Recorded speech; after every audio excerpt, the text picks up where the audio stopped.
Exploitation Hollywood 1980. Hey, fanfic family. So glad to see you here again to continue this incredible adventure. As always, kindly remember, this story is 100% fiction.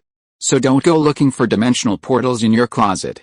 All rights to this fantastic novel belong to the original author.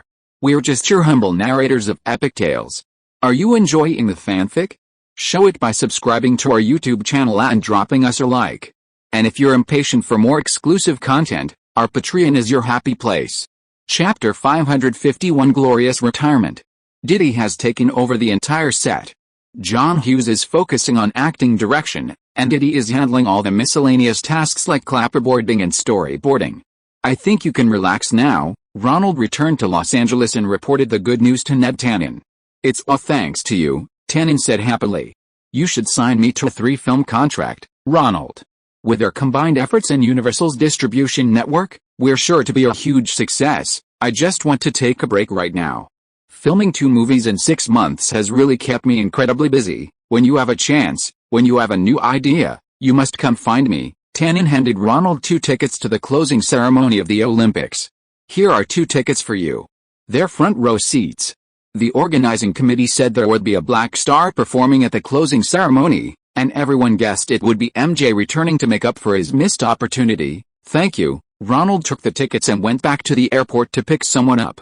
Little Bud, a fit young black man wearing a Marine Corps-style t-shirt and carrying a bucket bag, was seen emerging from the boarding gate.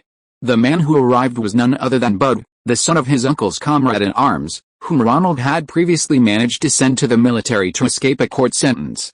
He had completed his service but chose not to continue, thus honorably retiring from the Marine Corps. Sir, Bud greeted Ronald with a wide smile, revealing 2 rows of teeth. Hi, it's great to see you. Come on, have dinner with me. Ronald warmly embraced him. Years of military service had tempered Bud into a much more disciplined young man, no longer as mischievous as he had been as a child. The 2 found an American-Italian restaurant and enjoyed a delicious meal of cheese chicken cutlet with fava bean puree. Bud sat upright throughout the meal, a testament to the lessons he had learned in the Marine Corps. Of all the branches of the American Armed Forces, the Marine Corps had the strongest discipline. Where are you planning to go now? Ronald asked him.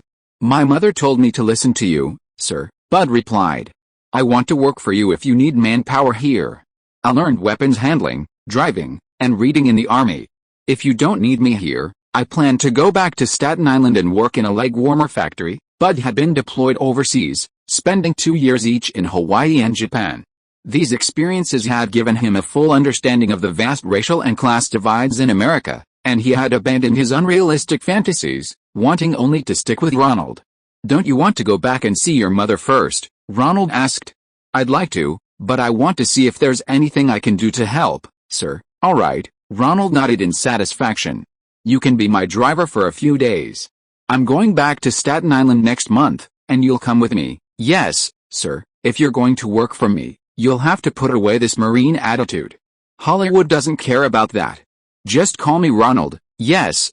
Ronald, I understand. Little Bud scratched his head, revealing a hint of youthful emotion. Actually, I'm also worried about spending money. The military only gave me a little over $10,000 in discharge pay. Breathe, watch your breathing. In Daryl Vital's new dojo in Venice, Ronald was practicing martial arts.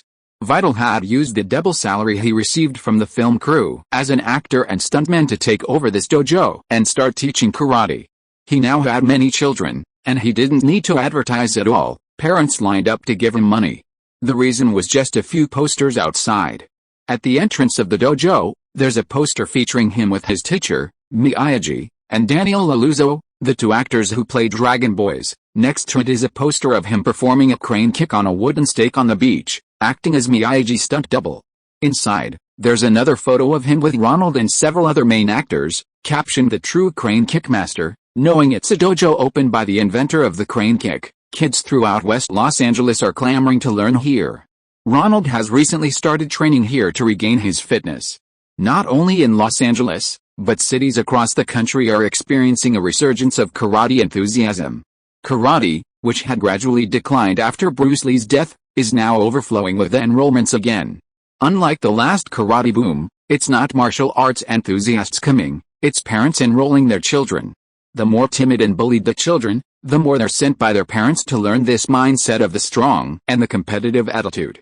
I went to see Dragon Boys again yesterday, and there were still a lot of people in the audience, vital, personally stretched and relaxed Ronald. Yet, the feedback from Colombia is very good. The box office per theater has hardly dropped in the past 2 months. Weintraub has invited me to do some promotional work overseas at the end of the year to coincide with the overseas release. How was it? Was driving me boring? Ronald took a shower, grabbed his change of clothes, and got into the car. Bud had been waiting for him.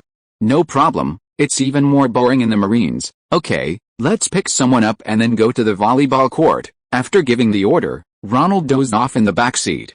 Bud's discipline and professionalism, honed in the Army, were quite good. Ronnie, wait, aren't you? Diane came out of the hotel and saw the black driver next to Ronald. She wasn't wearing makeup today, and was wearing a t-shirt with the Olympic rings, shorts, and sneakers. Seeing Bud, she took off her large sunglasses and looked him up and down. Miss Lane, Bud opened the car door for her. Thank you. Do you work for Ronald now? Diane recognized Bud, the former leg warmer and pirated videotape salesman who used to frequent Donna's house. He just got discharged from the military and is temporarily helping me out. Ronald asked Bud to drive them to the volleyball arena in Long Beach. Today was the final match between the Chinese and American women's volleyball teams. Yay, Ronald stood up and applauded. The first set was fiercely contested. When the Chinese women's volleyball team led 14-10, the American outside hitter Hyman moved to the front row and scored 4 points with a powerful spike, tying the score at 14-14. Fortunately, the Chinese outside hitter returned the favor and regained the serve. Beep, the Chinese head coach called a substitution. USA, USA, the entire audience cheered loudly, supporting the American women's volleyball team. Ronald and Diane sat in the section with tickets provided by the Chinese team, surrounded by Chinese people. The two players were swept up in the cheers. Go! Go! The deafening shouts from the audience made the referee's whistle almost inaudible. China's newly appointed server immediately launched a powerful serve. Oh no, Ronald thought to himself, the serve was too powerful and was going to go out of bounds. The American team members watched the volleyball go out of bounds. But just as it flew past the front row players, the volleyball suddenly seemed to lose its weight and plummeted, landing just inside the baseline. In bounds, China, point, the referee gestured. Yet, Diane, caught up in the excitement, stood up and cheered. What happened to that ball? Ronald and all the spectators in the stands were confused. The server retreated to the back again and served another powerful ball, close to the backboard. This time, the American players didn't dare to be careless and waited at the baseline. But the ball again lost its weight halfway down and fell prematurely. A player caught off guard dove to save the ball and tipped it over the net, only to be spiked dead by China's main attacker. Very good, the head coach stood up, smiling. The secret weapon had indeed worked. The main attacker wiped his sweat. He'd been eating Chinese food for the past few days and his spikes were powerful. The Chinese team easily won the next 2 sets, and the audience witnessed this historic moment. What are you thinking about? Diane and Ronald returned to the hotel. Little Bud drove the car back to the apartment to pick them up the next morning. I was thinking about today's game. Why were the audience so engrossed? You see, it was like a perfect movie script, with a great beginning, a fun middle, and a twist, with one side pulling out a secret weapon at the last moment. If you supported the Chinese team, that would be the grand finale, huh? Yet, Ronald thought to himself, I've unknowingly supported China again. How have you been lately? Have you seen your mother? Ronald hugged Diane, who was sitting on his lap, and rubbed her little belly. I saw her, Diane replied. She wasn't as bad as I remembered. Diane turned to her side, finding a more comfortable position. It turns out my mother divorced Bert when I was 16 days old. For the past 10 years or so, they've been fighting for my custody. I asked her why she kidnapped me back then, and she said she was afraid Bert would send me into the cruel entertainment industry. She wanted me to live with her and my grandmother for a while, to understand different life choices, and then make a decision. Do you believe her? Ronald asked. Diane nodded. They were both full of malice towards each other. Maybe in their imaginations, they magnified each other's malice countless times. How's your acting career going? If you need anything, I have some resources. Ronald ran his fingers through Diane's hair. This girl had a tough journey. Diane nestled in Ronald's arms, comfortably squinting her eyes. No problem. Cotton Club is scheduled for release in December. If you're free, come to New York for the premiere. Ronald was already a very good director. His presence at the premiere would be a great show of support. I'll definitely come when I have time. Ronald gently rubbed Diane's head. And if you need any help, be sure to let me know. Okay, Ronnie, Diane cried out, feeling a comfortable sensation from the warm touch. She hugged Ronald and asked for a kiss. The next day, Bud Jr. arrived on time to pick up Ronald. Don't you have anything to ask me? Ronald asked as he got into the car. One of the few things the army taught me was to follow orders. I was responsible for picking you up today, Bud Jr. replied. We're going to the Goebel Peterson Company. The car arrived at Peter Goebel's office. Peter Goebel personally greeted Ronald at the door. Ronald, it's so nice to see you in Hollywood. The two embraced warmly. This casting assistant from the Endless Love crew was now the director of 2 blockbuster films. I was quite surprised to hear that you resigned as president of Polygram Films. After chatting for a while, Ronald brought up Goebel's career choice. There's not much freedom in big companies. I prefer leading projects one by one. That's the kind of work I enjoy, Goebel explained. We can negotiate deals with all the major distribution companies, not just one. This way, scripts with different characteristics can find different distributors. They all have their own tastes, giving us producers a lot more options, like Spielberg's Purple. Like his Purple, Goebel snapped his fingers. Ronald's understanding was excellent. This time, Spielberg wanted to make a film that showcased his directing abilities, not just for box office success. For this, he was willing to forego his $1.5 million market value as a director, opting instead for the Directors Guild minimum wage of $40,000. The key to doing business isn't about offering the highest price, but about understanding your client's needs better than your competitors. What Spielberg wants most right now is undoubtedly an Oscar. The movie Tanning mentioned is also a project leaning towards classical literature. You can think of it as a modern version of Joan of Arc. Ronald took the script. Originally titled Fairness is Fairness, the script actually tells the story of a rebellion by the underprivileged.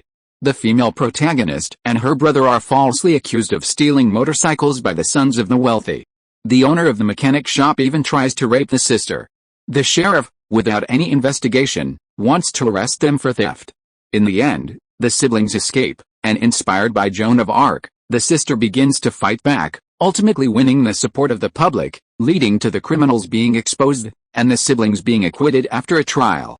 To capitalize on the popularity of Michael Jackson's single Billie Jean, after obtaining MJ's authorization, the character's name was changed to Billie Jean, and the movie's title was changed to The Legend of Billie Jean. Ronald didn't like the script. He sensed a strong whiff of a low-budget exploitation film. Why were the siblings wanted? How did the shop owner oppress them? And why did the public ultimately support them? The script lacked persuasiveness in these crucial moments. Many signs indicated that the script wasn't intended for proper handling, but rather to adopt a B-movie exploitation approach, hoping the audience would simply accept it as a low-budget film. For example, key characters and scenes were glossed over. There were also numerous symbolic elements, such as Billy King cutting his hair short, referencing Joan of Arc, etc. What? Not to your taste. Goebel greatly admired Ronald and was willing to let him direct his project. However, looking at Ronald's expression, he knew the other man might be dissatisfied with the script. You know, I've already made several films like this. I'd like to try something different, Ronald politely declined. Of course, it's just a small production. If Gerald's daughter wants to try, she's welcome to come, Goebel thought. Just as I expected, Ronald had already directed 2 films that grossed over $50 million each. Letting him direct another low-budget exploitation film was just wishful thinking on MJ's part. Thank you, Mr. Goebel, it's nothing. Goebel waved his hand. You said you wanted to try a different genre. I wonder if you're interested in high-concept films. Of course, Ronald nodded. He wasn't opposed to high-concept films like Flashdance and Dragon Boys. He just didn't want to make those low-budget exploitative films anymore. Great. I'm currently discussing a new film with Paramount. If you're interested, you can come and talk to me after I've finished discussing it with Eisner. That's fantastic. Ronald immediately became interested when he heard it was a collaboration with Paramount. I've already submitted a budget of over $15 million to Paramount. Also, this is a film that speaks well of the American Army. You're not anti-war, are you? If it's a Vietnam War film that speaks well of the American government, then I'm not suitable. My aunt is a Vietnam War widow. No, it's a modern film. Gubble waved his hand. Don't rush. I'm still waiting for Paramount's reply. Things aren't like they were when I was filming Endless Love. I have a lot of production work now, and I'm too busy. I'll talk to you when I have news. Ronald knew his relationship with Gubble was limited, so he didn't ask for more information. Alright, thank you for your trust, Mr. Gubble. Chapter 552 American National Treasures. How did your audition go? Ronald was on the phone with Helen, who had gone to the first round of auditions for the Billy King Legend. Well, I really like both the Billy King and the baseball player's wife roles. They're both Shakespearean characters, offering a lot of room for development. Okay, Ronald actually wanted to ask if she was confident of being chosen, but considering he'd used a lot of connections to recommend both films, he figured it was a sure thing. So which one do you prefer? I prefer the Billy King role, but that film requires very short hair, so I lean towards the baseball player's wife. It's not that I'm unwilling to sacrifice for the role, but it takes a long time for a buzz cut to grow back. Okay, you decide. Let's go. We're going to Burbank. Ronald hung up the phone in the booth and said to Bud. Bud was a very steady driver. He'd received special driving training during his military service. He was also very discreet, so Ronald was quite satisfied with him as a driver. Just park next to the trailer. Go find somewhere to have dinner first. I'll probably be staying until midnight. Upon arriving at the Back to the Future set, Ronald sent Bud to dinner first, then took a pass to visit the set. Hi, Ronald, Zemeckis greeted him from afar. Fox is really perfect for the role, and filming is progressing quickly. You've been a huge help. It's nothing. I just came to visit. I hope everything goes well for you. Very well. He's a natural for light comedies. It's just that he doesn't get enough sleep, and sometimes he forgets his lines. Zemeckis led Ronald to the set. The crew was waiting for Fox to come from the Family Ties studio before filming could begin. Lee, how are you doing here? Ronald saw Lee Thompson, who was playing the mother, talking to Christopher Lloyd, who was playing the doctor. Lloyd's look was modeled after Einstein, with messy white hair and a neurotic scientist. Ronald, Lee Thompson pulled him aside. You have to do something about this. He's working non-stop on 2 sets at Fox, maybe only getting 2 hours of sleep a day. I've seen him sometimes fall asleep standing up, and he often forgets his lines. This is going to cause problems. That bad? Ronald thought for a moment.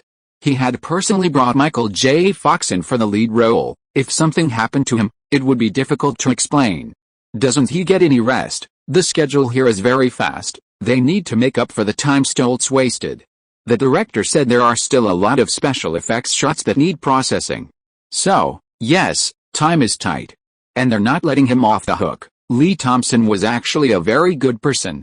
Apart from some flaws in her personal life, she cared a lot about her friends and colleagues and had her own opinions. Michael, as the two were chatting, Michael J. Fox arrived in his car, looking sleepy. Someone shoved several scripts into his arms and told him to memorize his lines. Fox yawned widely. Okay, does he always drive himself? Ronald felt uneasy. What if he drove while fatigued and had an accident? Yes, he's a TV star, but his TV contract hasn't been renewed yet, so he doesn't earn much and can't afford a manager, Thompson said from the side. This won't do. Ronald decided to intervene. Where's the phone? Following Thompson's direction, Ronald dialed his agent, Richard. Hey, Rick. I need a van. Yes, a big one. I need it. For long-term use. Have someone drive it to the Back to the Future set in Burbank. Richard was very efficient. He rented a Honda van and drove it to the set himself. Ronald looked at the van, then took Bud and Richard to a nearby furniture store, bought a cot, thick blankets, and some blackout curtains. The three of them carried the cot into the back of the van, secured it, laid out the blankets, and then covered the windows in the back of the van with the curtains.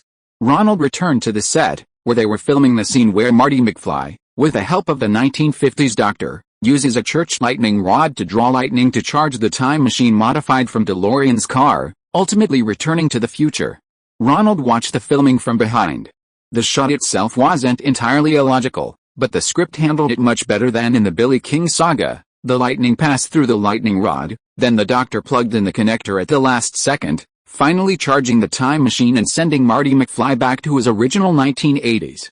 The main problem with this script was that it violated the laws of physics. Lightning travels very fast, and the doctor wouldn't have had time to plug in the connector. But from the audience's perspective, it fits perfectly with the story's development. This last-second emergency rescue is a narrative pattern that has existed since the early days of Hollywood. Electrician, get ready, director Zemeckis gave the order. Just like when Ronald was filming Coherence, the intense flashes of lightning could only be achieved by an experienced electrician short-circuiting the bulbs.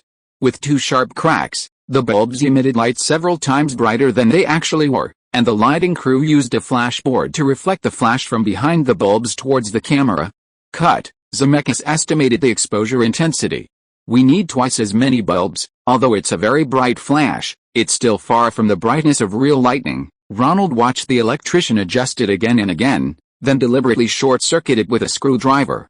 This method was unsafe, and the intensity of the flash varied each time, relying entirely on the electrician's experience. After finally finishing the shot, Fox, exhausted, sat down on the spot and dozed off. Ronald gestured to Bud, and the two gently lifted Fox onto the bed in the van that had just been set up, then closed the doors and windows to let him catch up on his sleep. "That's a good idea. We should have thought of that sooner," Lee Thompson said, coming over to check on her friend. Ronald could only shake his head. It was a last resort. The schedule was tight, and neither producer was willing to give Fox more rest. He had to find a way to let him sleep longer in this kind of place. Ronald told Bud to stay in the van and wake him up when filming resumed. Zemeckis was already directing the set setup for the next scene. "How are you feeling?" Zemeckis saw Ronald approaching and asked for his impressions of the footage. "How are you planning to add the special effects of lightning traveling along the wire?" Ronald asked. "Steven contacted Industrial Light and Magic. They'll do it using an old method." "An old method? Hand-drawn?" "Oh," Ronald nodded. "That way, nothing would be visible on set, except for the short-circuited light bulb simulating lightning illuminating the background. Everything else would have to be done in post-production." There was nothing to see on set now. After shooting a few more shots, Michael J. Fox's filming for the day was complete. Ronald had Bud drive carefully, while he sat in the passenger seat, taking Fox back to the studio for the TV series Family Ties. Once outside the studio, Bud gently stopped the car, leaving the engine running to power the air conditioning, so Fox could continue to rest. Fox slept soundly in the back of the van, enjoying his first comfortable sleep in days. Several hours later, after being woken up to begin filming, he repeatedly thanked Ronald. "Thank you so much. I felt like my brain was frozen. At this rate, I'm going to die on set. Call your agent and tell him to find a careful driver. You can sleep in the car for now." Ronald patted Fox on the shoulder. He was also going through a tough time making the movie. "I will, thanks." Fox quickly grabbed his bag and went to shower. Ronald and Bud returned to their apartment and rested for half a day. That evening, Ronald changed into clean clothes, and Bud changed into a new Olympic rings t-shirt. The two went to watch the closing ceremony of the Olympics together. They were about to return to Staten Island, New York, to see their families. Ronald felt it was important for Bud to see the Olympics too. "I heard MJ will be performing at the closing ceremony." Little Bud idolizes this black icon. It's not easy for black people to get ahead in America. To achieve what MJ did, to be recognized by the president and to use MJ's influence to advance one's own legislative process, that's unprecedented. Rumor has it there's a black celebrity performing, but it hasn't been said to be MJ, Ronald said, tossing Bud the remaining bottles of Giant Liveo. "I think it's probably not him, otherwise they would have announced it directly." Bud said without much else, and started the car. The two went to the stadium. Ronald had brought his camera and took several photos of Bud with the Olympic logo. Then they asked a volunteer to take photos of them both at the entrance and in their seats inside the stadium. "Thank you, Ronald," Bud said, beaming with joy as he held his camera. This was his first time attending such a grand event. Sure enough, it wasn't Michael Jackson performing, but another famous black singer, Lionel Richie. He sang the theme song of this year's Olympics, "Reach Out." Fireworks suddenly went off around the stadium. Amidst the bursts of colorful fireworks, Lionel Richie began to sing on the center stage. "Reach out. Reach out for the medals. Reach out. Reach out for the gold medals." The audience suddenly went wild. On the central stage, the lights came on, and dozens of breakdancers appeared. Against the backdrop of the music for Sprint, and surrounded by fireworks, they began performing various breakdancing moves. These were the most difficult and visually stunning signature moves in breakdancing: backspins, headspins, moonwalks. "Ronald, they're dancing the dances from your movie," Bud exclaimed, gesturing wildly. He used to dance this kind of street dance too. Before returning home, he had seen Ronald's film at his base in Japan, and every soldier in his platoon, regardless of skin color or race, went crazy for it. It was this movie that solidified his determination to follow Ronald. Yet, Ronald scratched his head. Was the organizing committee presenting breakdancing as a national treasure of America? The closing ceremony was expected to attract 200 million viewers, and the suspense surrounding MJ had whetted many people's appetites. Did this mean his breakdancing was going to continue its box office surge? "I owe the IOC a huge favor. I'm rich, Ronald grinned from ear to ear, picked up the last bottle of Gian Libeo, and raised his glass to Lionel Richie on the stage. "Thank you.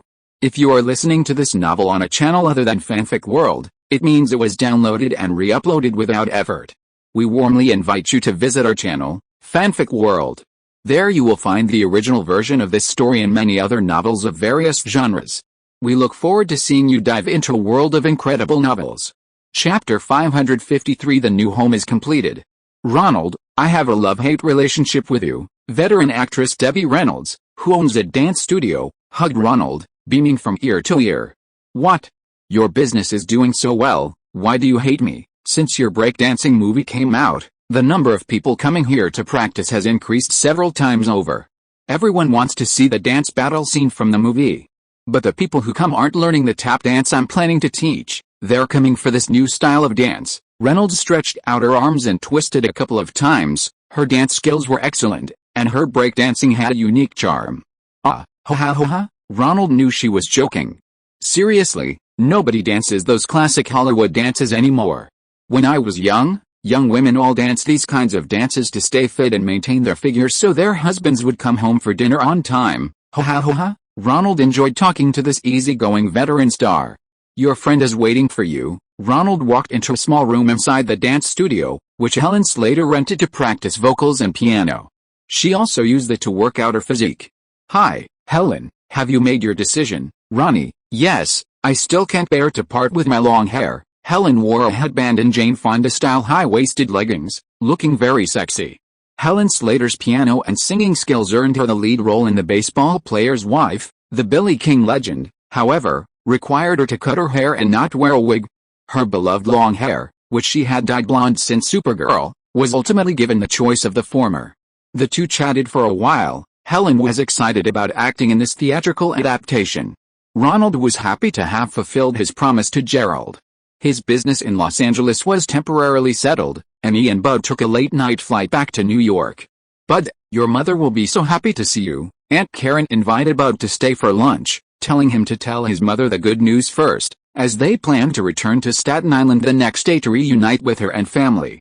His entire family had become employees of the leg warmer factory, living in workers' apartments on the island. They had sold their dilapidated house in the Bronx, and his younger sister had transferred to Totwell Public School at the southern tip of Staten Island. "Let's go back to Staten Island with Bud tomorrow. It's been so long since you've seen your old friends and neighbors," Ronald encouraged Aunt Karen. "Great. I should go back and tidy up the old house too. Donna's going to MIT soon, and I'm lonely here. I have old friends on the island. I can go back and chat with them this weekend. It's hard to make new close friends in Manhattan. It's settled then. I'll drive you there." Ronald was secretly pleased. His new house, built on land he'd bought from Douglas, was finished, and he could surprise his aunt tomorrow. Bud went back to his old neighborhood in the Bronx that afternoon to see his old neighbors. He returned and told Ronald that the black people there loved his film Breakdance, many having watched it 20 or 30 times, far more popular than Hot Street Kid. Ronald then drove around the theaters.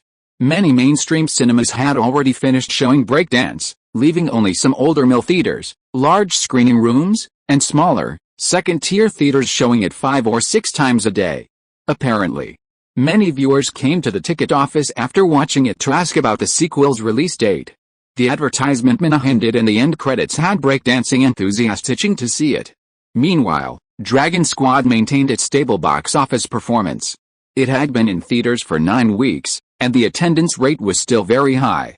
The weekly total box office was still over $6 million, and the total box office had already exceeded $60 million.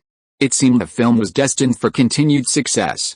Normally, a film's box office peaks in the first 2 weeks and then gradually declines. Once the average box office per theater drops to a certain level, it will be replaced by a new film.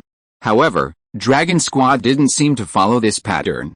The film didn't start off as a huge hit, nor did it plummet later, consistently hovering around $6 million over the weekend, then another $6 million, then another $6 million.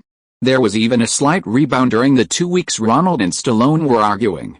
Most moviegoers were families with children, often drawn by recommendations from friends and family who felt their children had shown a marked improvement in courage after watching the film. In any case, none of Ronald's 4 directorial works seemed to follow typical box office patterns, making him question whether his accumulated experience was truly effective. The yellow ferry could transport cars, so Ronald bought a car ferry ticket, and the family, along with Bud, arrived on Staten Island. They arrived first at Bud's new apartment, where he and his mother embraced at the door. His sisters were overjoyed, bringing out treats to share. This family had finally avoided repeating the mistakes of Bud's father. The boy had safely returned home after enlisting in the army. Ronald and his family ate some shrimp chips fried with fresh shrimp by Bud's sisters before saying goodbye and heading home. "You've taken the wrong turn, Ronnie," Aunt Karen chuckled and playfully slapped Ronald's arm. Having been away from Staten Island for so long, the roads had been renovated for factory deliveries, and even Donna barely recognized him. "Yes, our new house is over there." Ronald turned onto the road in the affluent Douglas family's neighborhood, driving along the concrete road until he reached a large clearing at the edge. There stood a new house, built with old-fashioned materials, red brick and gray stone. It had 3 stories, a tall chimney, a small courtyard, and a lawn. "This is a gift for you, Aunt Karen." Ronald helped his aunt out of the car and pointed to the small house, introducing it to her. "This is the garage, this is the kitchen with the oven. This is the maid's quarters and the driver's room. The first floor is the living room with a fireplace, the second floor has 2 bedrooms, the third floor has an attic and a guest room, and there's a lawn in the front yard where we can have parties with veterans' families anytime, instead of waiting until Veterans Day to go to the Hansons." Aunt Karen was delighted. She touched the oven, which was several times larger than her Manhattan apartment, and looked at the brand new Toyota SUV parked in the garage, the wooden bed in the bedroom, and the sofa and television in the living room.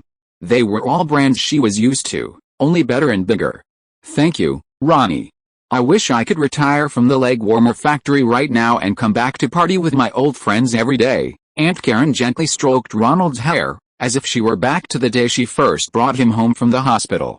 And here, Ronald opened the door to the second-floor living room and led his aunt and Donna to the balcony, where the lawn below was completely exposed. "Look over there," Ronald said to his aunt, pointing to an open space. "Our leg warmer factory is big enough now, and everyone's making good money." Little Douglas said his family is planning to develop a new residential community, very close to their new home. Then, Teresa, the partner at the leg warmer factory, her husband David, their baby, and Bud's family will all be able to live here. Bud's 3 sisters and mother's wages at the factory can easily cover their monthly mortgage payments. He'll be treated well as his driver. In short, they can leave the low-income community and truly own property in a safe area. "Ronnie, you've truly changed life in Tattva, Staten Island," Donna said to Ronald with admiration. "I read in history books that great people can change the lives of ordinary people, and that's probably what they mean by someone like you." "Ha ha ha," Ronald patted Donna's hair. "I'm glad you say that, although I'm far from being great. Let's have dinner at the restaurant where Auntie used to work.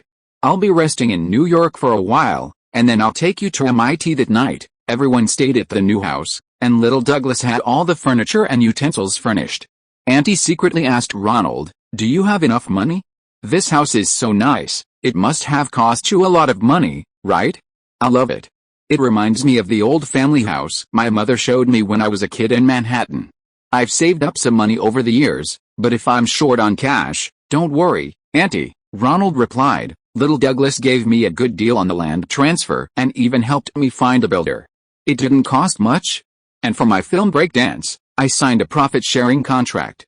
It looks like I'll get at least $1 million, so this money isn't a problem. You should save it for Donna's college expenses." Auntie hugged Ronald happily.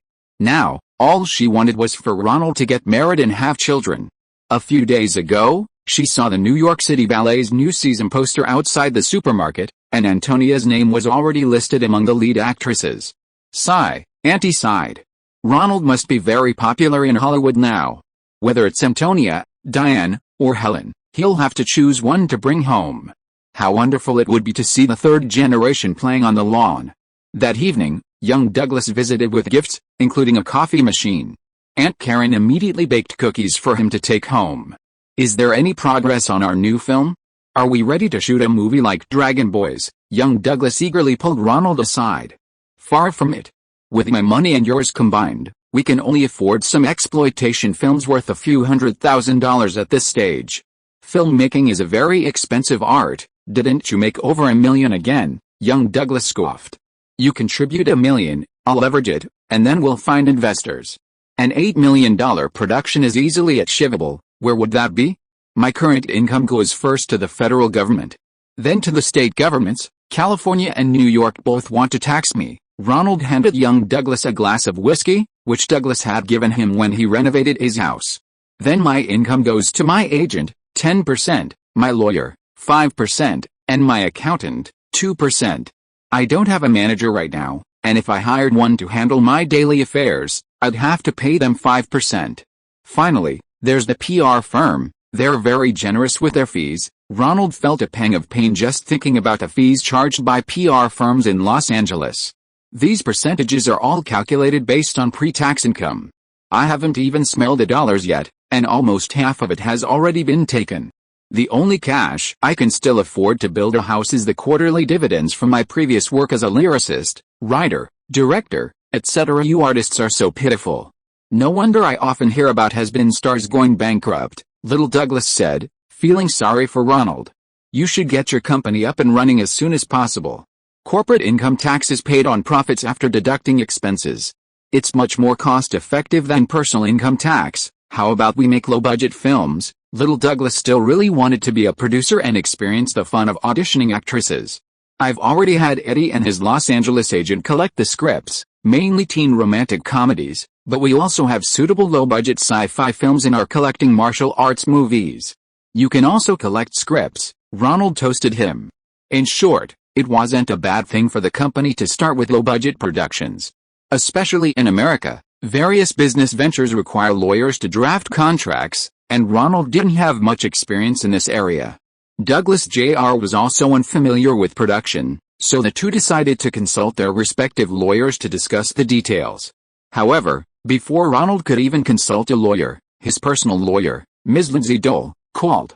Someone was suing Ronald's leg warmer company. Ronald, someone has sued your company. They're saying leg warmers caused the careers of dancers to end. Chapter 554 The Destruction of the Vulture Lawyer. Student Jane attends a performing arts school and used long leg warmers manufactured by RTKD, Evidence 1.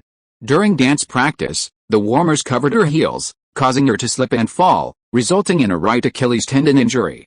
A doctor diagnosed her, Evidence 2, with temporary loss of motor skills, making it difficult for her to pursue a dance career. Ronald, rushing back to Manhattan, reviewed the case file with his personal lawyer, Ms. Lindsay Dole. Why did this happen?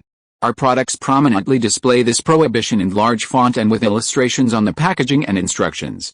For a girl named Jane to have this problem, it must be due to improper use, right? Ronald immediately protested, seeing that the victim's fall was caused by the warmers covering her heels. His factory had repeatedly warned that this way of wearing warmers was incorrect and carried the risk of slipping and injury. Her real name isn't Jane, she needs to use an alias because she's under 16. That's fine, let's just call her Jane, the lawyer said. She had gained a little weight in the past 2 years, and her skin had become even fairer from working indoors all the time. You're absolutely right. I also think RTKD shouldn't be held responsible. And her injury was largely due to the instructor's negligence. They didn't provide adequate protection when she was performing difficult moves. She herself continued practicing while fatigued, failing to fulfill her duty of vigilance. So we can win. Ronald, unfamiliar with these matters, could only ask a professional. That's hard to say. In the end, when it comes to the courtroom, it's not so much about who can stand on legal grounds, but rather who can evoke the jury's sympathy. The lawyer looked at Ronald, then pointed to herself, saying, "And I don't have that ability to evoke jury sympathy. I think you're very professional." "Really? My professional ability lies in analyzing cases and applying legal provisions. But my face certainly doesn't appeal to juries. Bobby from our firm is different. He's better at winning jury sympathy." Ronald looked at the lawyer carefully. Indeed, she had blonde hair, expensive clothes, and exuded professionalism. Ordinary people wouldn't find her approachable. It's like casting for movies. Exceptionally beautiful actresses often lack connection with the audience, making it difficult for viewers to empathize. Conversely, actors with some flaws are more likely to become stars. "What's wrong?" Lindsay thought something was off about her face. "Nothing, I was just spacing out." "Let's continue. Where was I?" "Right, going to court is our last resort. A better approach is to reach a reasonable settlement with the plaintiff before going to court, and then sign a confidentiality agreement so she can't disclose the case to the media." "How much do you estimate?" Ronald felt sorry for the girl after hearing she'd ruptured her Achilles tendon. $100,000, what? Why doesn't she just rob someone? Ronald was furious at the price. What artistic future could a young girl possibly have? Paying for nutrition and surgery could be considered compassion, but this was $100,000. Bud served 4 years and only received a tenth of his discharge pay. "You're right, she hired a vulture lawyer. She's planning a legal robbery." Lindsay pushed over a photo of a man with a hooked nose wearing an expensive suit. "This is the opposing lawyer, Eli, a typical vulture lawyer who profits by suing companies and then splitting the proceeds with the plaintiff. Since the president's new economic policy, this type of lawyer, who had almost disappeared for years without taking advance payments and earning money through high commissions, has started to resurface." "Why are they targeting me?" "Our company isn't that big, you're the prime target. Your leg warmer company's sales aren't high, but the profit margin is. This means you don't typically have a top-tier legal team to guard your operations, but you have enough money to pay the damages. And what they're after isn't just simple compensation. The jury has the power to multiply the normal compensation several times over, imposing punitive damages to deter similar negligence in the future. If they successfully persuade the jury, your losses could reach this amount." Looking at the numbers on the calculator the lawyer handed him, Ronald counted 6 zeros.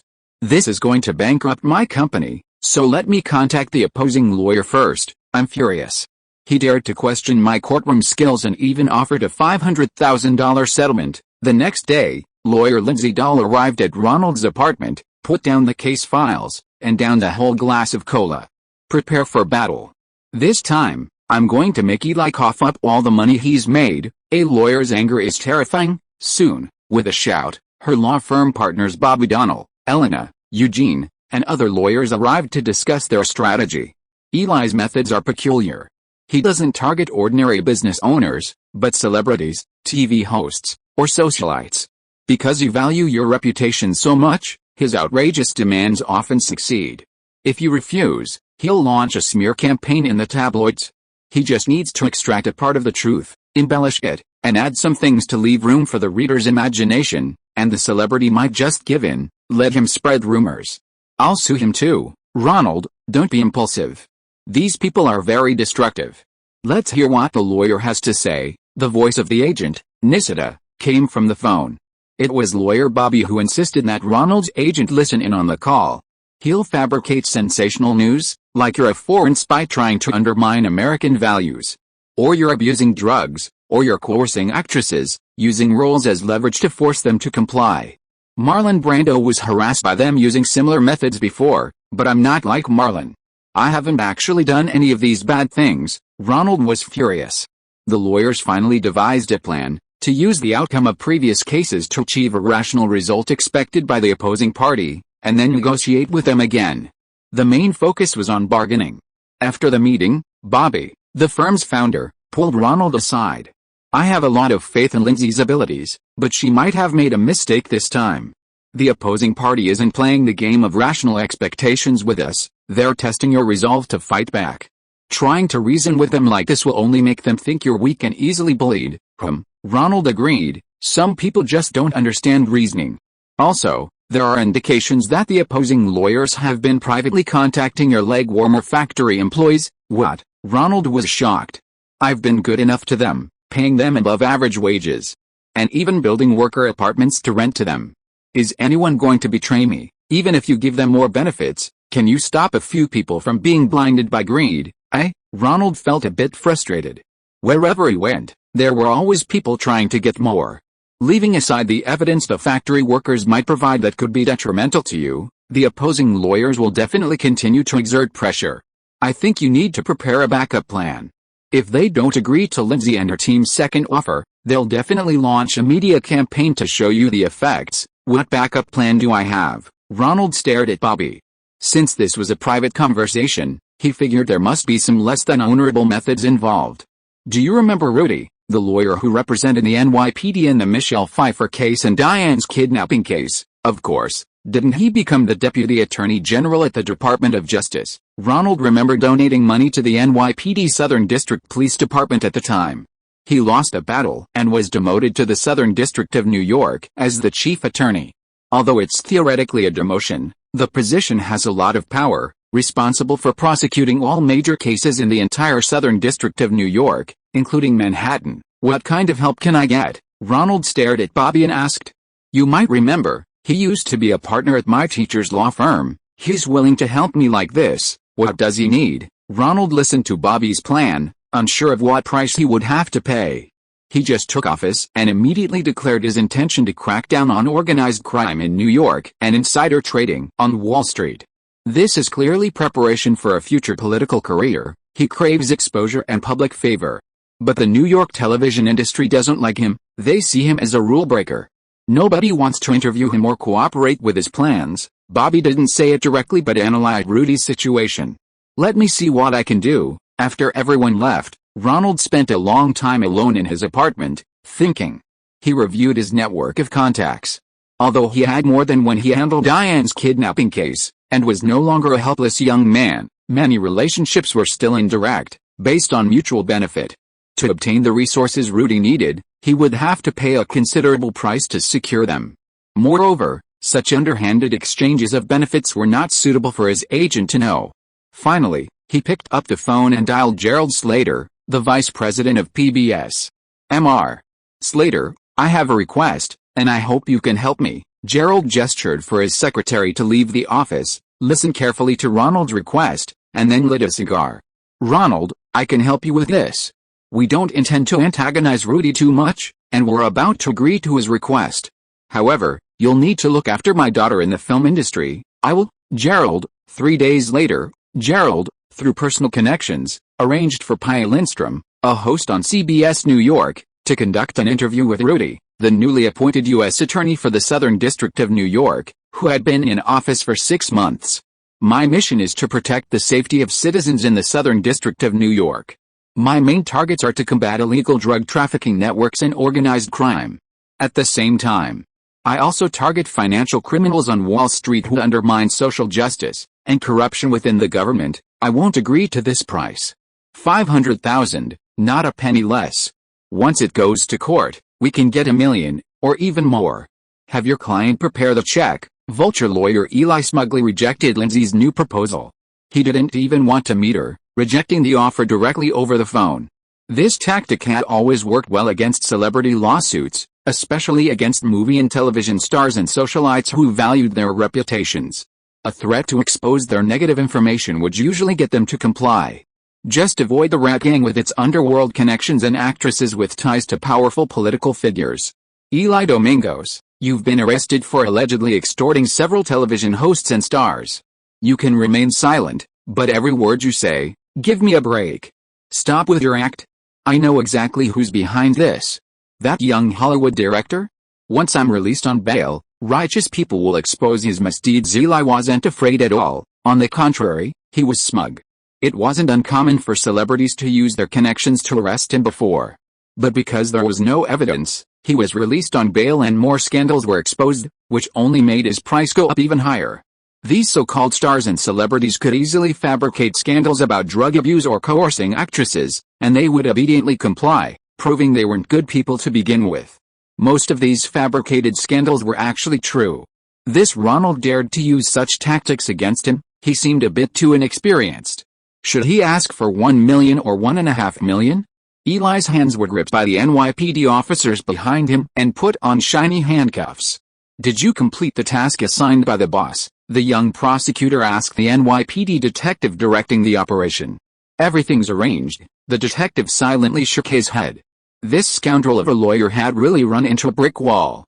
Eli, do you have anything to say about being charged with extorting several celebrities? As soon as Eli stepped outside, he was surrounded by television cameras, and reporters with long microphones bombarded him with questions.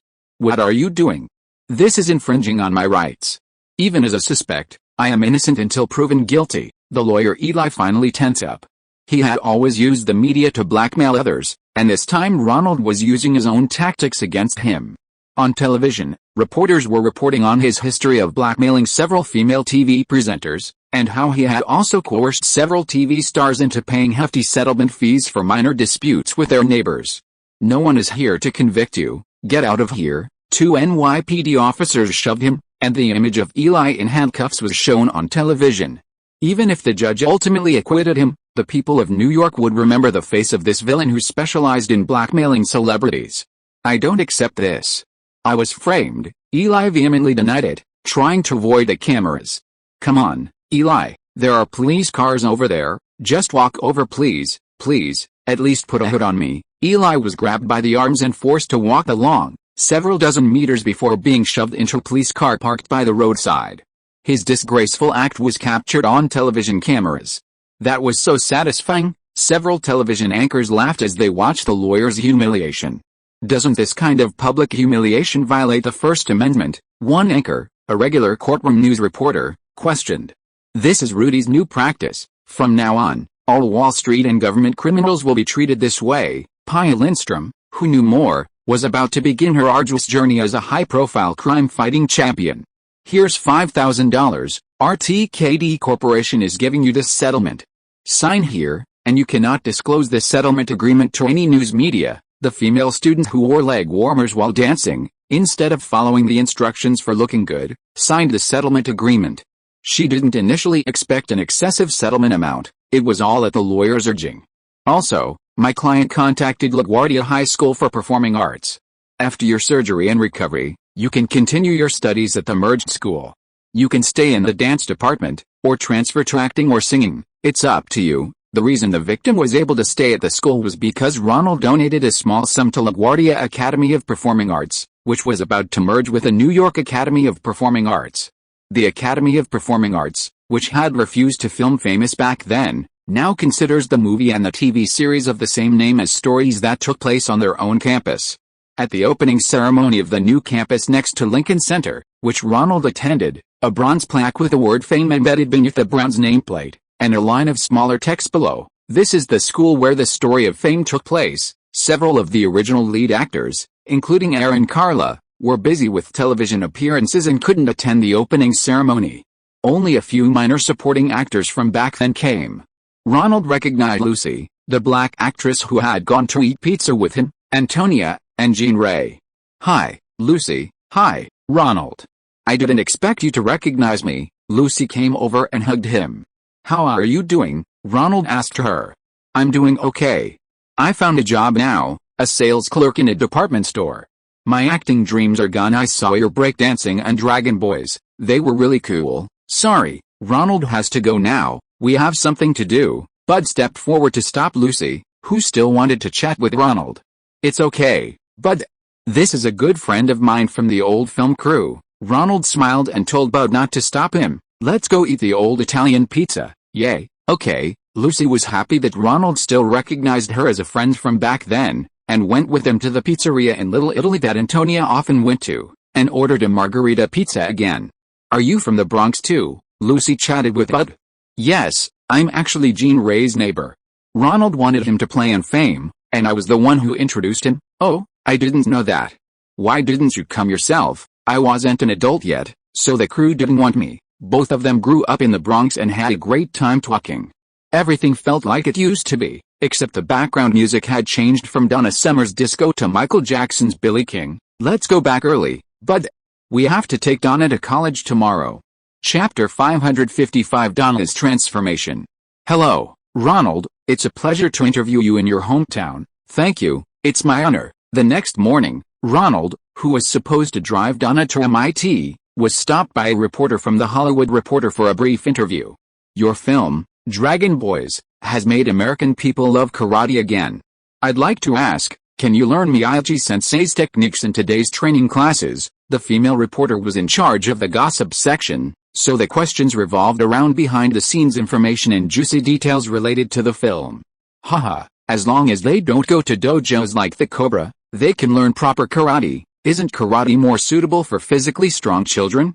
How can ordinary people like us get started? Actually, I think that children who are physically weaker and less courageous should try karate.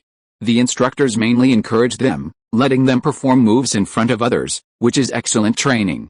And I think it's also suitable for girls, of course, not those advanced moves beyond their abilities, like the crane kick. So, how do you find a suitable instructor? I think anyone who, like Mr. Miyagi, upholds the correct philosophy that learning martial arts isn't about actively fighting, but about avoiding fighting altogether, is a good instructor. Don't go to dojos like the Cobra that promote ruthless attacks. Also, my friend Mr. Vital, the one who played the amazing fighter in the quarterfinals in the movie, runs a dojo in Los Angeles. Parents who saw your report can try it out there. You also had a successful breakdancing film this year, so will you be directing sequels to both? My family really enjoyed my 2 films this year and hopes I can continue to make such popular movies, but I really need a break. Making 2 films back-to-back is exhausting, so you won't be directing sequels to either film, the reporter pressed. Actually, Mr. Minahan Golan of Cannonball Studios has already found another director to direct a breakdancing sequel, and I think it's already in production. It could be released this year if all goes well. Dragon Boys Part 2 will be a bit more complicated. I'm currently discussing it with producer Mr. Weintraub, and it will take a little longer to be released, but I heard that Cannonball Studios has bought the screenplay rights to Akira Kurosawa. Will you be directing that film? You're very well informed, Ronald replied with a smile. This film will be directed by Andrei Konchalovsky and is currently in pre-production. Ronald, Donna, who had been waiting impatiently, urged him on. Let's stop here, Ronald said with a smile, shaking hands with a reporter and ending the interview. I can't fit any more stuff, Donna said to Ronald, spreading her hands. She had so many things she wanted to pack. Why don't you pack less? These are all things I need, Donna said, looking at her belongings, reluctant to leave anything behind. Donna, this is the suitcase I promised you, and here's another big bag. I know you female college students have a lot of luggage. Just then, young Douglas arrived at Ronald's Manhattan apartment to give Donna the gift he had promised. Ah, you're just in time, Donna hugged young Douglas, then opened the yellow and black patterned suitcase and began packing. This is a Birkin bag, you can put anything you need in it, young Douglas handed her a handbag. Thank you, Donna said, taking the bag and looking inside. Sure enough, it was a large, big pocket. After packing her luggage, Donna looked at it with satisfaction and then said to the two of them, I'm going to change my clothes, these are your things. I'm gradually moving my things from here to my new home on Staten Island. Keep this safe. Aunt Karen handed Ronald a small box, containing the keepsakes left to him by his parents.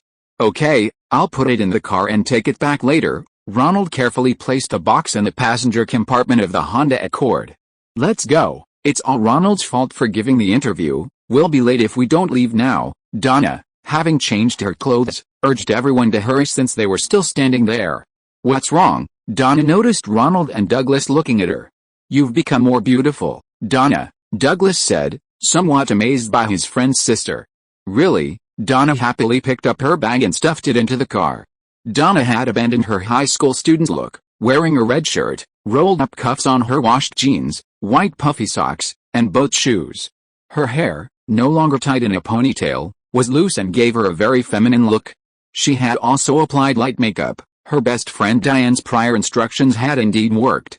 The expensive hairstyle and light makeup, combined with the clothes from fashion magazines, had a great effect. Donna and Aunt Karen drove her city car, with Ronald and Douglas Jr. following behind in their Accord. The family set off from Manhattan, taking the Long Island Ferry to Boston, Massachusetts. I never imagined Donna could be so beautiful. She never wore makeup or cared about her hairstyle before, Douglas Jr. said, still expressing his amazement from the passenger seat. My mother's genes are good, Ronald replied with a smile. Sure enough, Donna transformed into a stylish college student with her makeup. Because of the morning interview, they arrived in Boston around 1 p.m. The four of them found a Chinese restaurant in Boston's Chinatown and ordered some Chinese dishes, including Boston lobster cooked with rice noodles in a Chinese style. The light flavor brought out the natural taste of the lobster, almost as delicious as Western food. Boston is surrounded by prestigious New England universities, with MIT and Harvard nearby, just a 10-minute drive away. MIT has an engineering culture. Its buildings, unlike Harvard's, are modern, constructed of steel, concrete, and glass. After completing the enrollment procedures, the family went to help Donna set up her dorm room. MIT dorms aren't separated by major or year, so Donna's room had many upperclassmen from different majors living together. The room was large, and some married students' families could also stay there. They could cook in the communal kitchen, and the meals in the cafeteria were excellent, much more convenient than Ronald's own NYU. Aunt Karen was helping make the bed, while Ronald and Douglas Jr. were helping Donna carry her luggage. The family was busy and happy. This joy of sending their child off to college is the same everywhere. "Mom," Donna said, hugging her mother tightly, reluctant to part. "This is my phone number. If you have any problems here, call me anytime, okay? Your brother is often filming, so contact me if he needs anything." Douglas Jr. gave Donna his contact number. "This is my email address. You'll have one after you go to college. So you can stay in touch from anywhere," Ronald, being more modern, said. Donna could write to him if there were any non-urgent matters. Then he gave Donna a book of fixed-amount traveler's checks, which could be cashed whenever needed. The three people who had taken Donna to school tried out a cafeteria's food and were satisfied before leaving. "Don't worry, I'll get Aunt Karen home safely," Douglas assured them. The city car was left at the university for Donna to use. Ronald had other business to attend to, so he asked Douglas, who had volunteered, to drive his aunt home. "Ronald," Aunt Douglas leaned out of the passenger seat. "Why are your things here?" They found Ronald's father's belongings box. "Oh, I was going to put it back in my apartment." "Give it to me first, I'll rent a safe at the bank to keep it." Ronald didn't have a permanent place to live yet, but after thinking for a moment, he took the box and put it in his pocket. After saying goodbye to his family and friends, Ronald returned to Boston and rested for the night. He got up early, had breakfast, picked up some tourist maps at the hotel, and planned to take the opportunity to explore this northeastern city. Boston's most popular attractions are its numerous historic university campuses. Besides MIT and Harvard, the small town of Cambridge is also home to Boston University, Boston College, Northeastern University, and Taft University, all nearby. Every year at the start of the academic year, several study tour groups visit, mostly from Japan, filling up many rooms in Ronald's hotel. Many are mothers with children, politely bowing to everyone they meet. Ronald thought of his family's history. They were all Yale graduates. Looking at the map, he saw a train to Yale, a journey of over 2 hours. On a whim, Ronald called his agent to report his whereabouts. "Have you sorted out a leg warmer factory matter?" Nisita was unaware of the outcome on Ronald's end. "Well, that vulture lawyer had his own problems and was prosecuted by the prosecutor. I reached a settlement with the victim. But after this incident, I intend to sell the factory and close it down. A person's energy is limited. My aunt isn't good at running a factory, and I want her to live comfortably without having to worry about it anymore. If you ask me, you should have closed it up a long time ago." Even film directors with their own businesses rarely own factories. Lucas only licensed other factories to manufacture Star Wars figurines. Nisita had long wanted Ronald to focus on directing. "Well, I plan to visit Yale to relax, and I'll be back in Los Angeles soon." Ronald hung up the phone. "Not Princeton," Nisita was taken aback. "Did any female celebrities attend Yale?" Yale University had a different feel to it, with old buildings interspersed with green lawns and trees. As an Ivy League university famous for its liberal arts programs, the pressure was less than at MIT. Students studying there must have felt very relaxed. Ronald sat on the lawn, watching the students walking around in the distance, and began to imagine his ancestors, who had also studied in the same classrooms and libraries. The surreal scene stirred his emotions. The sun was shining brightly, its warmth comforting his skin. Ronald lay down and saw two beautiful girls walking hand in hand down the road in the distance. He couldn't quite make out their faces. They seemed like friends, yet more intimate than ordinary friends. As they drew closer, the shorter girl's hand wrapped around the taller girl's waist. "Yale's atmosphere is pretty open, huh?" Ronald thought. He sat up again. The taller girl had black, slightly curly hair that swayed in the breeze. The shorter girl had shoulder-length blonde hair. Interracial friends, no less, Ronald thought, standing up to go to the Alumni Association to look up his ancestral records.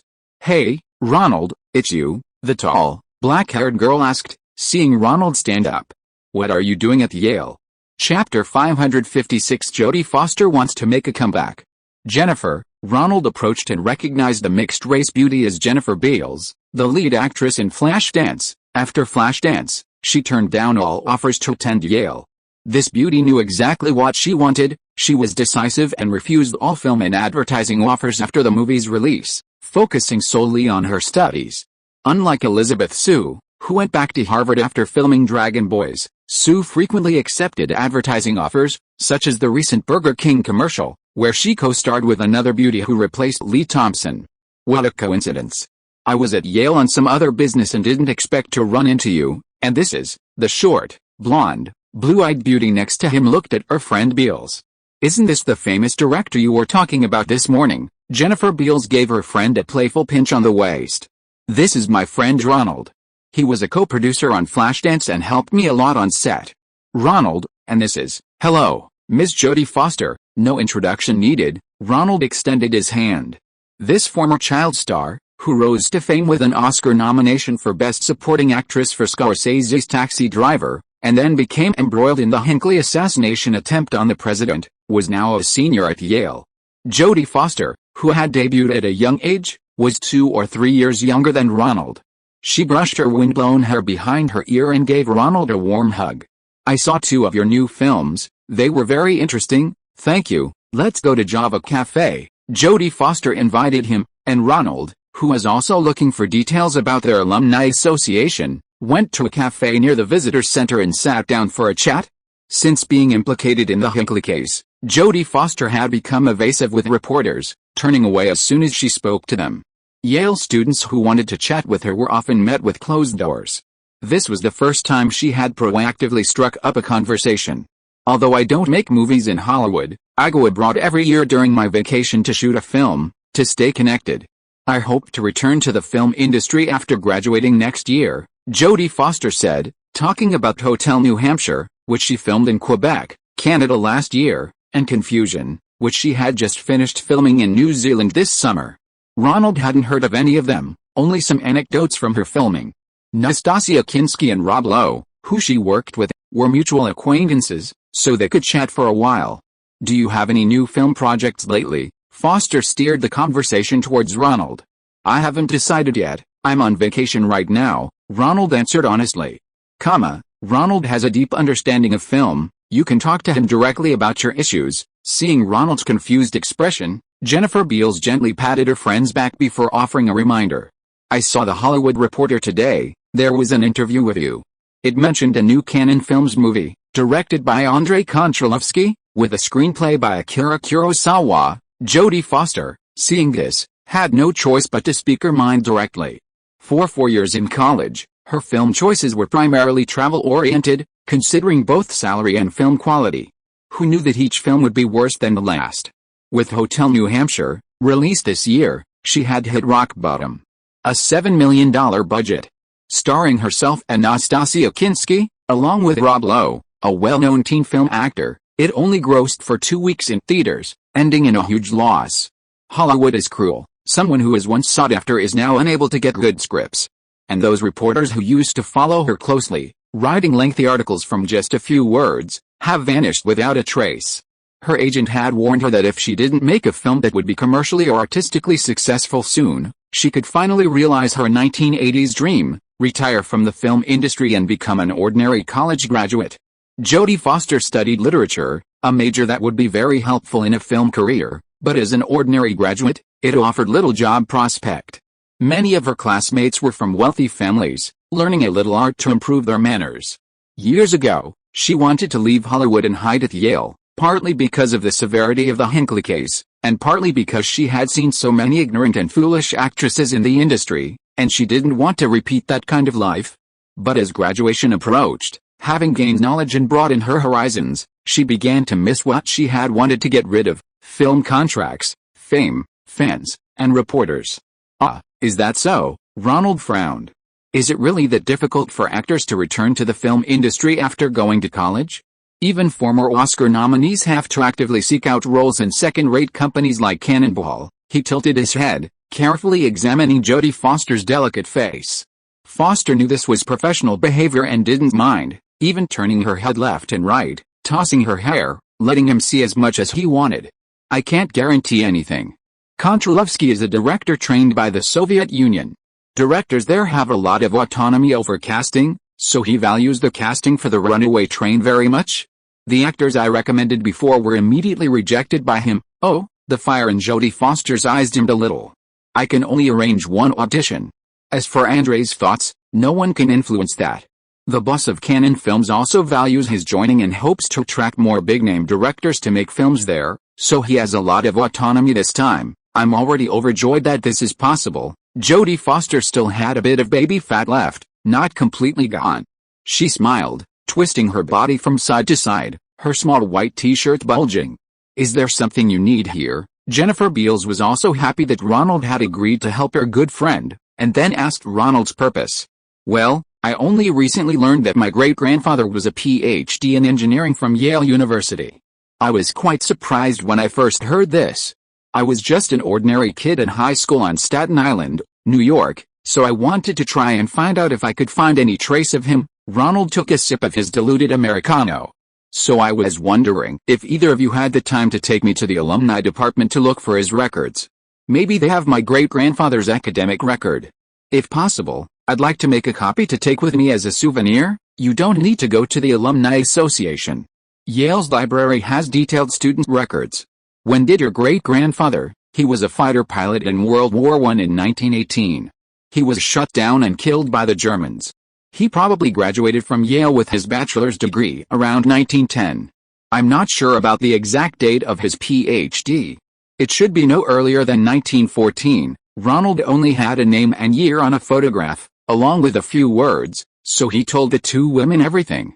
Around 1910, there were probably only a few hundred graduates, and even fewer PhDs. It shouldn't be hard to find him. What's his name? Gilbert V. Lee. Okay, I'll take you. Jodie Foster led Ronald to the library to look up information on graduates from that year. Yale University's Sterling Memorial Library is the second largest university library in the United States, housing over 12 million books. Facing us was a very old Gothic building with two towering spires, and the interior was relatively modern, equipped with temperature and humidity control. No registration was required to visit. Ronald followed Jodie Foster to the section housing Yale's early graduates' history collection, which required a student library card for entry. After finding the graduate directory from around the 1910s on the index cards, Jodie Foster led Ronald to the microfilm section and spent a considerable amount of time looking through it. Then, she regretfully told Ronald, "I'm sorry, Ronald, I couldn't find your great-grandfather's information. It's possible that it's too old, and his records weren't properly collected and preserved." "Thank you," Ronald replied.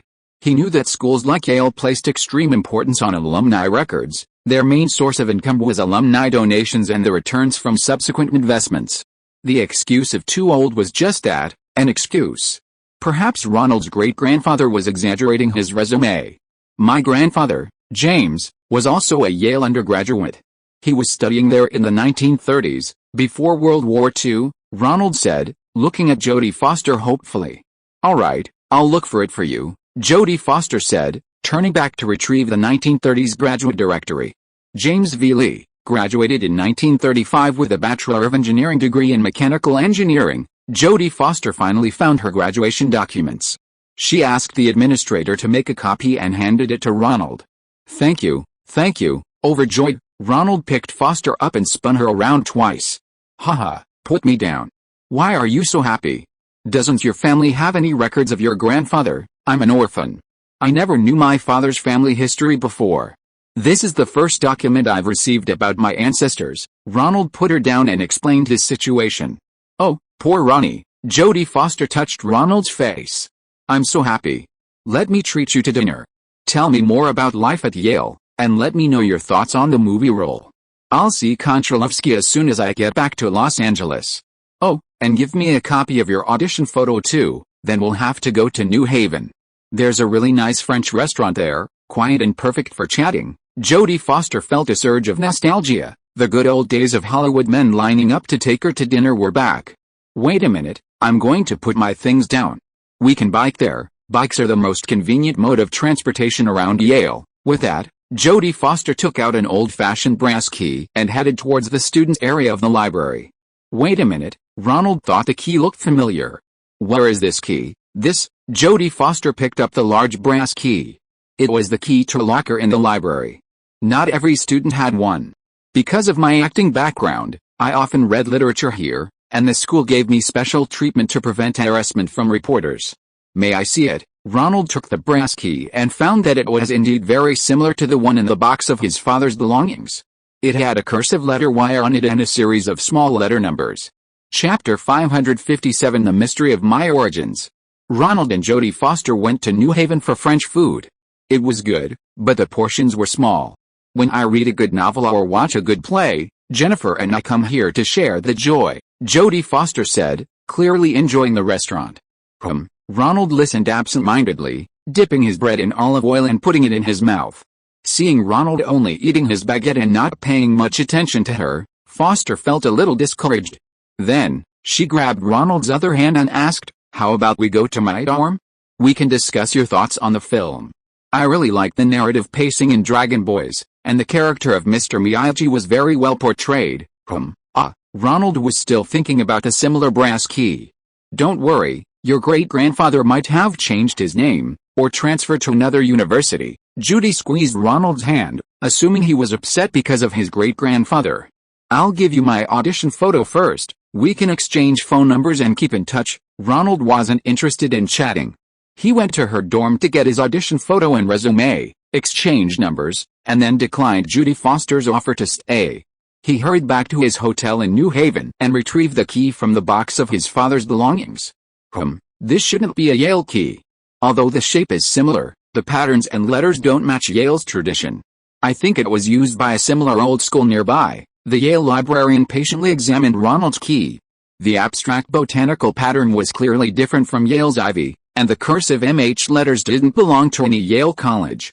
MH, you could try Mount Holyoke College. It's one of the Seven Sisters, with a history as long as Yale's. It's about an hour-and-a-half drive there. Beep beep. Ronald, preoccupied with his thoughts, drove the rented car and arrived in South Hadley, Massachusetts, that afternoon. He found Mount Holyoke College among a cluster of old buildings.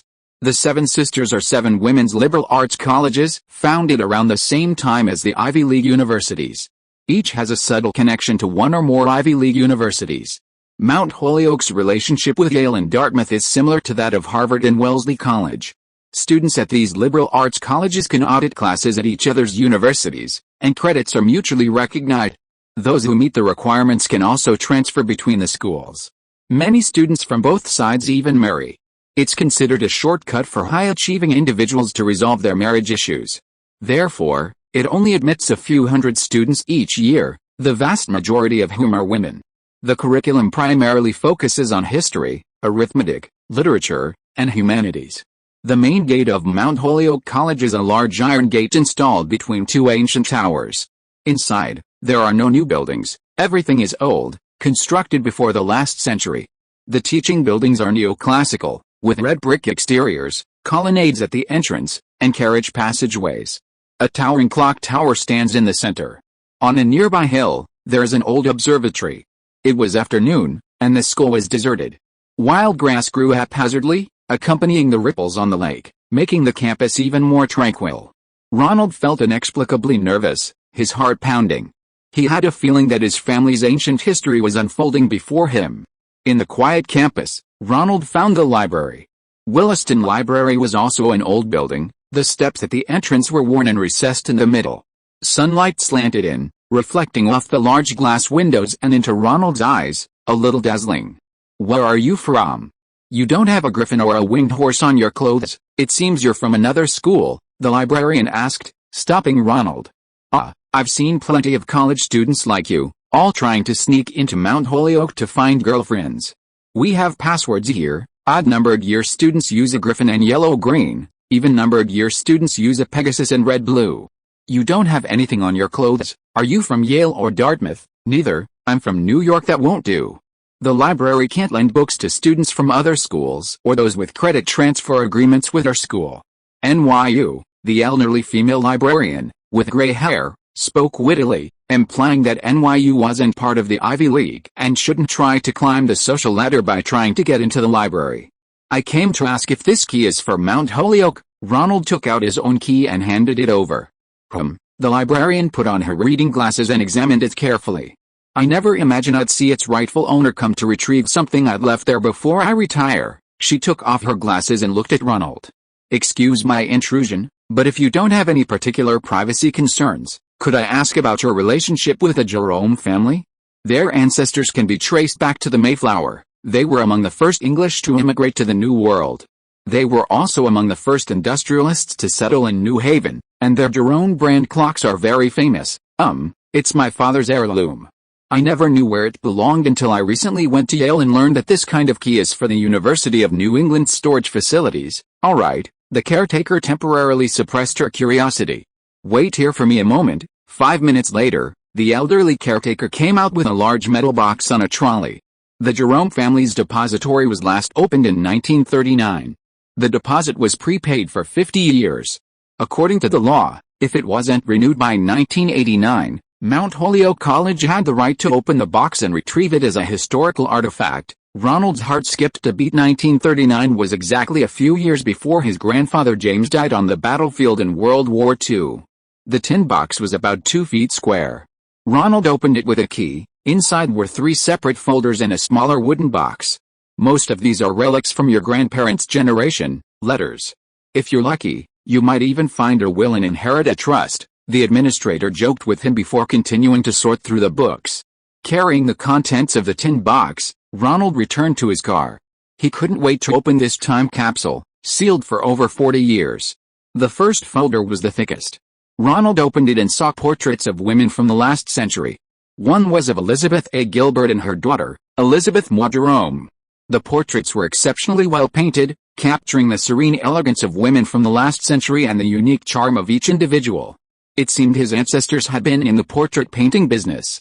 There were portraits of daughters from prominent families in New Haven at the time. These portraits were used for matchmaking back then. His ancestors' business must have been very successful. It appeared these 2 women, mother and daughter, were among the most famous portrait painters in New Haven at the time. Flipping through the names beneath the portraits, Ronald noticed they were either European nobles, daughters of emerging industrialists, or bankers. Could his talent for portraiture be inherited from his ancestors? Ronald wondered. The second document was the record of Elizabeth Moore Jerome, the daughter of the 2 painters.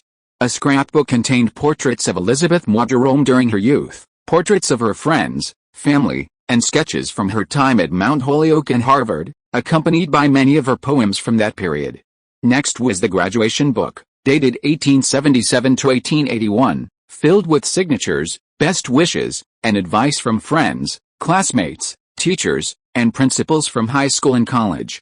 Graduation messages from classmates, accompanied by portrait sketches, were probably among the most cherished memories of this young woman's youth. Below the book was a letter, which Ronald carefully opened. From Manhattan, New York.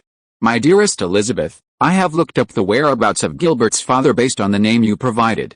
After leaving New Haven, your ex-husband, Mr. Lee, also left New York to work at a bank owned by his Yale classmate's family in San Francisco, and then went to Tennessee. I apologize that I was unable to continue investigating his whereabouts. I am deeply saddened by what happened to Gilbert, and I am now unable to contact his father. Please inform me in your reply of the time you and Jenny will be coming to New York, and I will arrange your tickets to the Philippines in advance. Please accept my condolences.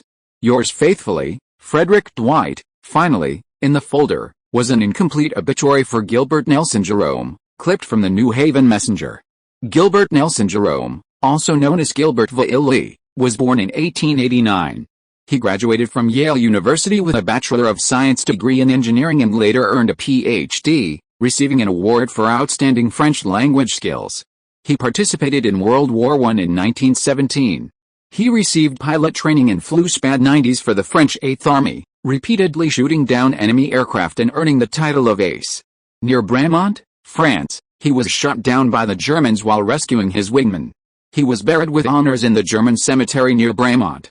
His remains were moved to the American cemetery in Argonne in 1919, and then reburied in New Haven in 1921 by his mother and sister. He was also a poet. His wife, Marilyn, and son, James, mother, Elizabeth, and sister, Jenny, were by his side at his burial. No wonder there is no record of Gilbert V. Lee's admission to Yale. Ronald understood. His great-grandparents had divorced, and he had lived with his mother, who had provided him with an inheritance and a good education through her earnings from portrait drawing, ultimately sending him to Yale University. He later took his mother's surname, becoming Gilbert Nelson Jerome, and enrolled at Yale. However, his son, James, reverted to the original surname, Lee, which has remained with him ever since. Ronald then opened the third folder. This material spanned from around 1914 to 1921, including yearbooks, eulogies, and published biographies. One biography, titled Lieutenant Gilbert Nelson Jerome, was written by his mother, Elizabeth Moore Jerome, and privately printed in 1920. It described his childhood, education, artistic talents, active participation in the Boy Scouts of America and the YMCA, his role as Commandant-in-Chief of the Connecticut Boy Scouts, his military training and service during World War I, and his death in battle. The book also included some of his drawings and poems, and numerous photographs as illustrations. Following this are copies of several pages from the Yale University Yearbook describing his college achievements and extracurricular activities, a copy of the In Memory of Yale War Dead published by the Yale War Memorial Committee, and a photograph of Gilbert in the UK with his beloved SPAD 90 biplane. These two documents were attached to a letter from the university secretary's office addressed to his mother in memory of Jerome's life and war service. Next came photographs at various ages from his widow and son, James. The series ends abruptly around James's age of 10, after which only photographs of James playing alone at his grandmother's house remain. Finally, there was a note from Gilbert's sister, Jenny Jerome, written in 1939. My mother's health is already very poor. My brother's son, James, had a son with Miss X in London named Charles. Following my mother's wishes, I've stored these documents proving my brother's and nephew's identities at my and my mother's alma mater, Mount Holyoke College. When James returns, he can use them to bring little Charles back into the Jerome family, Tisk, Ronald thought, reflecting on his father's lineage, which seemed to have a romantic and philandering streak. They were either portrait painters or poets, their fathers either divorced and left, or died as pilots, leaving behind orphans and widows, or secretly had affairs with socialites and fathered illegitimate children. At the bottom was a small wooden box. Ronald opened the lid. The documents inside were also yellowed, old objects. First was a donation notice stating that his great-grandmother, Elizabeth, had commissioned her a window with a Quaker star design from Tiffany & Company for her son who died in World War I, and donated it to the Quaker Church in New Haven. These are all the memories of my great-grandmother Elizabeth, Ronald thought, deeply moved, feeling the weight of her decades-long longing for her son. Ronald reached down again to see if there were any more keys. He touched a cloth-like texture and pulled out an even older book. Wrapped in cloth, the pages were yellowed and fragile. Whoosh, Ronald blew on the cover. On the yellowed cloth cover, he could vaguely make out the image of a small child, holding a paper fan, wearing a melon-shaped hat, and with a faint outline of a braid at the back of his head. Next to the child was a rectangular sign resembling a Chinese restaurant sign. The title was on it, My Childhood in China, When I Was a Boy in China. Below the sign was the Chinese title, Teng Rensuan. Below that was the author's name, Yan Fu Li, Yan Fu Li. Could my great-grandfather, my ancestor in this life, have been Chinese? Ronald held the book up to the dim light of the twilight. It was published in Boston in 1887. The book was only a little over 100 pages long, very thin. Carefully opening the cover, he saw a portrait of the author on the title page. Sure enough, it was a handsome Chinese man. Below the photograph was his English name, Yan Fu Li. At the very bottom was a line of handwritten inscription, still clearly legible despite the years, to my beloved wife, Elizabeth. Below that was a signature in Chinese, Li Enfu. The light was very dim, and Ronald couldn't see the small print inside the book. He carefully put the book back in its box, pulled the handbrake, and drove back to New Haven. Chapter 558 The History of Dragons. I disembarked in San Francisco and took the train to New England. The children's enthusiasm was strange. They weren't tired at all, having just disembarked and then on the train. I was completely absorbed in looking at the prairie and farmland beside the tracks. If it weren't for the train collision, the robbery, and the shooting, the journey would have been perfect. We first heard gunshots, and then the women and children cried in fright. Then 2 menacing robbers came with revolvers. We were all terrified and lay on the ground. After robbing them and killing the train driver, they escaped on horseback. We could only continue by sending a telegram to the train company to send another driver. Ronald returned to his hotel in New Haven and began carefully reading the book written by his ancestor, Li and Fu. It turned out that Li and Fu was a child who came to America from China in 1873, arranged by Yang Wing, Yale's first Chinese graduate. This was an article he published in a newspaper after his marriage, reminiscing about his childhood. It became very popular and was eventually compiled into a novel. It's just that the imagination seems a bit too rich, the train robbers are a bit too far-fetched, Ronald commented on the plot before continuing to read. I was assigned to high school in Springfield, and everyone was assigned a host family. We ate and slept with that family. A doctor named Henry Vail was my host family. When the train arrived at Springfield Station, his wife Sarah, who came to pick me up, hugged me and kissed me passionately. That was the first kiss I remember. It doesn't mean my mother didn't love me, it's just that we expressed it differently. I'll always remember that kiss. No wonder everyone's middle name abbreviation has been V since my great-grandfather's time. This is probably Li and Fu's tradition. All the boys' middle names are Vail, in memory of that unforgettable kiss. Ronald understood the origin of his middle name abbreviation. No wonder all the men in his family, starting with his great-grandfather, used the same middle name. After carefully putting away all the family documents, Ronald returned the car in New Haven, bought a bus ticket, and returned to the Harbor Mansion bus terminal on 8th Avenue in New York. He immediately hailed a taxi and went home to find his aunt. And, guess what I found? My ancestors were from China. Ronald excitedly put down the documents and reported his discovery to Aunt Karen. Oh, really? Aunt offered him cookies and coffee. What, you knew this before? A little. Aunt Karen went to the inner room and brought out her wedding photo with her deceased husband. In the photo, her parents stood on either side of her and her husband, smiling happily. Your mother and I fell in love with your father and Steve, respectively. But my wedding ceremony with Steve was held on Staten Island, while your parents got married in Massachusetts. Why? Ronald asked, puzzled. It seems ridiculous now, but in the 1950s, no state in the U.S. had repealed interracial marriage laws. In the southern states, it was a felony that could lead to annulment. Although New York State didn't have such a law, the conservative forces on Staten Island were not very accepting of marriage between Chinese and white women. If people found out that your father had Chinese ancestry and he married your mother, we were afraid we would be in trouble. Your mother was one of the most beautiful young women in Tatwell at the time, and she was married to a man from out of state. Many local boys vowed to compete with her. Was it that serious? Ronald hadn't expected racial discrimination in America to be so severe before the civil rights movement. Yes, Staten Island still had slavery before the Civil War. So for safety, they went to your father's hometown, Massachusetts, the most open and tolerant state in America. Oh, why didn't you tell me before? Ronald was also glad he hadn't been reborn in the 1950s or 60s, having to avoid conservative areas when getting married. I've always agreed with Dr. King's view that a person should be judged by their talent and achievements, not by their ethnicity and skin color. Look at you, your hair is dark blonde, your eyes are amber. Even if your great-grandfather was Chinese, you only have 1/16 of that blood in you. America doesn't care about ethnicity, it values personal achievement. You have Chinese ancestry, and you also have English ancestry. Your mother's side also has French, German, and perhaps Scandinavian and Irish ancestry. So where are you really from? That made sense. Ronald nodded in understanding. I am American. The next day, Ronald's interest remained undiminished, and he went directly to the New York Public Library on Fifth Avenue to look for the story of his great-grandfather, Yan Fu Li. Although he didn't have much Chinese ancestry, he was Chinese in his previous life, and he wanted to find out more about this complicated and bizarre story. This true story that happened to him could almost be made into a movie. Using Yan Fu Li as the keyword, he actually found some of his past deeds in the library's catalog.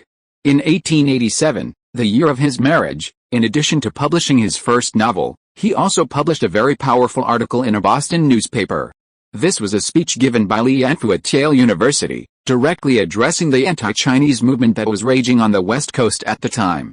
In the Chinese communities of San Francisco, white people were chanting the slogan "Chinese must leave," legislating against Chinese immigrants for citizenship and demanding their expulsion back to their homelands.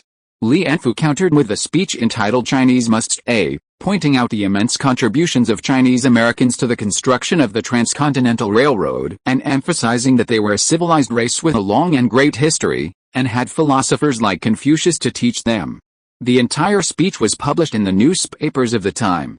It is said that a New York State senator, who happened to hear Li Yanfu's speech at the New Haven Central Church, jokingly remarked that Li Yanfu had to leave, otherwise he couldn't run for senator against such an eloquent speaker. The article's author biography also included some information about Li Yanfu's background. He consistently ranked first in English at his public high school and was also a key player on the school's baseball team. Young Wing, who was in charge of Chinese students studying in the U.S. at the time, recognized his linguistic talent and arranged for him to apply to Yale University to advocate for improved treatment of Chinese people in China. On his first trip to the U.S., he happened to encounter the infamous train robbery perpetrated by Jesse James in San Francisco, resulting in over 30 deaths and injuries. Fortunately, the students were unharmed, otherwise, we wouldn't be able to hear such a brilliant speech today. It seems he really did encounter train robbers. Ronald realized that his grandfather wasn't writing fiction, but based on true events. The value of this book then needs to be reassessed. Perhaps it contains Li Yanfu's true historical recollections. In another report, first published in the Boston Globe in 1890, Ronald also found a report about Li Yanfu's divorce from Elizabeth Jerome. In New England, particularly Massachusetts and Connecticut, the social atmosphere was relatively liberal and open. Despite the West Coast anti-Chinese sentiment surrounding Li Yanfu's marriage to Jerome's daughter, there wasn't much discrimination against him. The couple were simply often the subject of stares when they went out. However, after Li Yanfu wrote his anti-Chinese article, he became hated by conservative forces. While investigating the expulsion of Chinese laborers in San Francisco and preparing his series of reports, Elizabeth's mother developed a grudge against him, and the two eventually divorced. The Jerome family only had one daughter, Elizabeth, so unusually, they published her divorce statement and his will in the newspaper, witnessed by a Quaker pastor, leaving his $100,000 estate, equivalent to about $1 million in the early 1980s, to his daughter to raise their two children. Ronald spent several days in New York, going to the library every day to search for traces of his ancestors. Finally, his agent couldn't take it anymore and called and arrested Ronald. "Ronald, are you writing a new script? I heard from your aunt that you go to the library every day." Nisida had received several new scripts from Ronald, specifically requesting him to direct them, hoping that Ronald, who was stuck in New York, would hurry back to Los Angeles. No. I did find my father's family information. My grandfather and great-grandfather, I found their history, and I've been looking for their historical traces these past few days. You know what? My grandfather and great-grandfather were both fighter pilots who died on the European battlefield. Hey, that's perfect. Katzenberg from Paramount called me personally. He has someone write a script about naval fighter pilots and wants to invite you to direct it. Oh, is it World War I or World War II? Ronald remembered when he was shooting a Saab commercial. He searched for a long time before finding some air combat movies shot on the later stages of World War II. No, it's about the latest fighter jet. Come to Los Angeles, and we'll talk to Katzenberg as soon as possible. Okay, I'll go back right away. Also, I've recently become interested in the history of Japanese and Chinese Americans. Could you help me find some novels or plays about these Asian ethnicities that would be suitable for adaptation into a screenplay? Why? Are Asian stories popular now? What have you heard in New York? Nisida was very perceptive. Ronald was about to tell her about his Chinese ancestry, but remembering his aunt's comments about the discrimination by white conservatives, he swallowed his words. Well, the Vincent Chin case in Detroit, and the Chinese Americans in New York are marching again, and the Japanese Americans are participating too. It's quite a big deal. They're going to prosecute a murderer in federal court. I'm wondering if this will become a hot topic. Also, the character of Master Miyagi in Dragon Boys is very good. I heard from Miss Jodie Foster that she was also very impressed with the character. Maybe that will also become a hot topic. What, you met Jodie? Okay, come back as soon as possible, and I'll find the novel for you as soon as possible. Chapter 559 3 Scripts. This script, is it also based on a true story? Back in Los Angeles, the first thing Ronald did was meet with his agents, Nisida and Richard. They handed him a script synopsis from Katzenberg, COO of Paramount's production division. Yes, this script is based on an interview in last year's California magazine by Ehud Yoneh. He interviewed many people at Miramar, near the Naval Air Station San Diego. The story is based on the life of Lieutenant Heater Hitley, a Navy aerial photographer, and some fighter pilots at the air station. Richard handed him a copy of the magazine from last May, the cover featuring the aerial photographer. How about it? Doesn't it fit your family background perfectly? Nisida set out Italian salami and poured Capella wine, letting Ronald eat and drink while browsing the script. Carl Katzenberg thinks highly of you. Your last film, Dragon Boys, was based on a newspaper article, so he'd like to give you the script adapted from that article. You can freely revise this first draft. Ronald ate a few sausages, took a sip of wine to recover from the fatigue of his long journey, and then quickly flipped through the script, as if checking for a banknote tucked inside. Then he took out a magazine article and began to read it. To be honest, it's not very good. After spending half an hour reading through the script synopsis and the magazine interview, Ronald spoke his mind. What's wrong? The original story of Dragon Might Kid is actually quite dramatic. It's about a bullied kid who trains and then fights back, defeating his opponent. But this interview, it's a bit of a patronage of naval aviators. Ronald picked up the freshly poured glass of red wine from Nisida and took a sip. This interview is a small-scale, large-scale one, starting with this aerial photographer and telling the story of the pilots and technical experts at the base. It's a very good interview, but it lacks dramatic conflict. Our Navy is professional, the pilots are competent, that's it. Ronald put down the magazine and picked up the script. This adapted script is even worse. It's like stretching a boring story 5 times longer and filling it with even more boring details. How many people want to see how pilots overcome high G-forces? And this aviation analysis expert, Christine Fox, doesn't have a romantic love story with a protagonist, nor is she a mysterious female soldier. I doubt the audience will fall asleep watching her talk about aerodynamics on screen, so it needs to be revised, right? Reduce the technical details of the female lead and add more romantic love stories, Nisida asked. You did this on purpose, didn't you? Ronald realized. Ha. Yes, Katzenberg means you have to write another draft. Nisida chuckled, then lowered her voice. This will be good for your career. Let's talk about it privately, and don't tell a fourth person this secret. What secret? Ronald's curiosity was piqued. Barry Diller, the president of Paramount, has finalized his deal with 20th Century Fox to head the company there.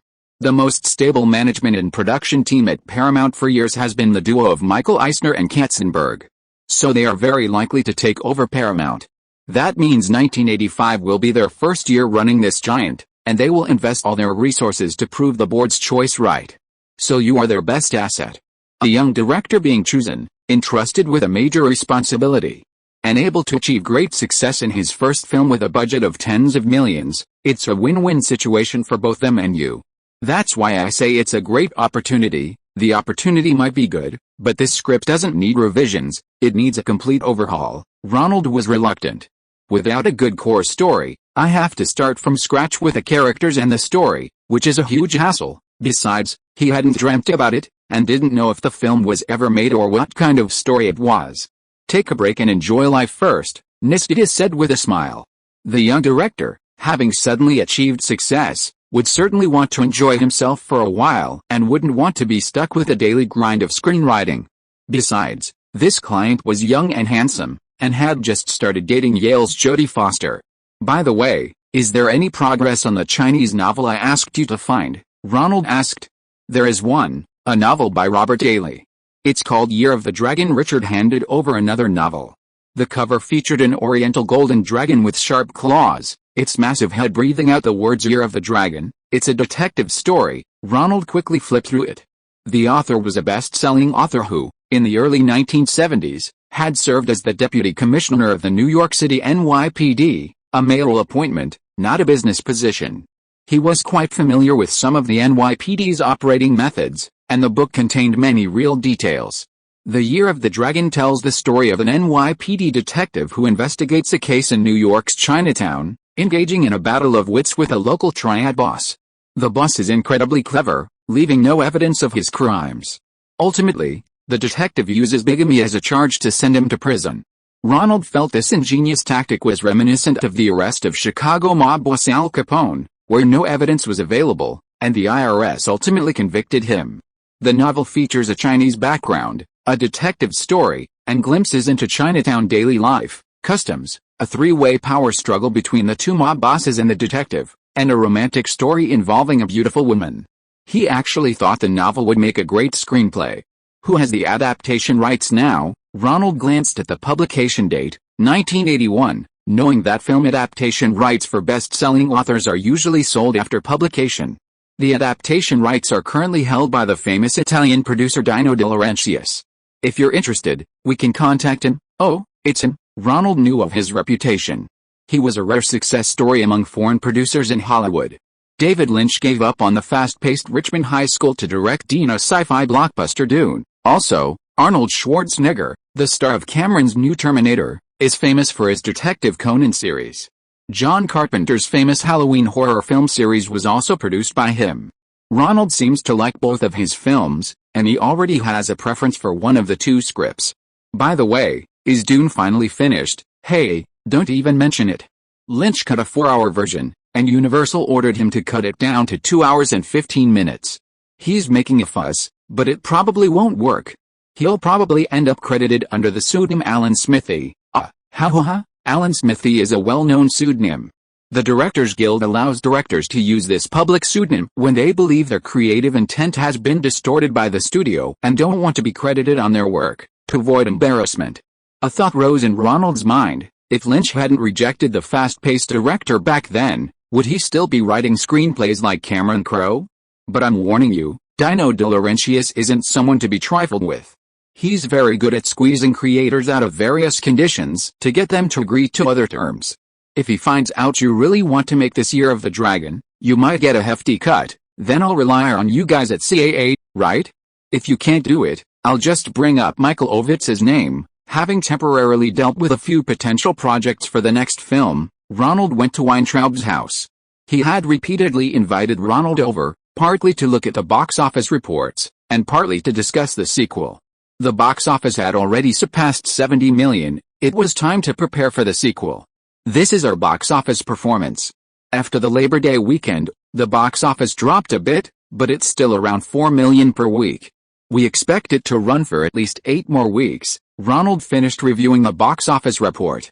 Weintraub's secretary, Susan, was very efficient. She had listed the film's production company, distributor, various key creators, and a silhouette of a crane on the report. They would use this performance to attract investors for the sequel. What company is this? Ronald noticed a strange name on the list of producers, Delphi. It didn't look like a company name. It's a Wall Street fund, Weintraub replied. Can funds invest in movies? Ronald knew that brokerage salespeople often called Aunt Karen, trying to persuade her to buy various funds, but she always refused. She, like Ronald, had bought some Coca-Cola and McDonald's stock, using the quarterly dividends for living expenses. Yes, Weintraub explained. This Delphi fund was a fund specifically sold to retail investors, primarily investing in film projects distributed by Columbia Pictures and the newly established Samsung Pictures. The second phase means that the first phase of this fund has been closed, and the second phase has been launched. The third phase is also about to be completed, and they will start looking for investment in potential projects under Columbia Pictures. So, Dragon Boys 2 can also get investment from Delphi? Ronald asked.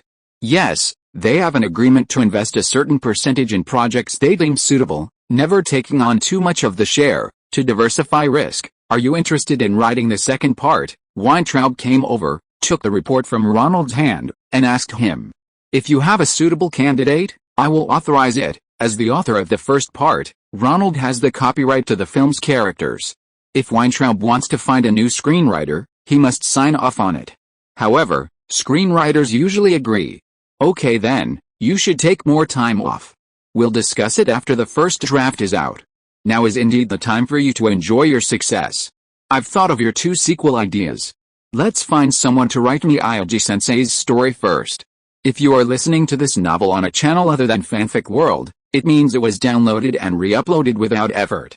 we warmly invite you to visit our channel, Fanfic World. There you will find the original version of this story and many other novels of various genres. We look forward to seeing you dive into a world of incredible novels. Chapter 560 Screen Fund. Ronald, come with me. Ronald had finished his business with Weintraub, and his wife, Jane Morgan, appeared at the living room door, beckoning him over. Hello, Ms. Morgan. Ronald embraced the former singer. Jane Morgan was wearing a long black dress today, with a black handbag slung over her arm, adorned with inlaid rubies, looking very expensive. Remember what you promised Barbara at the White House last time? Her son is in Los Angeles from Texas today.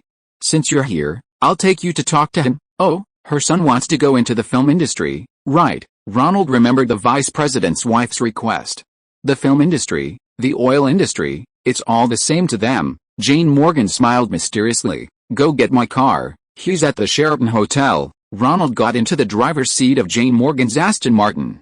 The sports car engine roared loudly, and Jane Morgan closed the window to make it easier to talk. Why do you drive a sports car? You're so tall, you should buy a Ferrari, Morgan said, noticing Ronald's slight awkwardness in the driver's seat. I don't have a sports car yet, Ronald replied honestly. You should have one. In Hollywood, in the entertainment industry, people always judge your status by your clothes and car.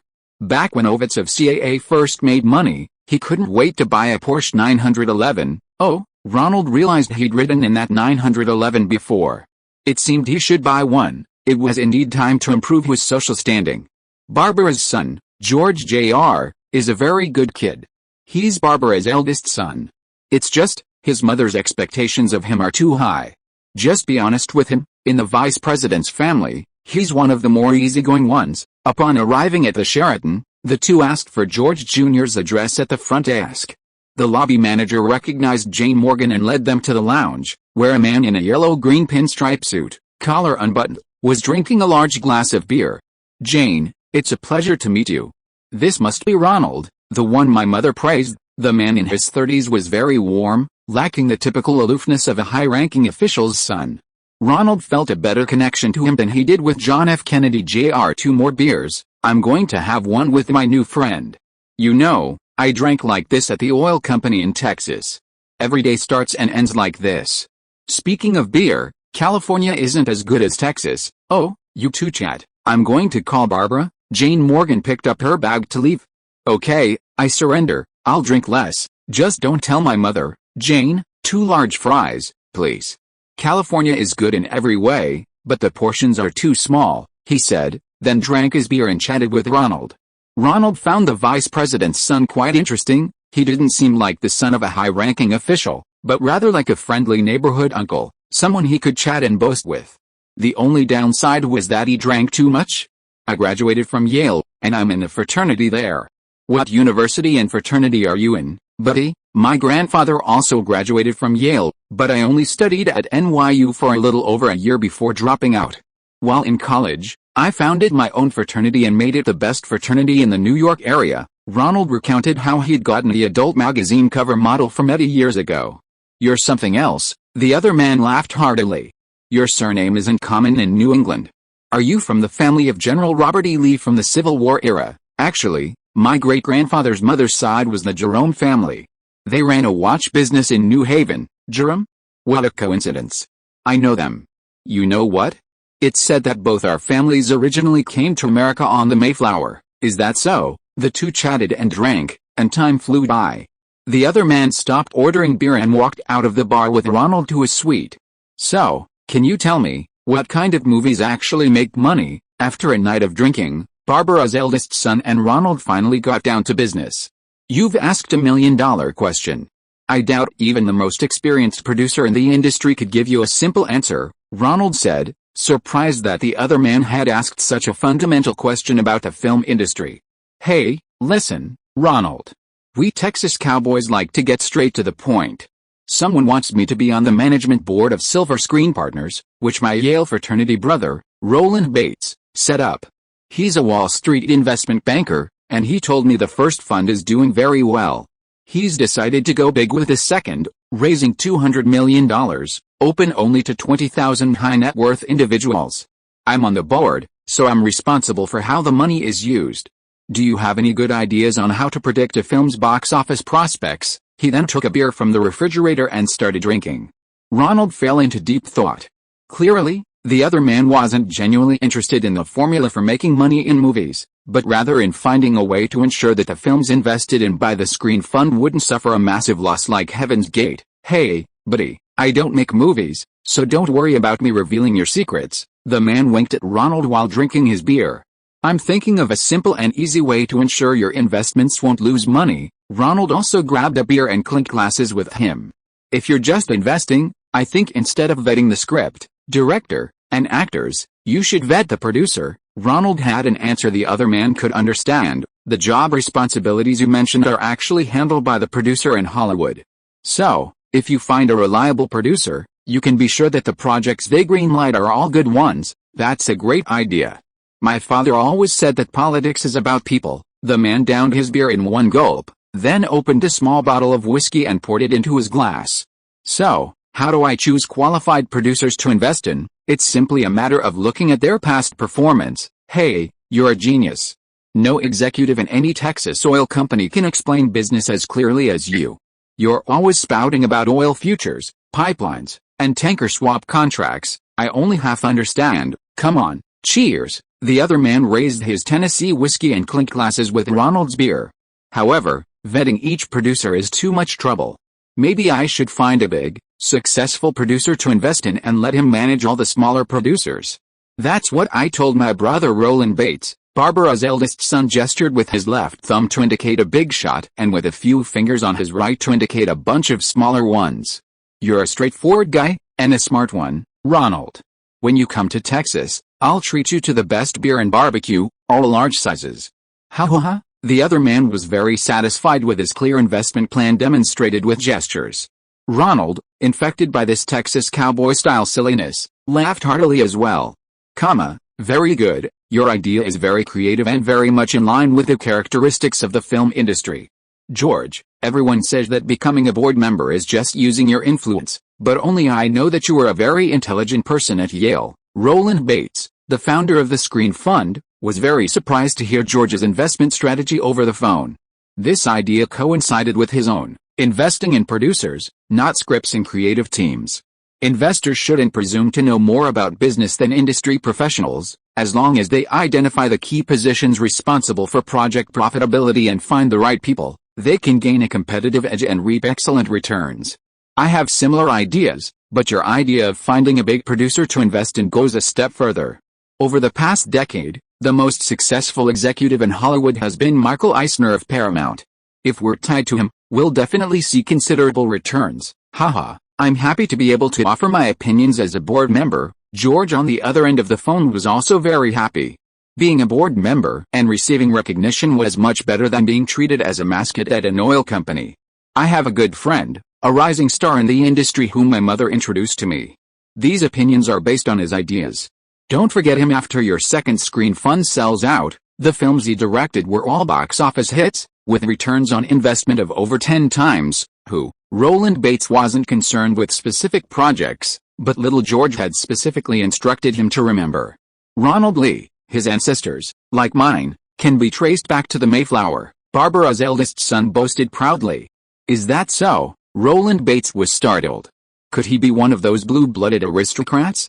Why didn't he go into finance and defense to become an artist? Don't worry, I'll personally speak with Eisner. Ronald, Michael Eisner personally called me to thank you. 2 days later, Agent Nisida approached Ronald with the good news. Eisner personally promised that once he officially takes over Paramount, that airplane project is yours. You can have whatever money you want, whatever screenwriter you want, whoever you want for the cinematography and art direction. And any star with a contract with Paramount is yours to choose from. Even if you want Jack Nicholson or Warren Beatty for the lead role, we'll try our best to persuade you otherwise. From the hottest porn star Catherine Turner to unknown Broadway actresses, whoever you fancy, you can find them. You want to sleep with them? Nisida didn't finish her sentence, instead scrutinizing Ronald from head to toe. How could someone with so much influence suddenly be supporting this client? Could it really be, as Paula Wagner suspected, that he'd found his father's family, a Mayflower passenger connected to the vice president's family? Yale University, Mayflower, New England, Wall Street, Private equity, 200 million, various elements flashed through the agent's mind. It wasn't impossible. Mr. Eisner? I have no connection with him. Ronald was completely bewildered. Several partners at CAA are saying that after he takes over as president and CEO of Barry Diller, he'll secure a large investment from Wall Street. For at least the next 2 years, his Paramount project won't lack funds. Oh, Ronald understood. In that case, the script for that fighter jet is definitely worth considering. I didn't expect Barbara's son to be so capable. Since there's no limit to the resources, things will be much easier. Jane, the person you introduced is really good. Roland Bates' mother called me and raved about little George. She said he's smart, understands business, and most importantly, understands the essence of management, not managing specific things, but managing people. I'm really happy. He's been in the oil company for so long, and all I've heard are negative things. Now Laura can rest assured. Barbara, with her full head of silver hair, confided her joy to her old friend Jane Morgan on the phone. Although her eldest son wasn't very capable, it seems he's finally qualified as a nominal executive. Who called? Weintraub asked his wife Morgan when he got home. It was Barbara. She raved about Ronald. Her eldest son performed very well this time, and she will agree to let him serve as a director of the Screen Fund. Oh, the Screen Fund. Weintraub thought of the legendary $200 million production fund. If Columbia didn't already have a similar Delphi fund, he would have been envious of that kind of funding that only involved investing money and didn't interfere with the production. I'm going to Las Vegas. MGM's owner, Cockrell, wants to see me. Don't forget, if you see any blonde beauties at the MGM hotel, you can sleep with the right one for $1 million a time, Jane Morgan said sourly. Honey, I'm just going to discuss business, Weintraub said, breaking out in a cold sweat. Chapter 561 Dividing Money and Shopping. Paramount CEO gets a job at Fox. Today's New York Times business front page features the news of former Paramount chairman and CEO Barry Diller's resignation to join 20th Century Fox. The report lists several critically acclaimed and commercially successful films Diller directed during his time at Paramount, such as Ordinary People, Indiana Jones, and Flashdance. His resignation includes not only his position at Paramount but also his roles as president of Paramount's parent company, Gulf West, and a series of concurrent positions at Simon & Schuster, among others. His compensation for giving all this up is his elevated position at 20th Century Fox. Fox's owner, oil tycoon Marvin Davis, will offer Barry Diller a junior partner position, at least 10% of the company's shares, and a salary no less than $2.5 million annually at Paramount. Barry Diller will assume his new role on September 30th. 42-year-old Paramount president Michael Eisner and 33-year-old production executive Jeff Katzenberg flew to New York this afternoon to meet with Martin Davis, president of Paramount's parent company, Gulf West. These two are rumored to be the most likely candidates to succeed Barry Diller. Although Gulf West has stated that Diller's position and responsibilities are likely to be filled by several different people, Paramount is also seeking a reshuffle of its executive positions. Martin Davis indicated that a new management team will be formed soon. He also said that he had not heard of Diller's intention to resign before Monday night. Mr.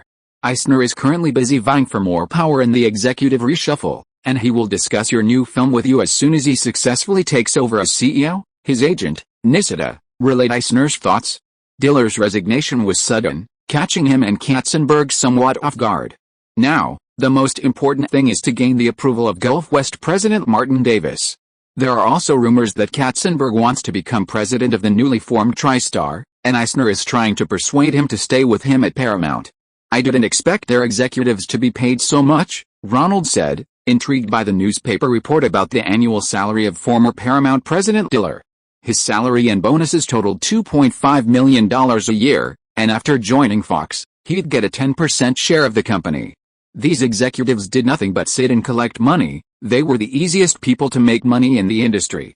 Hey, your income is excellent for a director, Nisida said happily. He personally drove Ronald to Cannon Company. Today was the day Minahan announced the first breakdance profit sharing. Our movie, Breakdance, has already grossed over $75 million in the American market alone. It's proven that Cannon can make big money in the film business. Minahan waved his hand dramatically. AWW. AWW, AWW, the employees cheered. Entering Cannon's office, they heard Minahan holding an employee meeting. On the stage in the screening room, Minahan, holding a microphone, excitedly announced the good news to the employees. "We'll be giving everyone a special bonus soon. In the coming days, we'll be making more and better movies. We'll also be aiming for Oscar and Golden Globe nominations." The employees clapped enthusiastically at the mention of the bonus. "Next, we'll be working on two fronts simultaneously. On one hand, we'll be making more commercial blockbusters. We've already brought in Bruce Lee's partner, Chuck Norris, to continue making commercial films. On the other hand, we've also brought in Andrei Goncharovsky to make art films." Minahan talked incessantly to the employees for 20 minutes before finally seeing Ronald arrive. He handed the microphone to a subordinate and happily led Ronald to the conference room. "Your accountant is here, Lawrence." Lawrence, Minahan called out the name of Ronald's accountant who had arrived earlier. "Have you finished reconciling the accounts?" "Yes, I have," Lawrence replied with a broad smile. This bonus was more than he had expected. So far, the total box office for American was just over $75 million, and it was projected to exceed $80 million. After deducting the $37 million box office revenue from MGM's distribution, Cannonball Studios' own distribution brought in nearly $40 million. The total gross profit attributable to the production and distribution companies was around $30 million. After further deducting MGM's share of distribution fees, Cannonball Studios' print production costs, and on-site marketing material expenses, the final distributable profit was $15 million. Ronald, according to his director's contract, was entitled to 10%, or $1.5 million, as a bonus. This portion was just profit on paper. The full return on box office revenue wouldn't be received until next year. Minahan, of course, wouldn't let this excessively long payment period hinder his investment in other films. He used this revenue as collateral to borrow $10 million in low-interest loans from Belgian banks. Today was the first bonus distribution. Ronald would receive half of the total bonus, or $750,000. In addition, breakdance was selling well overseas, as breakdancing appeared at the closing ceremony of the Olympics, captivating over 200 million viewers worldwide. Many countries purchased additional film prints. According to the pre-agreed profit-sharing ratio, Ronald would receive 1% of the revenue from all overseas copies sold, which was $400,000. The total income of $1.15 million overjoyed Ronald. This was the first time he had received more than $1 million from a single film. "Your friend, Ms. Jodie Foster, has called. I've asked her to audition. We'll stick to the usual practice and let Goncharovsky decide. Also, filming for the breakdance sequel is finished. Would you like to come and take a look?" Minahan, having just enjoyed Ronald's money-counting spree, didn't linger. After giving a few instructions, he instructed the driver to take Ronald and his group home. Quickly writing checks for his agent, accountant, and lawyer, Ronald had over $900,000 left. He felt he could indulge himself a little. "I want to buy a house in Los Angeles, so I won't have to rent anymore when I'm having parties. Haha, buying a house in Los Angeles is easy, but buying a house that's convenient for inviting people in the industry to parties isn't so easy," Nisida explained to Ronald with a laugh. In Hollywood, mansions are mainly concentrated in three areas. The first is the traditional Beverly Hills, which has been the residence of the most powerful and wealthy since the 1920s. The richer the family, the closer they live to the mountaintop. The second area is Malibu, which, besides the typical sunny beaches of Southern California, also boasts many unique rock formations, making it an ideal vacation spot for celebrities. Many people go there for summer vacations, but it's not suitable for year-round living. The third area is Mulholland Drive, a haven for bachelors. It's known for its wild parties. However, since the rise of eligible bachelors like Warren Beatty, Jack Nicholson, and Marlon Brando, property prices here have also skyrocketed. Even the cheapest houses in these three areas, suitable for parties, cost over $1 million. Ronald isn't unable to afford one, but he doesn't want to invest all his money in such mansions or take out a mortgage. Instead, he wants to use the money for film production or simply buy stocks and earn dividends. "Alright then, I'll stick with renting. Find me a big house that's perfect for parties, at least 3 living rooms, 3 garages, and a driver's quarters.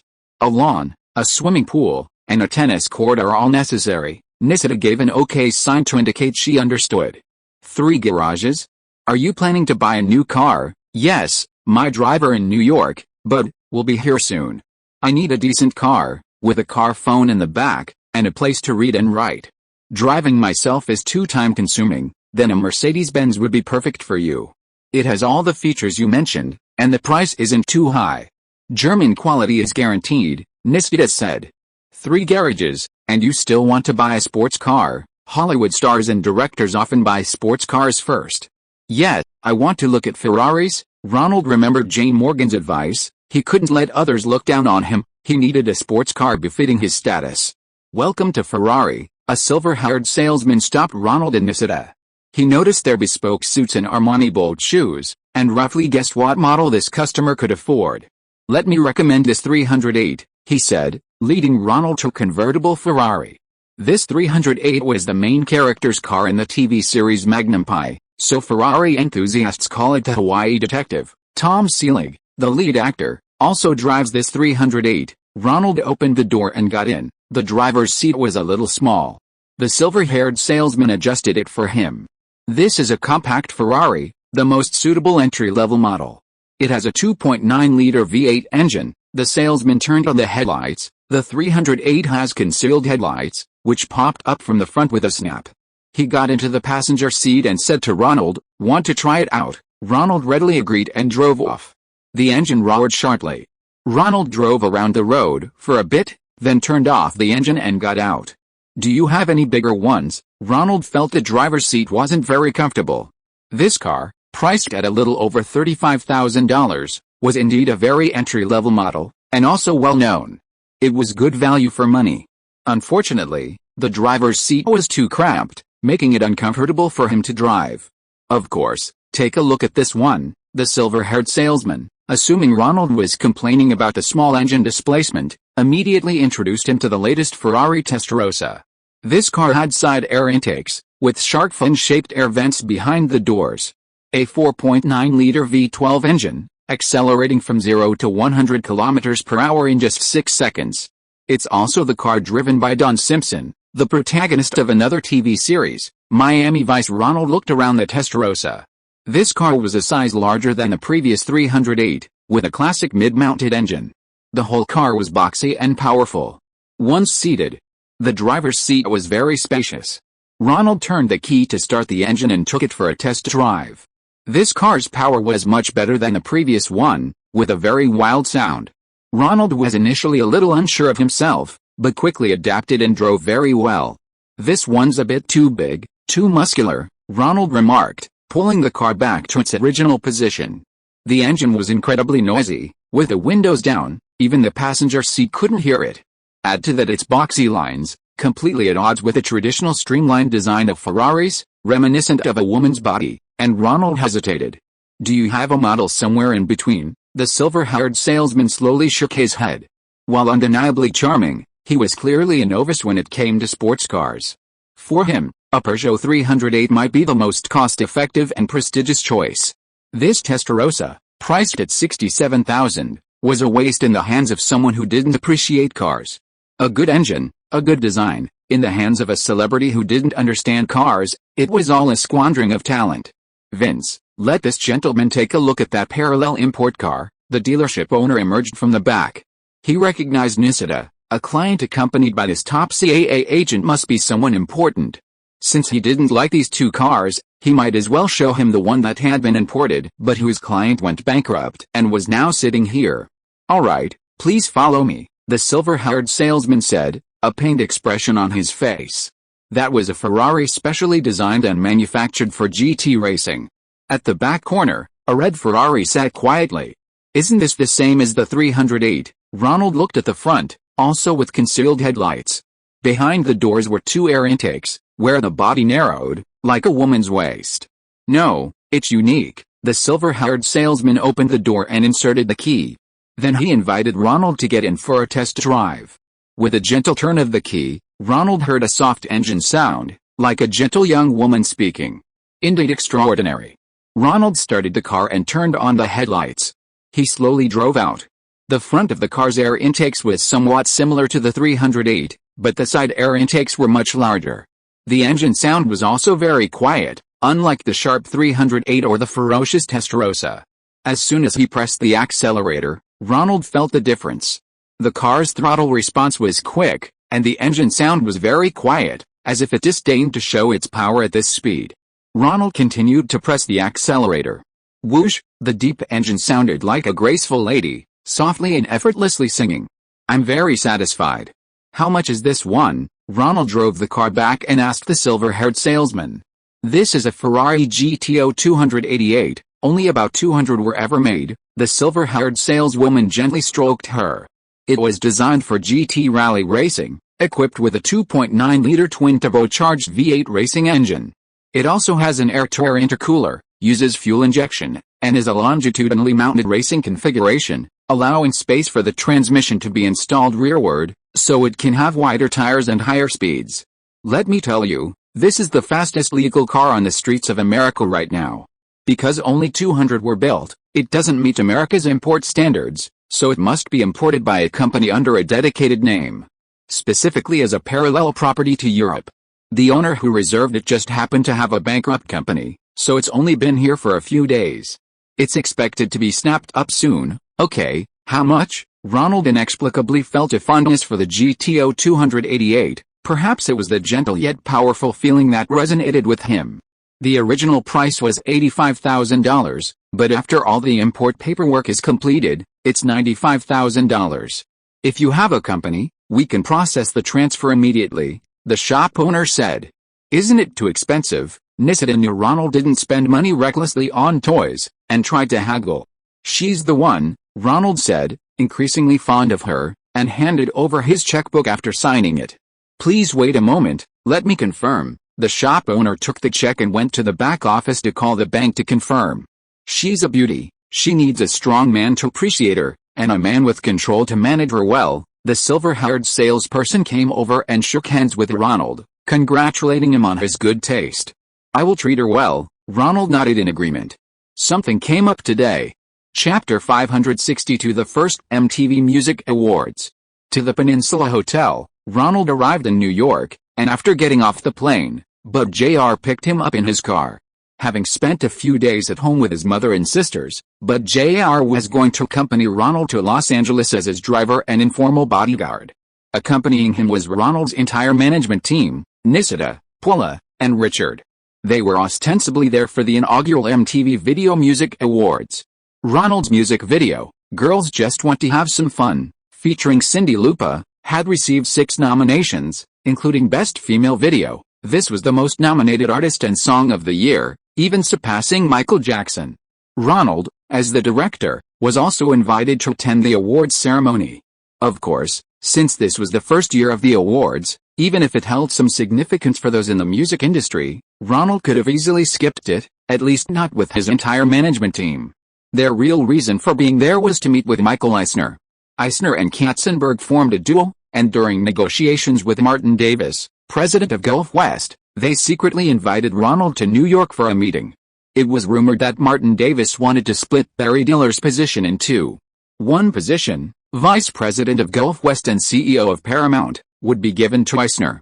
The other position, president of Simon & Schuster and chairman of Paramount, would be given to Frank Mancuso, the current executive vice president of Paramount responsible for acquiring and distributing films from other independent producers. At this crucial moment in negotiations, besides forming a team with Katzenberg, Eisner's even more powerful card was the $200 million production budget from the Screen Fund, introduced by Ronald. If he could allocate this $200 million, it would be a decisive factor. The vice president's son had a close relationship with Ronald, so Eisner planned to hold on to this card until the very last moment, playing it at the most critical juncture. Being able to directly discuss industry heavyweights like Michael Eisner with matters that would determine the future of the industry made the agents very optimistic about Ronald's future. They put everything aside and came to New York to help Ronald manage this relationship. As long as they could get on Eisner's good side, both Ronald's future and their own positions within CAA would be guaranteed. The three agents squeezed into the back seat of a Honda Accord, while Ronald took the passenger seat, and they drove towards the Peninsula Hotel where Eisner and Katzenberg were staying. Mr. Eisner, Ronald quietly approached Eisner's executive suite, embracing and greeting him.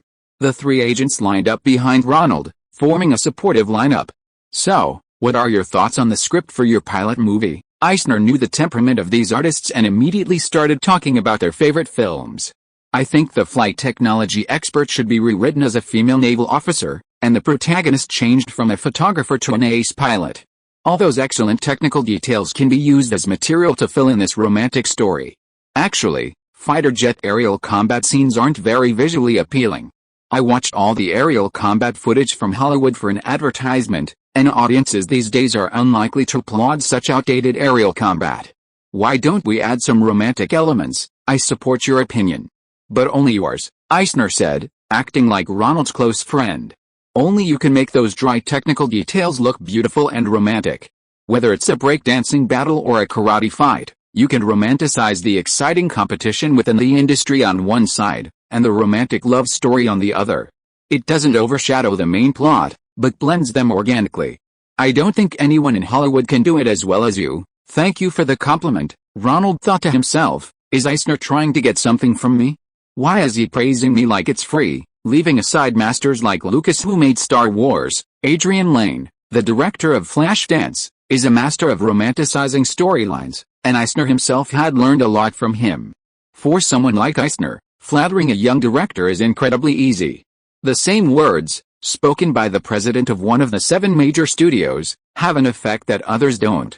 The two discussed film art in their previous interactions, with Nisida and Paula providing timely and humorous commentary, creating a pleasant atmosphere for both host and guest.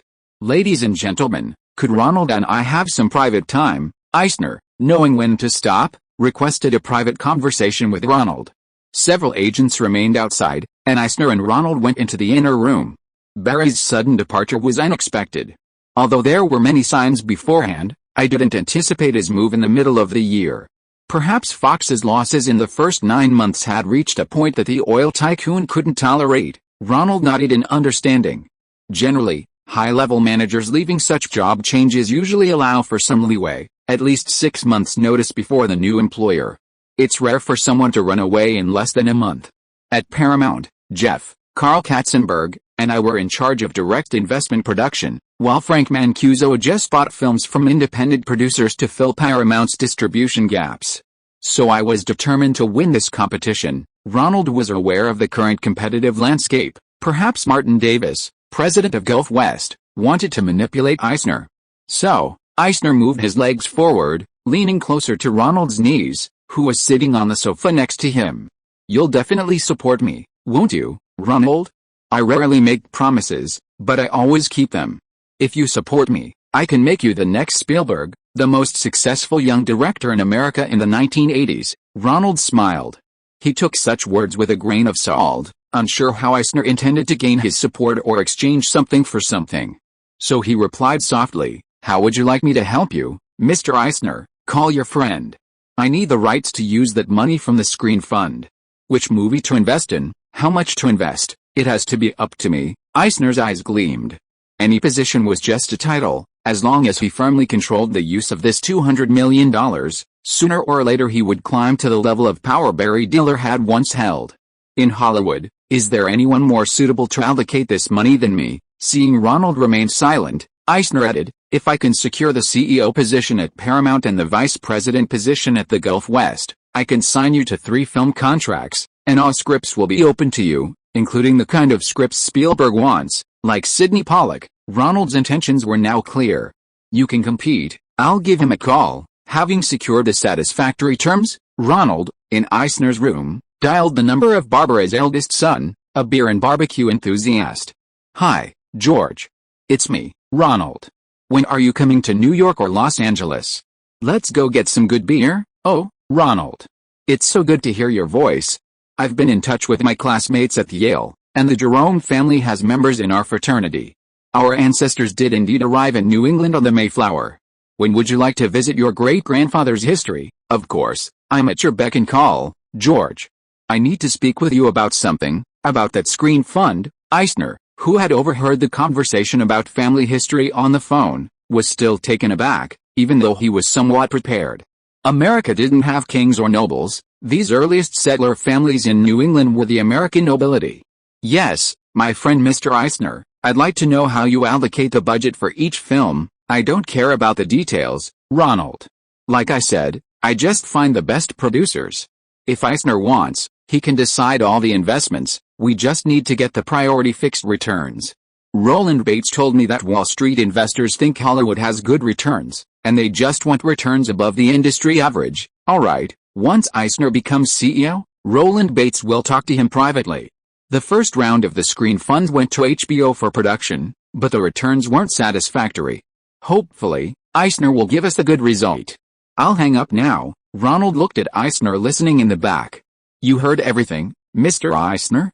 I think your idea is exactly what they're hoping for. Call me Michael. Eisner grabbed Ronald's arm and laughed heartily. The three agents were also overjoyed and went back to report the latest news to the CAA partners. Only Richard remained to help Ronald handle things. Welcome to the first MTV Music Awards, held at Radio City Music Hall. I'm Dan Aykroyd. I'm Betty Midler, the two hosts began. The first MTV Music Festival had attracted many big names. There were hundreds of guests and audience members, but the atmosphere was relaxed. The two hosts, dressed in t-shirts and jackets and wearing large glasses, went up to the stage. The presenter for the Best Music Video Director Award is John Landis, the director of MJ's Thriller. Ronald applauded from below. The MTV Awards ceremony closed in early May, and Landis had been chosen by Quincy Jones to direct MJ's Thriller music video, which wouldn't happen until later in the year. He could only be a presenter. I wonder how much money he will make, whether it'll be enough to compensate Jennifer Jason Leigh for the loss of her father, Ronald thought with a hint of malice. To promote this new award, MTV went to great lengths, bringing in Lord Stewart, David Bowie, Tina Turner, and others as performers. Diana Ross, Quincy Jones, and other big names served as presenters. Rolling Stones frontman Mick Jagger even recorded a video introducing the award winner. The Police, the winner of Best Female Music Video is Girls Just Want to Have Fun. The two British musicians presented the award. Ronald pulled Cyndi Lauper onto the stage to accept the award. She was feeling very down after failing to win her previous nominations. Most of this award should go to Cyndi. Her energy, imagination, and passion are the biggest factors in the success of the music video. Ronald, holding a trophy shaped like an astronaut landing on the moon, raised it up with Cyndi. It wasn't a particularly important award for a film director like herself, so saying a few nice words wouldn't hurt. Thank you, thank you. Ronald is the most talented music video director I've ever met. You've all seen breakdancing, right? The audience responded with laughter and applause to Cyndi Lauper's introduction. Let me tell you, girls really want some fun, especially when creating with Ronald. Cyndi Lauper, who had only won 1 out of 6 nominations, slammed her hand on the award table, both happy and angry. Oh, SHXT. It's him. Why didn't my agent hire him to direct my music video? Backstage, a female singer preparing for her performance heard Cyndi Lauper slamming her hand on the table and went to investigate. She saw Ronald holding the trophy and warmly embracing Cyndi Lauper, and a seed of jealousy welled up inside her. Next up for us is, Dan Aykroyd pointed, Madonna, like a virgin, first touched, like a virgin, with your heartbeat beside me. Ronald, walking into the audience, looked up and saw the next performer. She was wearing a white wedding dress and sitting on a stage, singing. Isn't that Madonna? Even from a distance, Ronald recognized a young girl who had auditioned years ago and failed to gain international fame. Madonna, as she sang, took off her white veil, waving it in one hand. She sang with increasing enthusiasm, walking to the edge of the stage, still waving her veil. God, Ronald and Cyndi Lauper next to him both clearly saw that Madonna's wedding dress was open work, and a belt had the words boy's toy on it. Bitch, Cyndi Lauper muttered under her breath. Was this bitch trying to steal her spotlight? She was the one who should have won Best Female Singer MV. Madonna walked towards Ronald, twirled the hand holding the white veil around, and pointed at him. You are so beautiful, you are mine, I will be yours, until the end of time, because you make me feel, yes, you make me feel I have nothing to hide. These lines seemed to be sung directly to Ronald. Then something even more shocking happened. Madonna knelt down on stage, pointed in Ronald's direction, and began to sway her body back and forth, high and low. Like a virgin. You feel so good inside me. When you hold me, your heart is beating, you love me, oh, SHXT. Ronald, like everyone else, was stunned by this daring dance move. Did Madonna recognize me and dance like that? Ronald covered his face. Chapter 563 The Hollywood Reshuffle. As the music drew to a close, Madonna, her eyes fixed on Ronald in the back row, made various provocative gestures. She extended her finger and beckoned towards Ronald a few times. "Bitch, this bitch," Cyndi Lauper, sitting next to her, thought Madonna was openly provoking her and cursed out loud in anger. "This bitch is very cunning. She knows the TV cameras won't capture her provocation in full view, so she deliberately makes these gestures towards the cameras behind us. Actually, she's targeting me." Cyndi Lauper saw through Madonna's scheme. They were both teenage singers, competing in the same category. Although she had won an award today, Madonna was performing as a guest, and it was uncertain who would be more popular. Hi, Ronald coughed. Madonna on stage was lying on the floor, winking at him. Perhaps seeing Ronald reminded her of their one-night stand, or perhaps the atmosphere of the performance made Madonna excited. She suddenly lifted her skirt and rolled over on the floor. White garter belts and lace stockings were exposed to the eyes of the audience and all the teenagers watching the televised broadcast. Wow, Ronald recalled the days when he'd slammed his fist on the wooden wall as he escorted Madonna back to her apartment after she lost the role of famous. "That bitch," Cyndi Lauper cursed again. Such an outrageous scene would be all over tomorrow's newspapers, television, and all the media. The spotlight he'd stolen with his bad girl declaration while deliberately slamming the table during his award acceptance speech was going to be stolen by Madonna again. Ronald raised his hand and clapped along with everyone else, taking the opportunity to divert Cyndi's attention and cross his legs. Ronald, after the event, one of Madonna's assistants ran up to Ronald and handed him a note. His manager, Richard, stopped him, checked it, and then gave it to Ronald. "Ms. Madonna would like to speak with Ronald in her dressing room," the assistant added. Richard looked over, and Ronald nodded. It had been a long time since they'd seen each other. Now Madonna was a guest at the MTV Awards, and he wanted to chat with her. Madonna came out to greet him, warmly embracing him after several years, pinching his waist as she did so. "You're still so energetic." Entering the dressing room, to Ronald's surprise, a woman was already waiting for Madonna. "Maripol, my hairstylist. I'm off to a party, so I came here to redo my hair," Madonna said, pointing to the woman. "We met at Club 54, Ronald suddenly remembered how Madonna had abandoned him at the club's entrance to try and get into the club and network with industry bigwigs. It was after that he met Helen Slater. "Hello," Ronald smiled at Maripol. Maripol untangled Madonna's deliberately messy hair from the stage and restyled it. "I'd like you to direct my music video.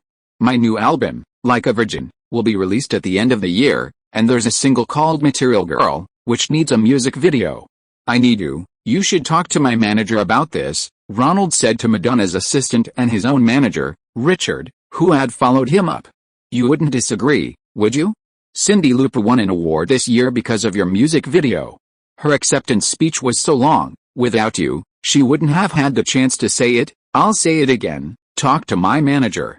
I'm busy with a new movie, okay? Looks like we haven't seen each other in a long time. You've forgotten me. Let me give you a refresher." Madonna, with her bold style, immediately hugged Ronald, about to give him a passionate kiss. One hand also went straight down to his lower body. Okay, Ronald quickly pleaded, "I'm serious. Have your agent contact my agent. I'll see when it's convenient for me." "Ronald, aren't you coming to the party with us? There are lots of girls waiting to meet you, a big Hollywood director. Have my agent schedule a time." Ronald gestured, escaping Madonna's clutches. Bud was already waiting outside, driving Ronald home to rest.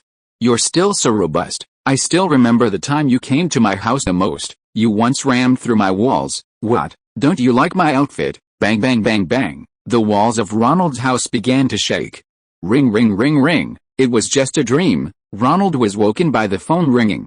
In his dream, Ronald was somehow cornered at home by Madonna, who insisted on reliving the past.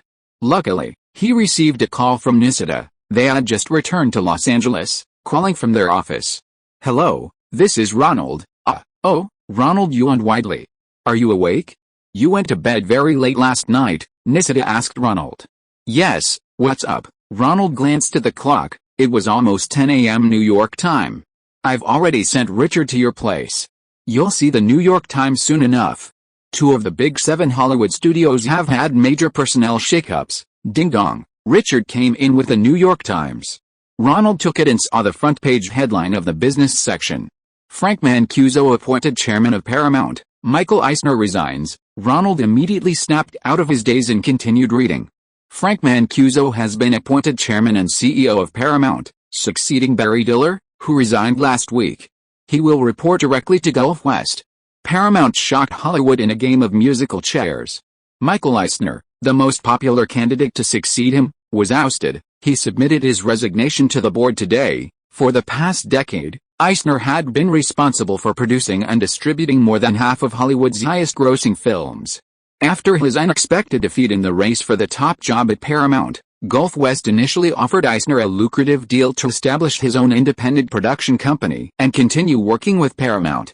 However, in the power game of Hollywood, Eisner rejected this symbolic offer and resigned from the board. After being granted permission, he stated he would continue to explore collaborations with other companies in the industry. "Where is he going?" Ronald asked Nisita, who was waiting on the other end of the phone. "Probably Disney." "Oh," Ronald continued reading the Times report. "This is one of the biggest reshuffling in the industry in a decade." Disney's president and CEO, Walt Disney's son-in-law, Ron Miller, was also asked to resign by the board yesterday. "What a coincidence," Ronald said. "Yet, Eisner must have a backup plan," Richard said from the side. New York entertainment industry analyst Lee Iserker said that Paramount's new management team faces a nobody-wins situation. "No company can succeed forever," Iserker said. "Paramount has a long history of success under Diller's leadership. As long as the success continues, people will believe in his legacy. When it fails, the new person will be blamed." "Did you contact Eisner?" "He's not answering the phone right now. I guess he's negotiating with Roy Disney Jr., who successfully ousted Ron Miller from Disney." "What's the deal with Ron Miller? How did he get ousted?" "His live-action film projects were a complete failure. Several films he spearheaded targeting the teen market barely made it to the box office and didn't receive critical acclaim. Plus, Roy Disney Jr. is Walt Disney's nephew. He rallied Walt's old associates and the board to force him to resign. Now Ron Miller and his wife, Diane Disney, have moved to Napa Valley to be neighbors with Coppola and run his vineyard. Will Eisner get the CEO position at Disney? There's a good chance. He and Katzenberg are a united front, and Disney's terrible performance means they're really neither for choosing movies. I reckon he'll call me. Make sure your phone line is always open." Ronald had a feeling Eisner still desperately needed the screen fund card. "I think so too." "Okay, you and Richard can just wait for the call at home." Nisita discussed strategies for dealing with Eisner with Ronald and the others on the phone before hanging up. Sure enough, half an hour later, Eisner called Ronald's house. "Ronald, I think I can still get that guarantee." Eisner got straight to the point. His time was precious. "I'm not a board member of the Screen Fund." "Why don't you just ask the fund manager, Mr. Roland Bates, SHHH. I need a commitment now. Roy Disney Jr. needs more than just a keen eye for movies. He needs money." "Then I can't help you, Mr. Eisner." "No, you can, but only if you get your friends in Texas to announce their support for me to manage that fund." "I don't have that kind of power." "You don't need to persuade them individually. Just arrange a meeting." "What's in it for me, Mr. Eisner?" "My terms remain unchanged." Mr. Eisner, Paramount, the most successful of the Big Seven, is not the same company as Disney, which is only slightly better than MGM after becoming a casino. "I can figure things out slowly, but it will take time. Disney is a mess, everyone has their own agenda, and I need at least 6 months to sort things out." At Paramount, Frank Mancuso is a fool, and Martin Davis of the Gulf Coast only values him because he's obedient and won't threaten his position. Before they find truly capable managers, I can still exert some influence and give you one last push. Let me see what I can do." Ronald hung up the phone. Chapter 564 Tiffany's Glass. Although the Vice President of America holds a high position, his actual power is limited. To be precise, aside from concurrently serving as President of the Senate, where voting is only possible in tie-breaking situations, his only remaining power is to automatically succeed the President in case of death. However, the Vice President's prestige is no less. When necessary, he can use Air Force 2, the Vice President's official aircraft. The Secret Service provides him and his family with the same level of protection as the President. After all, this is where the two great empires hold their grandeur when attending state events. Barbara's son doesn't live in the White House, but when he travels, he is still closely protected by a Secret Service agent. Just pretend you didn't see him, George Jr. said to the burly Secret Service agent, noticing Ronald's slight hesitation around the armed man. "Hey, give my friend and me some space." Ronald couldn't directly mention Eisner's request to Barbara's son, so after some thought, he called him under the pretense of finding a relative of the Jerome family within the Yale fraternity, asking for contact information for other members of the Jerome family. Sure enough, Jerome, who was having a cold war with his wife Laura due to alcoholism, immediately flew to New York upon hearing about this fun opportunity and invited Ronald to go to New Haven. Roland Bates, the manager of the Screen Fund, also came to New York to meet him. Michael Eisner happened to be there by chance, and the two, understanding each other's purpose, quickly struck up a conversation through Ronald and Barbara's son's introduction. Michael Eisner had recruited Jeff Katzenberg. The two had produced roughly half of Hollywood's highest-grossing films over the past decade. Roland Bates was exactly the kind of powerful producer and manager he needed. They quickly reached a deal. Eisner could only use the fund for live-action films, not for Disney's traditional animated films, which were a bottomless pit of costs. Roland Bates, in turn, endorsed Eisner, adding a crucial bargaining chip to his negotiations for the position of Disney president. Ronald, meanwhile, took little George to New Haven, where George attended Yale University, to search for clues. "Let me tell you," Ronald said, "when she was young, Laura was a beauty. I fell in love with her at a barbecue party. It took me 3 weeks to get her to agree to date me, but 3 months later, she accepted my proposal." In New Haven, Ronald walked to the house of George's classmate Jerome, showing him many photos of his wife and beautiful twin daughters along the way. But now she's become a nagging housewife, and every time she drinks she has to. Ronald shook his head. Marriage didn't seem to be all good. He complained for a while, then cheered up again. He saw his old buddies from Yale's Skull and Bones Society. Roger Jerome was a local, now working on Wall Street. He had come back specifically to see his classmate, George, and reconnect. "You must be Ronald. George told me about you. My father knows your great-great-aunt, Jenny Jerome, your great-grandfather Gilbert's sister. She passed away in 1979, and her grave is with her brother and mother in Evergreen Cemetery." Oh, Ronald thought. If he had known this in his first year here, he might have even met this great-aunt. In the Jerome family cemetery in New England, Jenny Jerome's tombstone was the newest, with a beautiful photo of her in her youth. She lived to be 91, never married, and had no children. In her will, she stipulated that her ancestral home and some limited property be donated to the church. She left only a letter for her brother Gilbert's descendants, hoping they would come to seek the glory of their ancestor. "It seems there are no immediate relatives left," Ronald said, not wanting to associate with the Jeromes. Their watch factory was long gone, and most of the remaining members worked in education and finance. "My great-aunt," said the Tiffany glass her mother donated in memory of her brother, "is still at the old synagogue." "Yes, but it's completely dilapidated. I can take you there, it's not far," Roger pointed, and the group walked to an old building. "This doesn't look like a synagogue, it looks more like a Jewish synagogue." Yes, the Quakers declined drastically in New England. In the 1950s, newly wealthy Jewish immigrants bought it and converted it into a synagogue. Roger found the entrance and went inside. Afterward, they moved to a better building, and this place completely fell into disrepair. Real estate developers have their eyes on this land, and it's said to be demolished soon. Ronald went inside. The floor was covered in dust. The tables and chairs in the synagogue had been removed. It was essentially an empty hall. Cough, cough. Ronald coughed, choked by the dust stirred up inside. He looked towards the window his great-aunt had described. The wooden window high up had been completely smashed, indicating that some valuables inside had been taken. "Look," just as Ronald was feeling disappointed, little George patted him on the shoulder. Following his finger, sunlight streamed in from the pried-out window above, illuminating a clear beam of light in the dusty old church, illuminating a piece of broken-off window pane on the floor. Ronald went over to look, and miraculously, the window pane, donated in his great-grandfather's name, still lay there quietly. Perhaps when the Jewish synagogue was converted, they hadn't spent the money to install new glass and had preserved this old one. Ronald carefully wiped away the dust with a handkerchief. The donor's name was still faintly visible on the wood below the back of the glass. Little George saw all this and immediately made the sign of the cross. "My God, this is simply a miracle." This journey of tracing his ancestry had greatly pleased little George. Especially after finding that shard of glass in the church, He felt it was a divine intervention. On the way back, he even picked up a Bible to read. Maybe Laura was right. I should start reading the Bible every day, maybe that will help me quit drinking. He had the glass carefully cleaned by a craftsman and made into a decorative piece. Ronald placed this soul link between himself and the world at his aunt's house on Staten Island. Ronald himself returned to Los Angeles. Eisner had gone to Disney, and they had finalized their terms, announcing to the outside world that it would take some time. The pilot movie he had promised had to be temporarily shelved.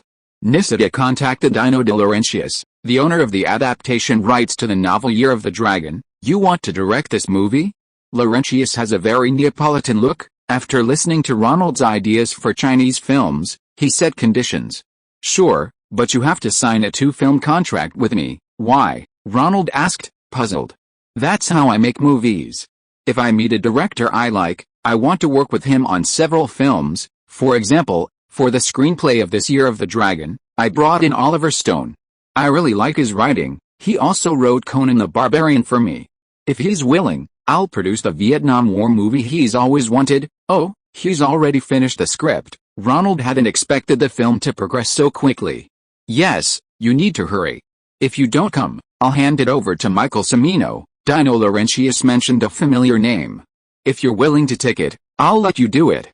But we can't delay any longer. Filming must start next month. His adaptation rights are about to expire. His agent, Nissida, who accompanied Ronald, reminded him in his ear.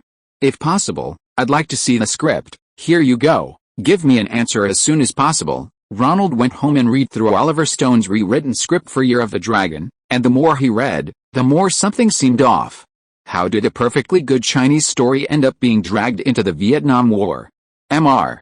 Laurentiis, there's something wrong with this adaptation. The original novel revolved around 2 generations of leaders in Chinatown, aiming to maintain the existing order of the Chinese community and the conflict between it and the white-dominated mainstream order, reflecting the unique culture and values of the Chinese community. Now, after the revision, a large portion of the text has drifted to the Vietnam War. Aren't Chinese and Vietnamese from different countries? They're still at war. As long as they all look the same to American audiences, it's fine. Anyway, they can't really distinguish between Chinese, Japanese, Korean, and Vietnamese. Ronald was rather disappointed. This was originally the Chinese story he wanted to film. Now, with time running out, rewriting it is basically impossible. Following Stone's script, it would definitely have a Vietnam War feel to it, and he didn't want to portray the Chinese community as a race with emotional entanglements with whites because of the Vietnam War. It's not really related. If it doesn't work, let's just give up. His agent, Nissida, advised him that Dino was always taking advantage of directors. Seeing Ronald's strong motivation to make a Year of the Dragon, he was demanding 2 films as part of a contract. If he agreed, kicking out Michael Cimino, who is already in pre-production, wouldn't be a problem for him. Actually, he strongly disapproved of Ronald making the film. His 2 films were still going strong in theaters, showing no signs of leaving. Given Ronald's track record, he should capitalize on this success and make some blockbusters to solidify his position as a commercially successful director. Forget it, Ronald didn't want to make this kind of awkward Chinese-American film. He'd just let Michael Cimino handle it. He wondered what kind of film Cimino would make. Probably another old story like The Deer Hunter, about the distortion of the human psyche by war. Then keep looking for scripts for me. Ronald agreed to give up and instead look for commercial productions he liked and was good at making. Chapter 565 Contract Issues. All projects are on hold. All projects that Eisner greenlit have to be reviewed again, including ours. Has Frank Mancuso gone mad? In the president's office of Goebel Peterson Films, Goebel's partner, John Peterson, watched his old collaborator Goebel angrily slamming his fist on the script. John Peterson and Goebel were a perfect match. Goebel was known for his sharp wit. He once went to Cuba to film a nature documentary about the beaches, and after being arrested by the police, he convinced them that he was only there to promote the beauty of Cuba. He eventually managed to attract attention from his superiors and, in the end, had a smooth conversation with Fidel, successfully completing the production. Peterson, on the other hand, was a master of interpersonal relationships. He didn't know much about film. His first job was coloring hair in a salon, working on areas other than women's hair. He quickly became Barbra Streisand's personal hairstylist and produced Streisand's remake of A Star is Born, entering the film industry. "I thought you didn't think much of this movie," Peterson asked. "Yet, this isn't about my opinion, it's about Paramount's perception of us." Goebel was furious at the new president's disrespect. "Mancuso is an amateur, he won't dare re-evaluate these scripts until he finds a suitable production supervisor. We should focus on the films that have already been filmed and those about to start shooting." Peterson, knowing Goebel's dignity had been challenged, offered words of comfort. "Steven Spielberg's Purple is almost finished, but he's in a rush to get married." Did it that Mancuso claimed to be a marketing genius in an interview after taking office? "We need to give him more resources, and that Billy King movie adapted from an MJ song. Urge them to cast and start filming as soon as possible. What about this fighter jet story? Forget it, let's release it, put the script back in the circulation library. I don't want to be censored by that layman Mancuso." Anyway, since the 1950s, audiences haven't liked fighter jet movies. "Ronald, you have to help Helen one more time." Nobody expected that the Mexican father-son producers would refuse to release Helen's contract. "I don't have your connections in Hollywood, and I'm afraid she'll be disappointed again." After arriving in Los Angeles, Ronald received a call from Gerald Slater of PBS. His beloved daughter's acting career had suffered another setback. The Salkind father and son producers of the Superman series, using Helen's 3-film contract as an excuse, wouldn't let her film The Baseball Player's Wife. The lead role he was about to secure was about to fall through again. Gerald, fearing his daughter might be upset and become depressed again, immediately called Ronald, who had extensive connections in the film industry, asking him to help find another movie to tide her over. "Why? Salkind won't release Helen, there's no reason." Did they cancel Supergirl too? Did they find new investors? They said Supergirl's test screening at Samsung went well, and they were interested in continuing the Superman series, hoping Superman and Supergirl will co-star in Superman IV, but that doesn't affect Helen playing the baseball player's wife, does it? Ronald was still unclear. "I heard that some of her performances in The Baseball Player's Wife tarnished Supergirl's image, so Salkind Jr., citing contract stipulations, forced Helen to leave the project." "Ronald, can you go see her?" "I'm worried." "Okay," Ronald thought, remembering he still owed Gerald a favor, so he reluctantly took his agent, Richard, to find out what was going on. "Are you going out, Ronnie?" Bud lived in a corner of Ronald's newly rented apartment, a single room belonging to the assigned driver's room. This was his first time staying in such a high-end apartment with a monthly rent of $4,000. After Ronald showed him around the facilities, Bud was now very dedicated. As soon as he saw Ronald come out with his coat, he would rush to drive. "Get in the Mercedes, we'll pick up Richard first, then go to Helen's apartment," a gray-green Mercedes-Benz, the cheapest new S-Class, assembled in Malaysia and exported to America. The dealer had installed an in-car phone and then sold it to Ronald. The new heated seats were basically unnecessary in Los Angeles, where the temperature was pleasant all year round. On the contrary, Ronald used the small tables that could be pulled out and folded down like those on airplane seats a lot. He took out his notebook and began to jot down his inspirations. John Hughes's Breakfast Club film, shot in Chicago, had been packed up, and Hughes, back in Los Angeles, privately showed Ronald the sample footage. Amazed by the numerous takes for each shot and the actors' free improvisation, Ronald felt there was a lot of experience and inspiration to draw upon. Especially the character played by Ali City, the crazy girl, who initially had messy hair, dark circles under her eyes, and huddled up, refusing to communicate with anyone. After the 5 high school students got to know each other, Molly Lindward's character, the princess, gave her a makeover, transforming her into a stunningly beautiful young woman, attracting the attention of Emilio Estevez's character, the athlete. This plot of an ugly duckling suddenly becoming beautiful through a friend's makeup resonated with Ronald. Wasn't this the dream of countless teenagers in America?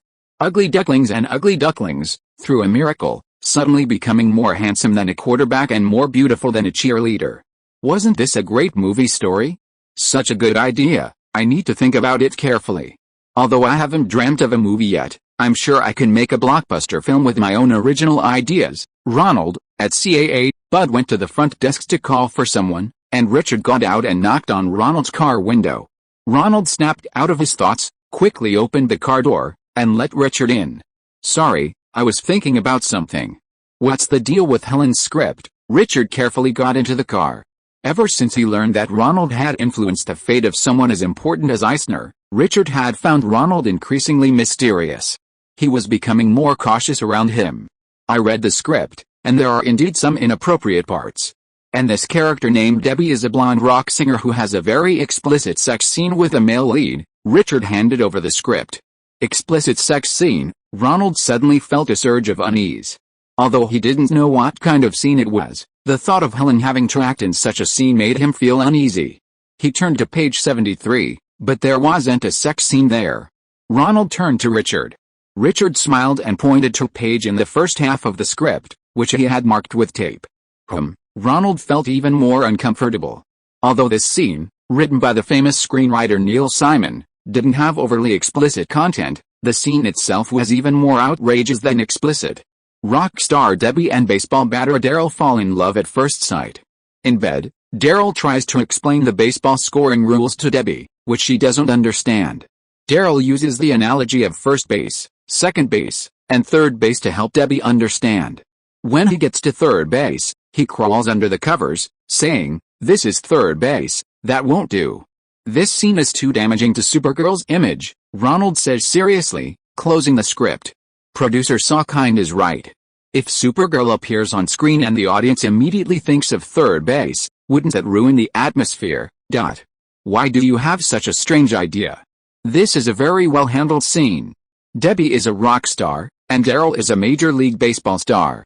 They come from two different worlds.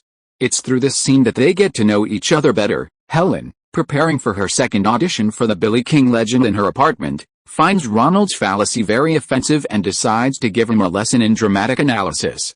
Okay, since you can't act now because of your contract, why don't we put the manager on this Billy King project for now? Ronald glanced at Helen, who was nearby, sweating profusely as she did aerobics, radiating youthful energy.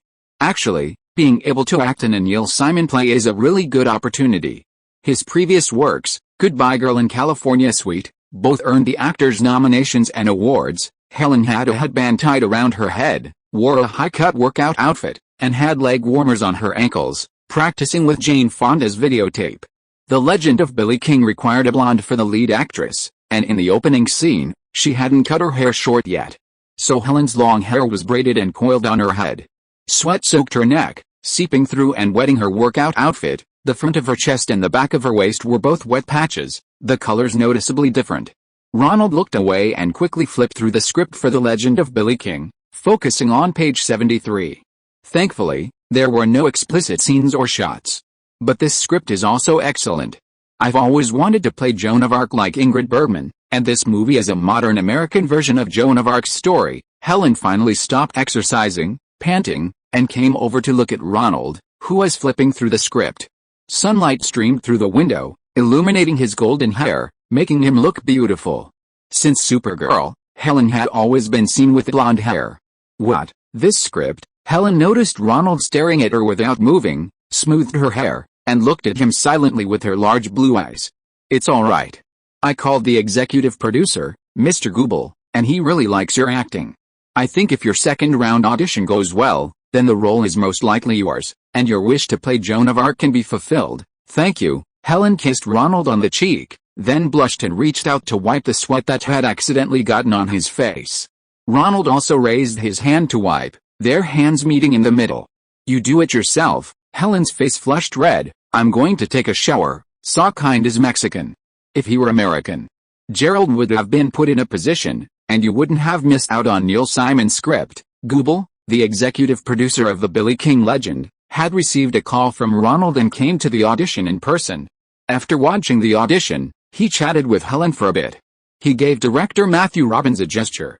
How was Helen's audition? Goobel asked the director's impression in front of Helen and Ronald. I'll go out first, Helen said, feeling it was inappropriate for her to be there, and left first. Very good. He has great chemistry with Christian. Director Matthew Robbins was also part of the new Hollywood generation.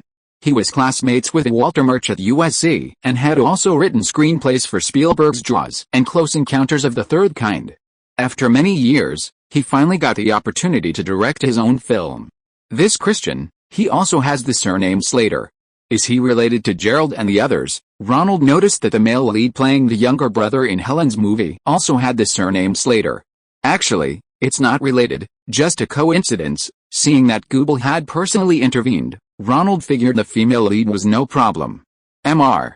Google, what about that fighter jet movie you mentioned last time? I've already released the script. We'll pick it up when other production teams at Paramount take a liking to it. The new CEO needs to review movies that haven't entered the pre-production stage. Right now, my main focus is on this Billy King and Steven's Purple. Ronald sensed that the other party wasn't too optimistic about the movie, so he didn't say anything more. Go back and wait for the notification. It's basically settled, Ronald went out and said to Helen. Really? I felt pretty good during the audition. For the audition, Helen changed her hair, tying it into a high ponytail with a small braid in the front, making her look very playful.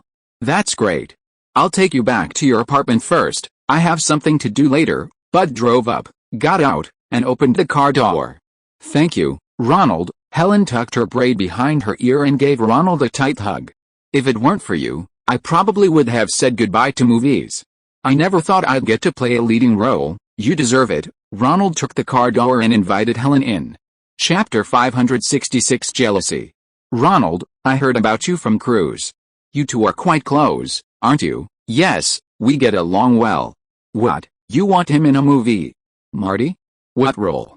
I can introduce you to his agent, Paula Wagner. She's one of my agents too. That day, Ronald was at home when he suddenly received a call from his mentor, Martin Scorsese. Since his last film's box office failure and his divorce from Isabella Rossellini, Scorsese had been relatively quiet. The sudden call made Ronald think he was making a comeback and was happy for him. No need. She keeps bothering me, wanting me to direct Tom. I heard Cruz has a list of big directors he wants to work with, and I'm on it. What, do you really have a suitable project? I just wanted to know, how's his acting? His emotional outbursts are very strong, but I don't know much else. I only saw him on set in Endless Love as an extra. I don't know if his acting has improved since then. Okay, thank you. Scorsese hung up. Directors often discuss an actor's true acting abilities. Unlike dramas, which are repetitive and relentless, filmmaking is a process of slow shooting, selecting the best performances, and editing them together.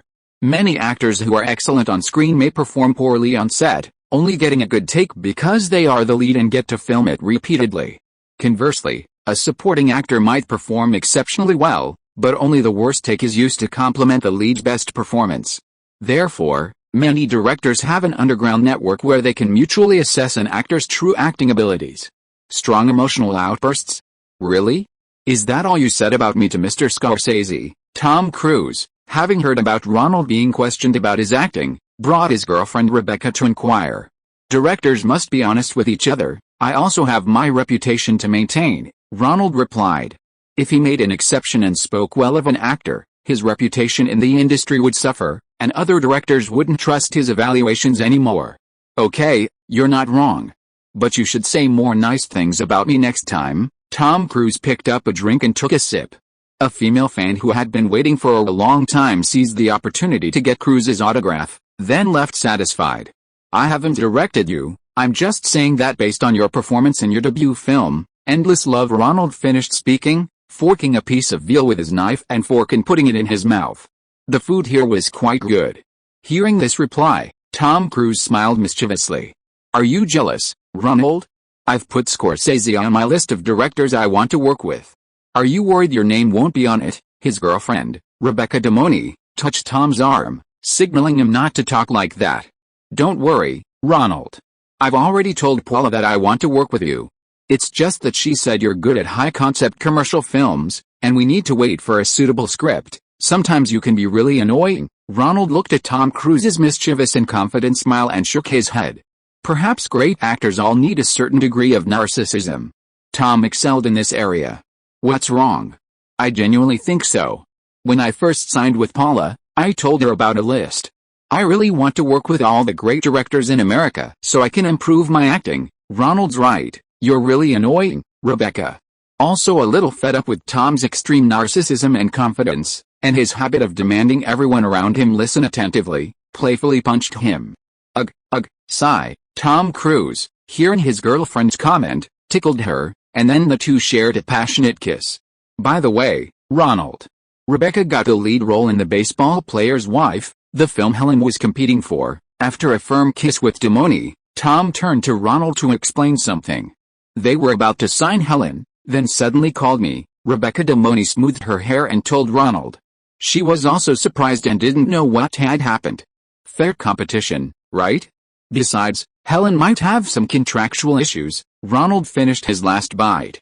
By the way, what role does Marty want you for? It's the sequel to Paul Newman's 1961 The Hustler, about an aging prodigal son looking for a successor, Tom Cruise said smugly.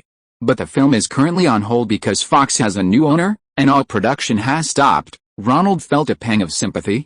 This major reshuffle had affected 3 of the 7 studios, and everyone's projects were in trouble. By the way, Rebecca, do you mind doing that scene? Ronald remembered the scene Helen couldn't do. Do you mind? Rebecca looked at Cruise. No.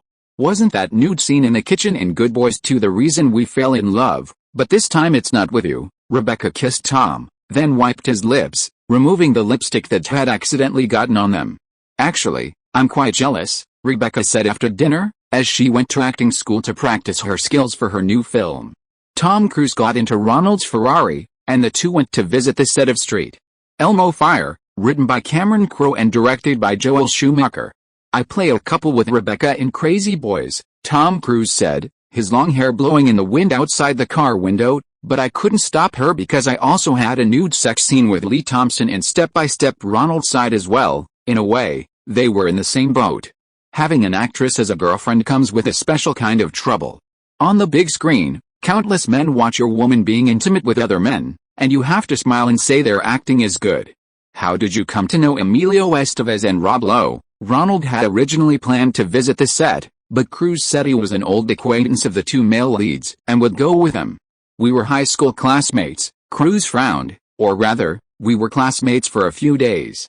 I went to 15 schools in 14 years, always transferring with my father or mother. I spent a few days at Santa Monica High School in Los Angeles. It's full of Hollywood star kids. You're a big star now, Tom. The kind people ask for autographs. Ronald put his arm around Cruise's shoulder to comfort him. He understood that Tom's visit there was a deliberate attempt to make these Hollywood kids jealous. The Fire of St. Elmo is an ensemble piece dubbed Minor Code. It tells the stories of friendships and romances among several college graduates as they enter the workforce. Hey Andrew McCarthy, you need to be more proactive. You have a crush on Allie Citizen, and now she's been hurt by her lover, Judd Nelson. This is your once-in-a-lifetime opportunity. Be proactive. She's the goddess you've been crushing on. Director Joel Schumacher, holding a megaphone, sat in the director's chair at a distance, critiquing the performances of the actors and giving each of them a short speech, offering his acting guidance. Every director has their own methods. Ronald wasn't used to giving actors specific instructions on how to act, but Schumacher might be able to convey his vision to the audience that way. Most of the actors here were acquaintances. Andrew McCarthy had acted in Ronald's Pepsi and Burger King commercials. Ollie City and Judd Nelson had just come from filming The Breakfast Club. Emilio Estevez, who was still with Tom Cruise, had a history with him dating back to The Outcasts. The other actors were watching the 2 leads perform from outside. This cast was mostly young, and no one had much experience or formalities. Demi Moore saw Ronald and Tom Cruise and walked over, casually linking her arm with Ronald's. Director, Ronald's here to visit the set. Oh, Ronald, welcome. Joel Schumacher was worried about the performance quality of these young actors. Seeing Ronald and the rising star Tom Cruise visiting the set, he simply put down the director's chair and let everyone take a break. Relaxing might have a surprising effect on their performance. You know all of these. This is Mel Winningham. She plays Rob Lowe's wife. An actress slightly older than the others came over to greet them. Mel is a Catholic, and despite her young age, she's already a mother of 2. She's very convincing as a not-so-pretty girl who falls in love with Rob Lowe. This is Andie MacDowell. Demi introduced Ronald to another stunning beauty. She was originally a model for Yves Saint Laurent, and now plays a beautiful woman 2 years his senior who has a crush on Emilio Estevez's character. Ronald and Cruise greeted them with hugs. Suddenly, the concentration of handsome men and beautiful women on set increased dramatically, and everyone gathered in a circle to chat. Cruise was clearly the most popular, while Ronald, as the director, also had several actresses around him. Among the leading ladies, the most feminine was actually Ali City, who played the object of both men's affections. She had shed her eccentric image from The Breakfast Club, dressed like a corporate professional, her short hair giving her a capable look. She exuded a very strong feminine charm, and when chatting, she looked at you intently. Men seemed unable to resist her allure. No wonder Joel Schumacher gave her the role of the woman two male leads vied for. Beside her was Andie MacDowell, a former model with a captivating runway presence.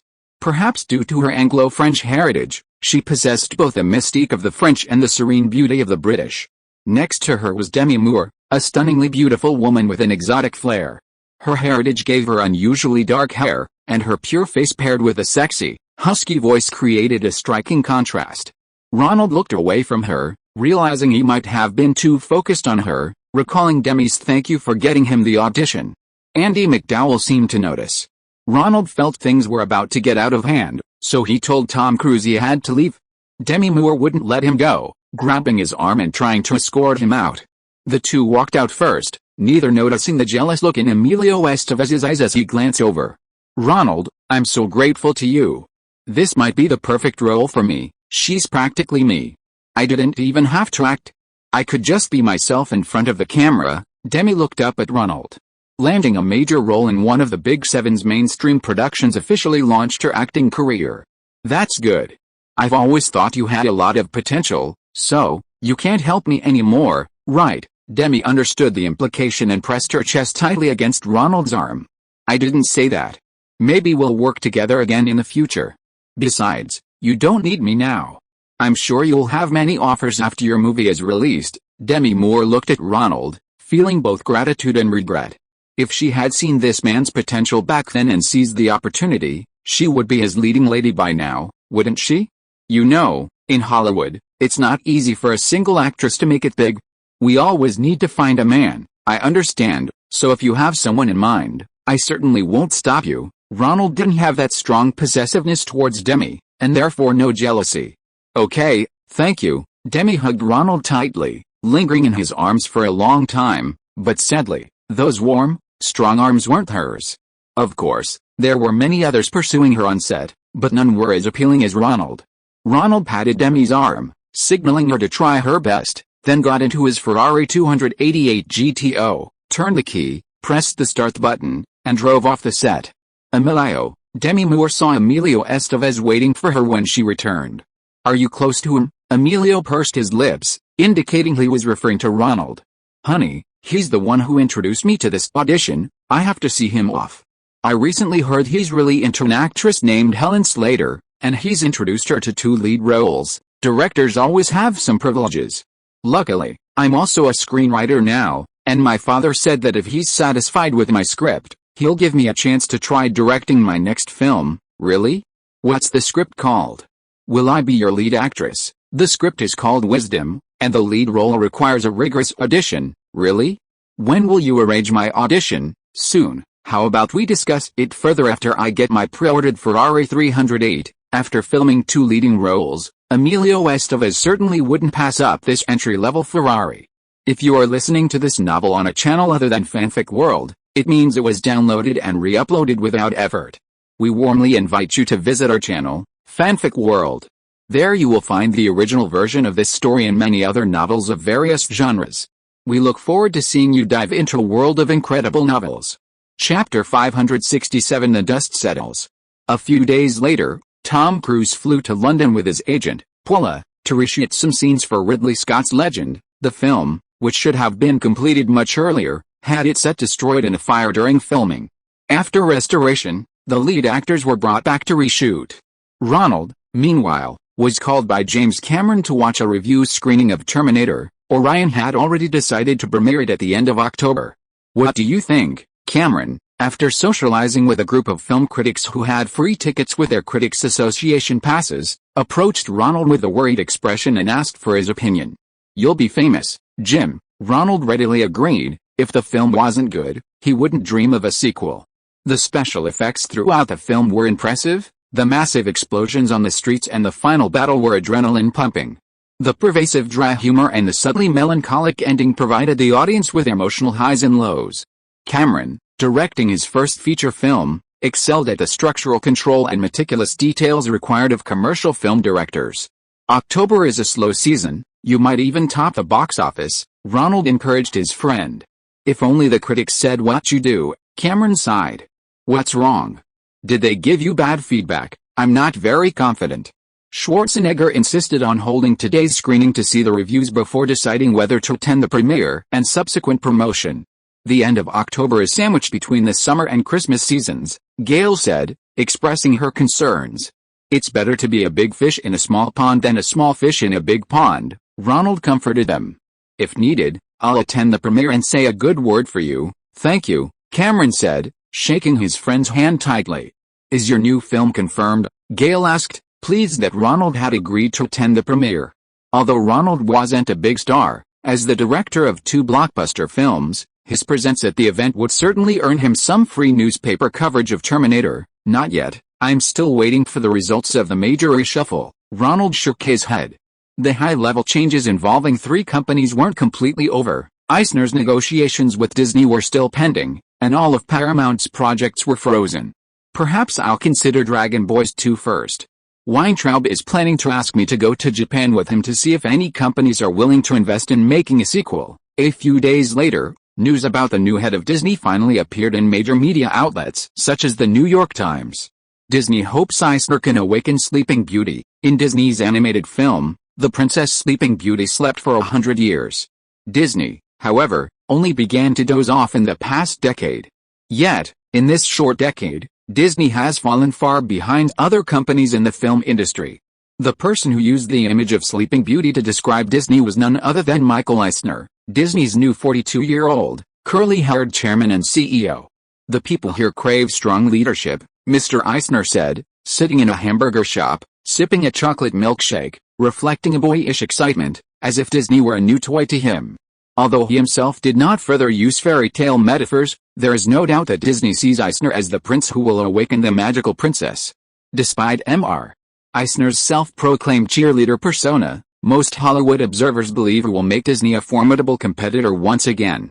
Wall Street investment banker Roland Bates reportedly expressed satisfaction with the funds raised for Disney's live-action film production, stating, Eisner is one of the best leaders in the industry, and we have great confidence in his ability to allocate and use the funds. Universal Pictures chairman Frank Price echoed this sentiment, saying, Michael will take Disney into the ranks of truly top-tier players. Meanwhile, at Paramount, the newly appointed chairman and CEO, Frank Mancuso, also completed important personnel appointments. Ned Tannen, the former vice president of Universal who resigned to start his own independent production company and ran The Breakfast Club, 16 Candles, and St. Elmo's Fire, was appointed by Frank Mancuso as the new president of Paramount, in charge of all productions. Thus, 3 of the 7 major studios, Parisian, 20th Century Fox, and Disney, had ended their turmoil and begun to return to calm. Everything was back on track. I've been observing you for a long time. Your productions, Flashdance and Beverly Hills Cop, have achieved phenomenal success. Therefore, from now on, you at Paramount will have the same authority as Google Peterson, freely selecting suitable scripts and submitting them directly to me for review. There's no need for the initial selection by the censorship committee, newly appointed Ned Tanning, disregarding a studio's 2 unreleased teen films, The Breakfast Club and St. Elmo's Fire, immediately assumed the role of president of production at Paramount. Eisner's success stemmed from his consistent output of blockbuster films over the past decade. His priority was to solidify his position at Paramount, continue this trend, and produce even more blockbusters. Therefore, upon taking office, he immediately began reviewing materials on Paramount's top 10 highest-grossing films of the past 5 years. He discovered that 2 of them involved the duo of Don Simpson and Jerry Bruckheimer. We want autonomy in film production, Bruckheimer stated directly. As long as I give the green light, you can decide. Just report the main cast and stars to me, Tanning generously agreed. These 2 young men had a keen eye. Both films, initially underestimated, later grossed over $100 million, far surpassing his own film selection abilities. Come on, Ned, any project we set our sights on is bound to be a box office hit, Don Simpson tossed his long hair. This Tannen was only chosen by the incompetent Frank Mancuso because he was obedient. I trust your judgment. You can choose from all the scripts in this script library, or buy scripts from other places. Ned Tannen knew that he needed manpower right now and ignored Don Simpson's rudeness. Alright, let's go back to the script library and choose something suitable. Bruckheimer was more reasonable. TCH, playing the good cop, bad cop game with me. Ned Tannen looked around. The office that used to belong to Eisner was very spacious, with a small golf putting green. Once we're established, it will all be renovated. Done. We don't need to play the good cop, bad cop game with Ned, Bruckheimer said to his partner. At least Lee gave us the same power as Gubbard and Peterson. Pa, what does he know about filmmaking? He's just a producer, I said. This time we need to pick a high-concept film again. We shouldn't choose any scripts that can't be clearly explained in a single sentence. Of course, Bruckheimer nodded in agreement. In an era where audiences no longer regularly go to the cinema, film selection must have a marketing advantage, an attractive title, stars you want to see on the big screen, and a director who can make a film so different from the blockbuster Hollywood productions of the previous decade. The post-baby boomer generation has graduated high school and started working or going to college. Their interests are what the new generation of films needs to appeal to. MTV's ratings are rising, and the tastes of today's audience are very different from those of the previous generation. The two had their secretary bring in a large box filled with scripts from the last 5 years that had been sitting in Paramount's script circulation archive, and then went to Don Simpson's large house to slowly read through the scripts. Do you still think we should make a film about Ali's story? Weintraub asked Ronald, who had come over for a chat. The two lit large cigars and began drinking fine brandy. Ronald somewhat enjoyed the feeling of being a successful person. Columbia was also affected by this major reshuffle, with 3 new presidents or CEOs taking office, and many middle managers also began to leave. Finally, Columbia's personnel stabilized, and they had time to formally discuss with Weintraub the filming of the sequel to Dragon Boys, which was still showing in theaters. I've always felt that all the classic Hollywood narratives lack a female teenage hero. Elizabeth Shue is a rare actress who has no difficulty doing action scenes, so we could give her a try. Ronald still insisted on his opinion, hoping to develop the plot of the second film around Elizabeth as the protagonist. But have you ever thought that the lack of such a plot might be because everyone who tried failed? Weintraub was still bothered by Elizabeth Shue's absence from the promotional tour, and if possible, he wanted to replace the female lead as well. That's not without reason. Ronald Dow felt that a major trend in the 1980s was the significant increase in the proportion of working women. Women were no longer just secretaries for a few years and then staying home to be wives and mothers. The proportion of female executives in all industries was rising. However, there was no need to argue with Weintraub about this unverifiable idea. I still prefer your idea of telling the story of Professor Miyagi. I've already arranged a trip to Japan at the end of the year. If the wealthy people there are willing to invest, our approach of using Miyagi as the core of the story will definitely make them more willing to spend money. The Japanese are very powerful in manufacturing, keeping our industry struggling. Did you know?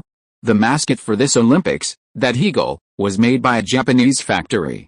Last time, for the Moscow Olympics, it was clearly produced by one of our American companies. Ronald thought to himself, capitalists really will make money at any time. They'll even make the Olympic mascot for their biggest competitor, the civil union. They'll sell anything as long as it's profitable. That's something I need to think about carefully.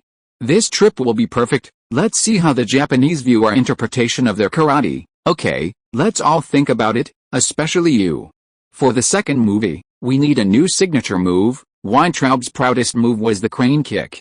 Now, people in the industry would lift one leg off the ground whenever they saw him, chanting Miyagi-sensei's famous quote, "If used correctly, it's invincible." Yeah, I need to think about it too, Ronald thought. He hadn't dreamt about movies in a long time, and he wondered what the signature move in the sequel was. A movie this successful should definitely have a sequel, right?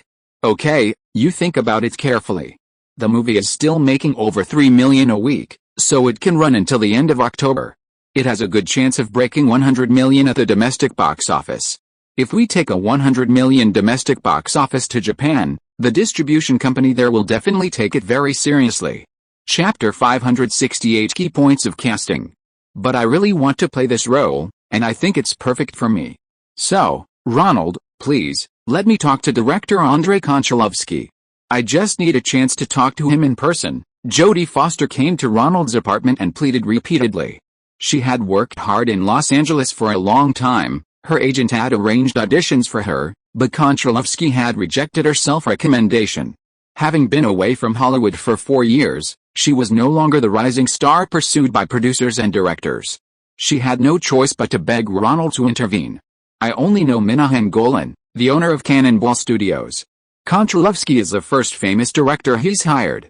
Minahan needs the approval of a famous director, you understand, Ronald had to explain to Jodie Foster. Back then at Yale, Jodie had helped him a lot, and he couldn't directly refuse her. Konchalovsky was notoriously autocratic. I understand, I get it. He wants a good reputation for respecting artists, so he'll tolerate all of Konchalovsky's decisions. A smart girl, Ronald thought.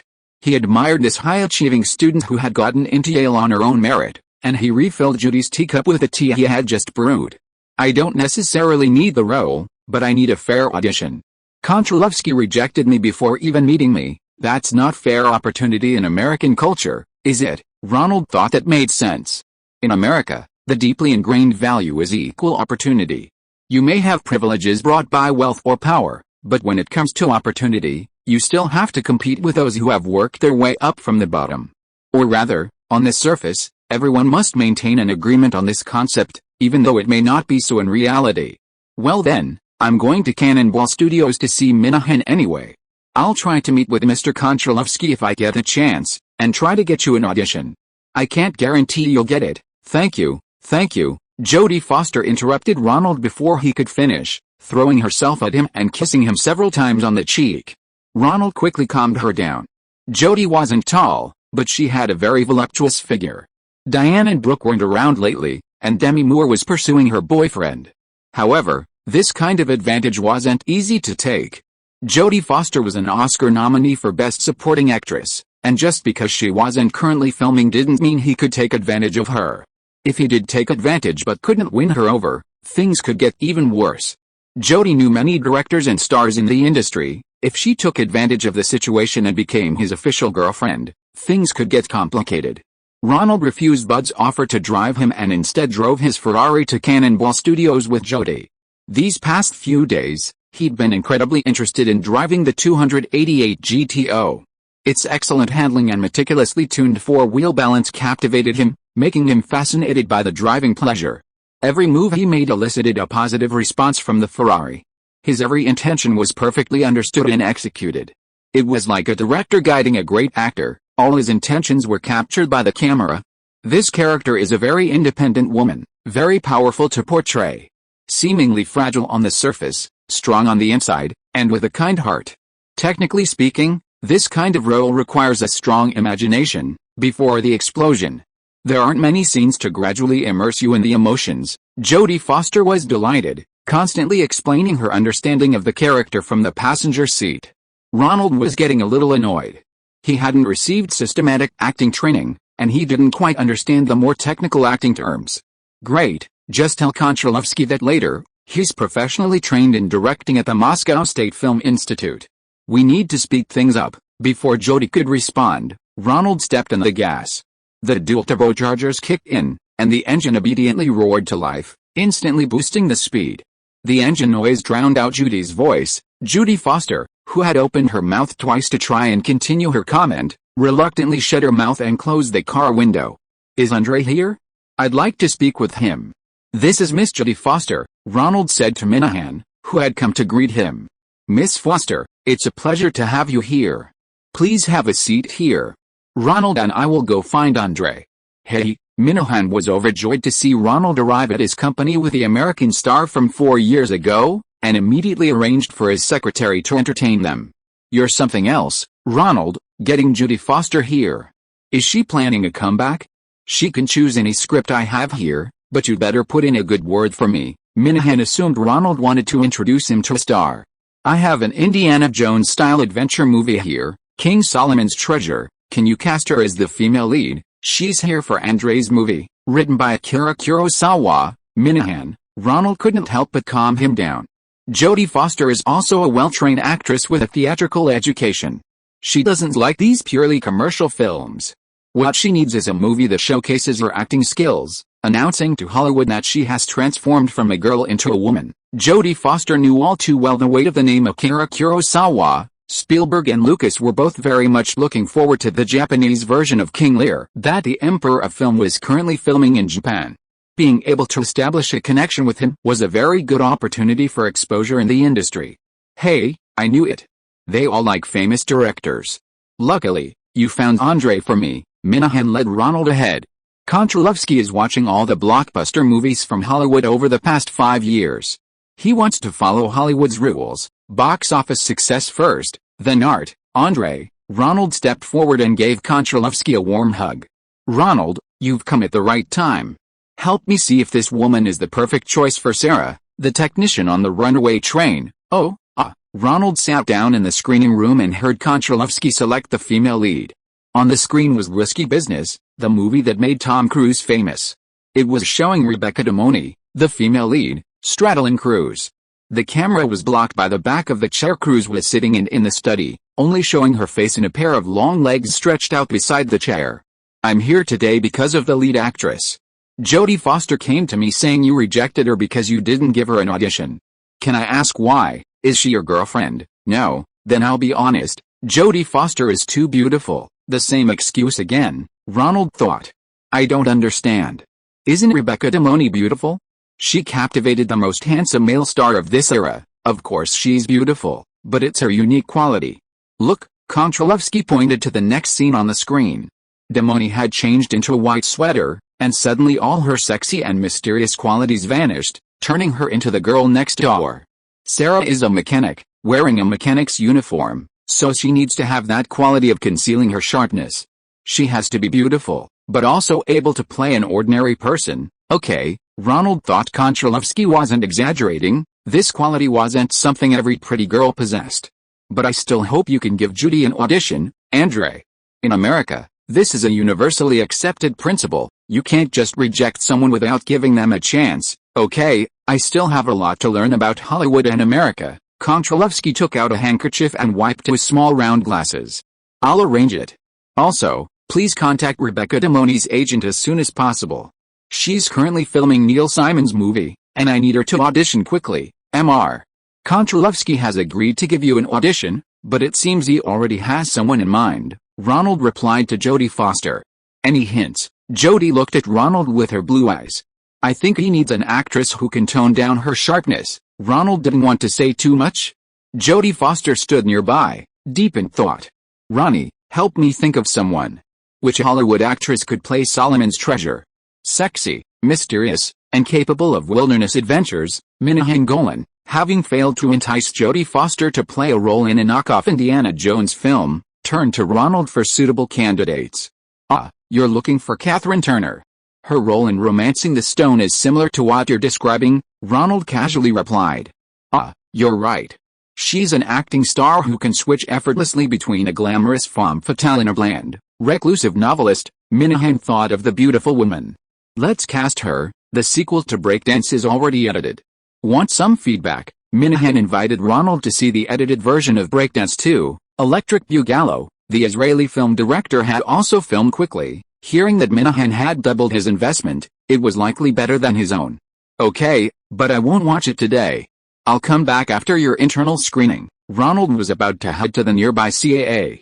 Great, I'll take you. Minahan followed Ronald eagerly. Breakdancing is about to break 90 million at the domestic box office. The Olympics' popularity has made us a fortune. Your second bonus check will be even more generous. Ha ha ha. Ronald happily high-fived Minahan to congratulate him and went out first. Minahan, his cousin Yoram approached. Have you chosen the lead actress for Solomon's Treasure? We need to finalize it. Minahan, eager to escape, continued to build rapport with Ronald. It's that stone thing, that actress, you know? That. Minahan gestured to his chest, indicating the actress had large breasts. Minahan had forgotten the title of the film, Romancing the Stone, and frantically gestured. Then he hurriedly ran after Ronald. Ronald, the premiere of the Breakdance sequel, Stone? Big boobs? Yoram was confused. Who is Minahan talking about? Do you know any Hollywood actresses with a surname Stone? A group of staff members looked at each other. Then one of them suddenly remembered the newly released movie they had seen yesterday and quickly said, The newly released movie Irreconcilable Differences is based on the story of director Peter Bogdanovich, his wife Polly Pratt, and his lover Sybil Shepherd. The actress who played Sybil Shepherd in the movie is named Stone. Oh, she must be very beautiful. Send her an audition invitation. What's her full name? Stone. I think it's Sharon Stone. Chapter 569. Who is the best at filming jet fighters? Garbage, all garbage. Don Simpson tossed scripts haphazardly through Paramount's script circulation warehouse. Are these people still living in the past? Who wants to watch movies like this now? Jerry Bruckheimer collected the scripts he'd thrown around and tossed them into a cardboard box. Not many people understand the intricacies of high-concept films.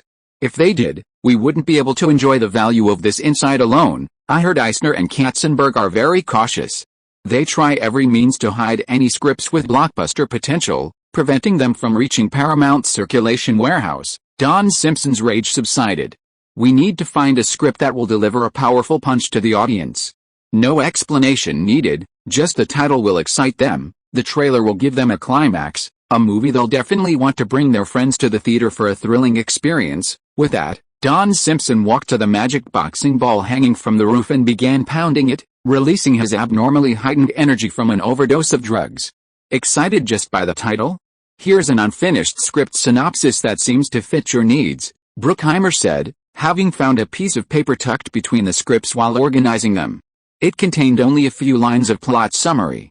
Tell me about it. Simpson was intrigued. Fighter pilots, naval jet fighters, aircraft carriers, sexy female officers, hot summer, passionate love soaked in sweat. Oh, SHXT, Don Simpson exclaimed excitedly, snatching the synopsis and cursing repeatedly as he read it. What the hell is this movie called? Where the hell is the script? Where's the script? Impatient, he began banging on the box containing the remaining scripts. Here it is, Bruckheimer said, holding up what appeared to be a script cover. Top Gun. We want Tom Cruise to star in this movie, Don Simpson said to Rick Nisseta, a well-known agent at CAA. Two producers approached Nisseta, wanting to discuss a film deal with Paula Wagner for Cruise, but Paula was with Cruise in London for reshoots of Legends, so they went to Paula's boyfriend instead. I'll call her, Nisseta said, knowing the two producers had recently been given more authority by Paramount's new president and, not wanting to be negligent, dialed Paula's number. Paula, this is Don Simpson and Jerry Bruckheimer. They want to cast Tom Cruise in a high-concept film. What film? Paula's voice came through the speakerphone. Tentatively titled Top Gun, it's about naval jet pilots.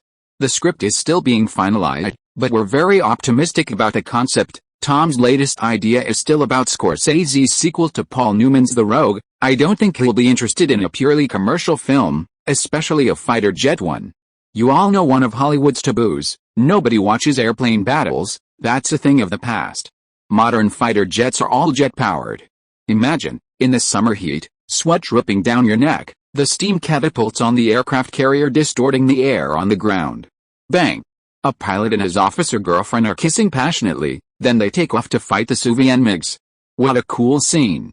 Tom would be a superstar. Don Simpson was very good at describing scenes, which made Paula Wagner pause for a moment on the phone. It sounded pretty good. I'll talk to Tom, don't worry. But whether he accepts the role or not is Tom's decision. His current idea is to work with a big director like Scorsese to hone his acting skills and become a superstar with both acting talent and box office appeal. Also, your script needs to be finished before you come. Tom has very high standards for scripts now, he only makes a decision after we read it through it for him. That's no problem, we're looking for someone to improve it. Bruckheimer recalled that last night, the two of them searched for a long time before finding a 30-40-page script outline in the former president's office at Paramount. Many specific scenes were only briefly mentioned, so they had to find someone to rewrite it. By the way, which director are you planning to find? Tom has requirements for directors, Paula continued, mentioning the conditions for working with the popular young actor Tom Cruise. We haven't decided yet, but we're sure he's good enough for Tom. Okay, I'm hanging up. Tom replied, and I'll tell Rick. Paula hung up the phone. If they can find someone on Tom's list of directors he's willing to work with, it's not impossible to work together. By the way, who are you planning to direct? Nisseta hung up the phone and asked the two producers the same question. What, are you going to recommend Ronald? Bruckheimer asked with a smile. Nisida had signed many actor contracts and received a lot of commissions thanks to Ronald as a client. Other agents in the industry laughed at Nisida for picking up a gem, but privately they envied his luck. Of course, he's the most suitable. Haven't you noticed that he's best at creating atmosphere, shooting these high-concept films, and then having the delicate touch of a drama in the details? Yeah, I know. I knew he was a rising star from the moment he came to the Flashdance crew. Don Simpson nodded. However, this movie isn't suitable for him. Why? Nisida asked curiously. Hollywood hasn't made a decent air combat film since the early 1960s. European directors, on the other hand, have made Eagle over London and Battle of Britain. To capture the beauty of aircraft in film requires considerable skill and experience. We estimate we'll need an old hand to manage the production, but these are jet fighters now. Those old movies you mentioned were from the propeller era, weren't they? The old guys might not even know how to film jets anymore, Nisida objected. Who says otherwise? We're struggling with that too. Perhaps the reason Hollywood hasn't made an air combat film for so long is due to technical difficulties. We're asking around for every air combat related film, even commercials and music videos with aircraft shots, to see if we can find any talent. Bruckheimer agreed. Hey, go ahead and look. Nisida laughed heartily. You'll be back. The two producers assumed Nisida meant they would return to find Tom Cruise, so they took their leave. The two producers then went to Don Simpson's house, browsing through a large stack of videotapes. These were all the Hollywood and TV commercials with fighter jet footage that the secretaries had painstakingly collected, and the two men were watching the tapes separately on their TVs. Come look at this commercial, Bruckheimer excitedly said, grabbing a tape and swapping it with Simpson's. It's fucking awesome. I wonder who directed it. A Saab commercial appeared on the TV, showing the pitot tube of a Saab Lightning fighter jet piercing the hangar door like a needle. The air on the runway was heated by the engine's exhaust, creating a mirage-like distortion before the plane took off, flying over the Saab and soaring into the blue sky.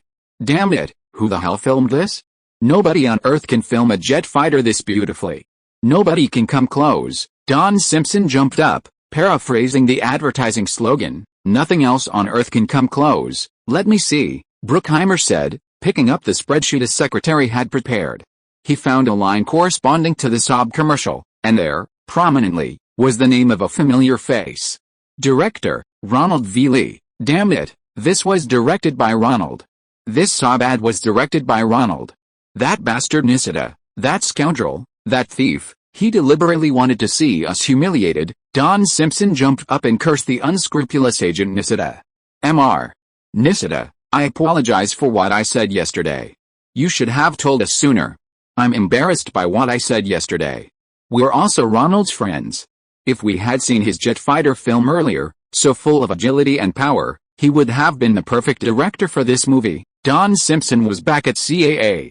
This time, he dared not speak rudely, but carefully said nice things, hoping Nisida wouldn't interfere and pass on his words that Ronald couldn't direct a jet fighter. Don't worry, I haven't even had a chance to tell Ronald about your project yet. I knew you'd be back. Nisida happily lit a cigar and triumphantly exhaled a puff of smoke. Then he picked up the phone and smugly dialed Ronald's home number. Ronald, Mr. Don Simpson is with me, along with his partner Jerry Bruckheimer. They have a script they absolutely must have you direct. Don, Jerry, Ronald, arriving at the CAA office, embraced the two producers. What project? Judging from Nisida's tone, it seemed like a large investment perfectly suited to him. Top Gun, about naval fighter pilots. Here's the script. You can take a look first, then we can discuss it. Ronald took the script and weighed it in his hand. Why is it so short? The script was less than 40 pages, mostly descriptions of scenes, even dialogue and aerial combat were only briefly mentioned. It's a high-concept film. We plan to find a suitable director and then discuss how to fill in the content. Don Simpson flattered Ronald. Okay, I'll go back and check. Are you still making films for Paramount? Ronald brought up the past. Yes, Paramount gave us a lot of leeway. If you agree, they can invest $15 million in this movie, and Tom Cruise, Nisida added, clearly indicating that he was the perfect lead actor. Did Tom agree? Ronald asked. No, he said he wants to see who the director is. He really wants to make a movie with you, so it shouldn't be a problem. Ronald returned home with a third of the script, synopsis, written and began to study it carefully. An hour later, Ronald yawned. Jodie Foster still hadn't been chosen by Konchalovsky and returned to Yale disappointed. Ronald had just taken her to the airport that morning. Feeling a bit tired, he started to feel his eyelids getting heavy, so he simply took a shower and went to bed. Dong, dong, dong, accompanied by the rhythmic chimes that seemed to come from a distant church. Against a dim background, the nose of a jet appeared on the screen. The crew members beside him, bathed in the faint light reflected from the sky by the still unseen sun, appeared as black silhouettes moving across the aircraft carrier deck. Puffs of white steam rose from the carrier's catapults, and Ronald sensed a sacred quality in them. A beautiful jet aircraft entered the frame from the left, the rising sun slowly climbing above the sea, the first rays of dawn appearing on its nose. The jet engine throttles gradually opened, the sound growing louder. This mechanical behemoth seemed to have awakened the sun.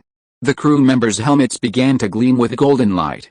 The aircraft slowly glided into the catapult position, the folding landing gear deployed, and the hydraulic system sprang open with a bang. The engine roared louder and louder. A deflector rose from the deck behind the engines to prevent the deck from being scorched by the afterburner flames during takeoff. A crew member crouched down on one knee, extending one hand forward in a gesture indicating that flight was possible.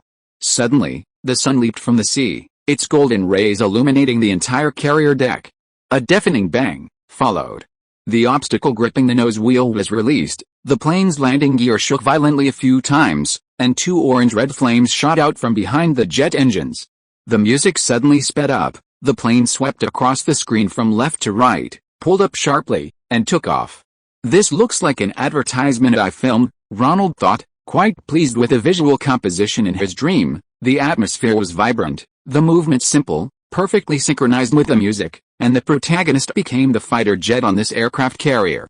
It seemed like it played for a long time, and Ronald couldn't quite remember the middle part of the scene. The scene shifted to an airport runway.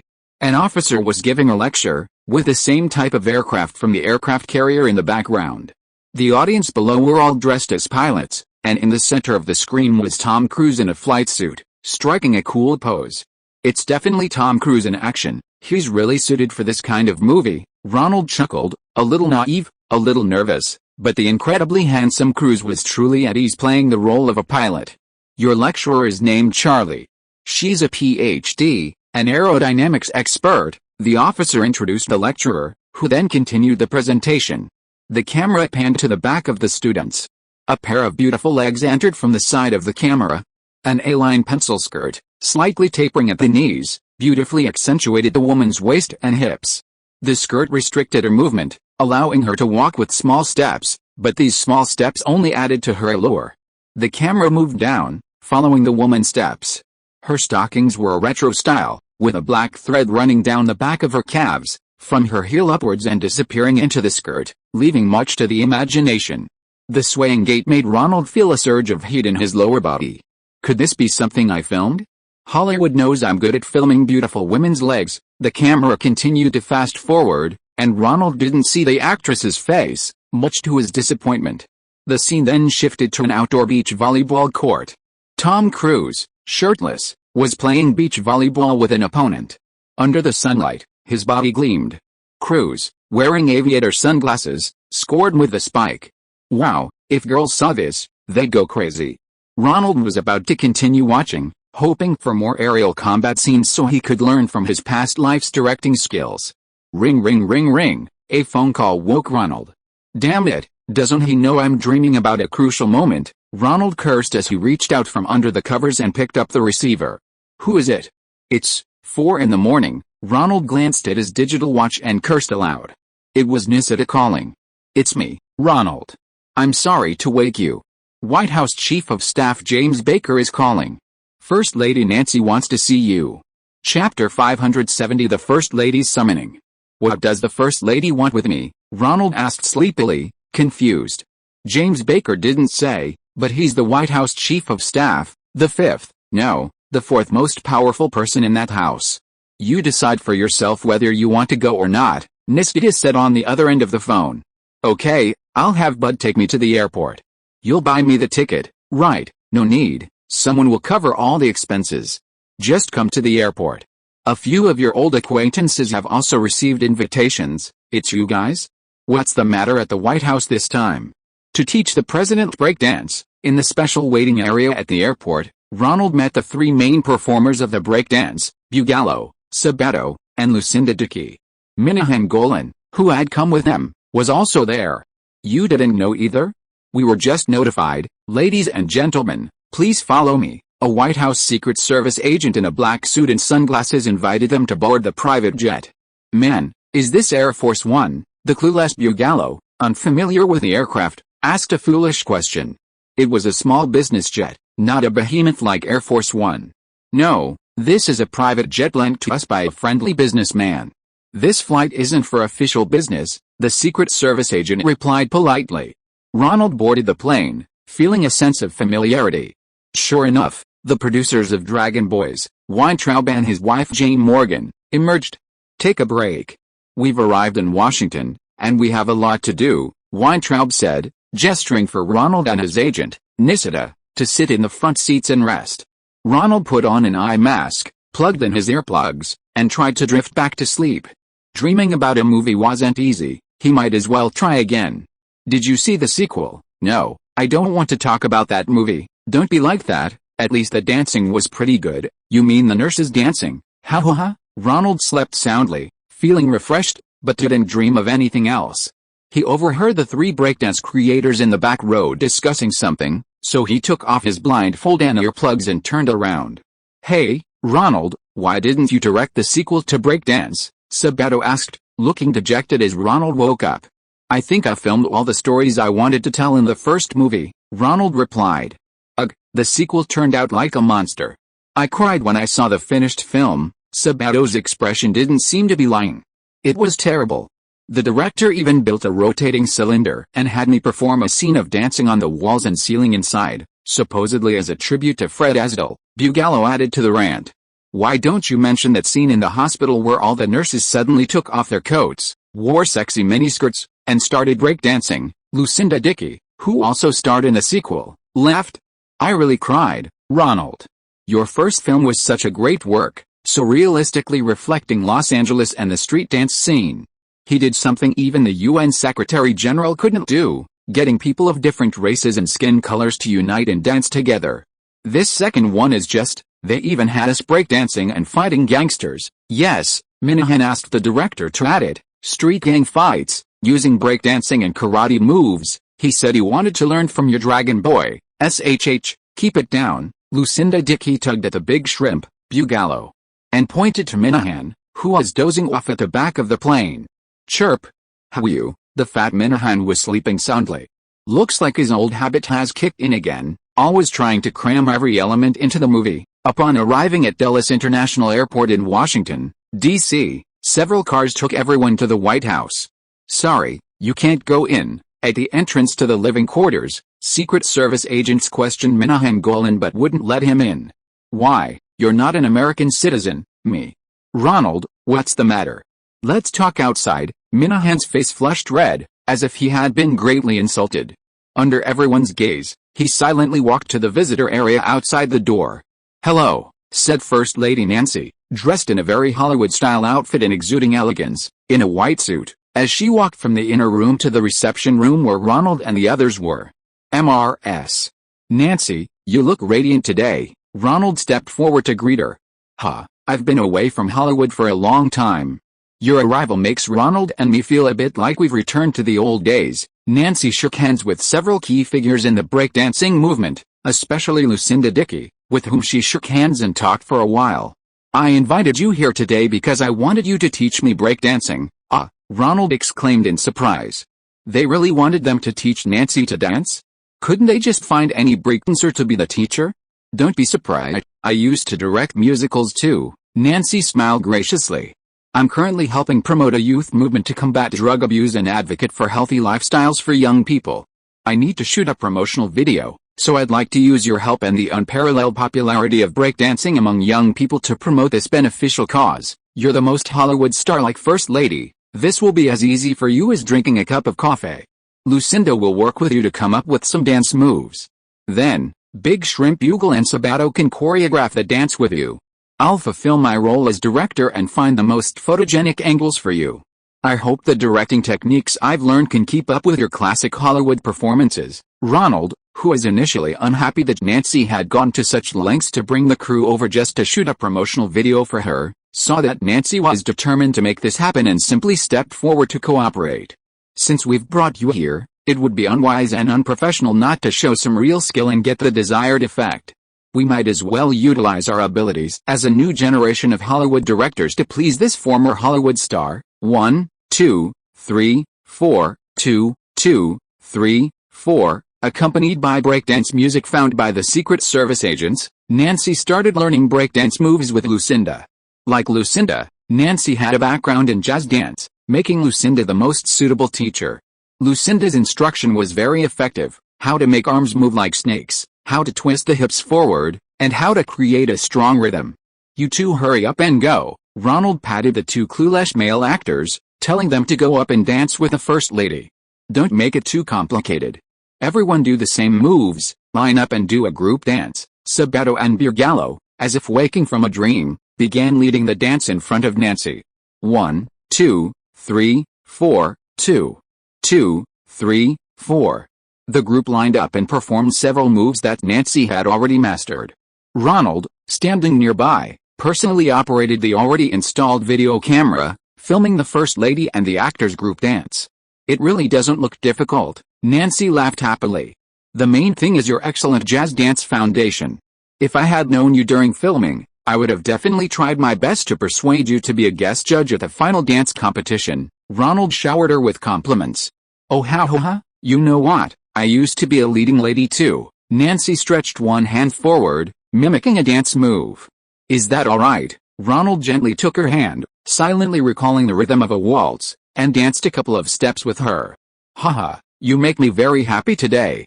It feels like Ronald and I are back in Hollywood, when we were good friends with Frank Sinatra and Dean Martin. We attended parties and danced every day.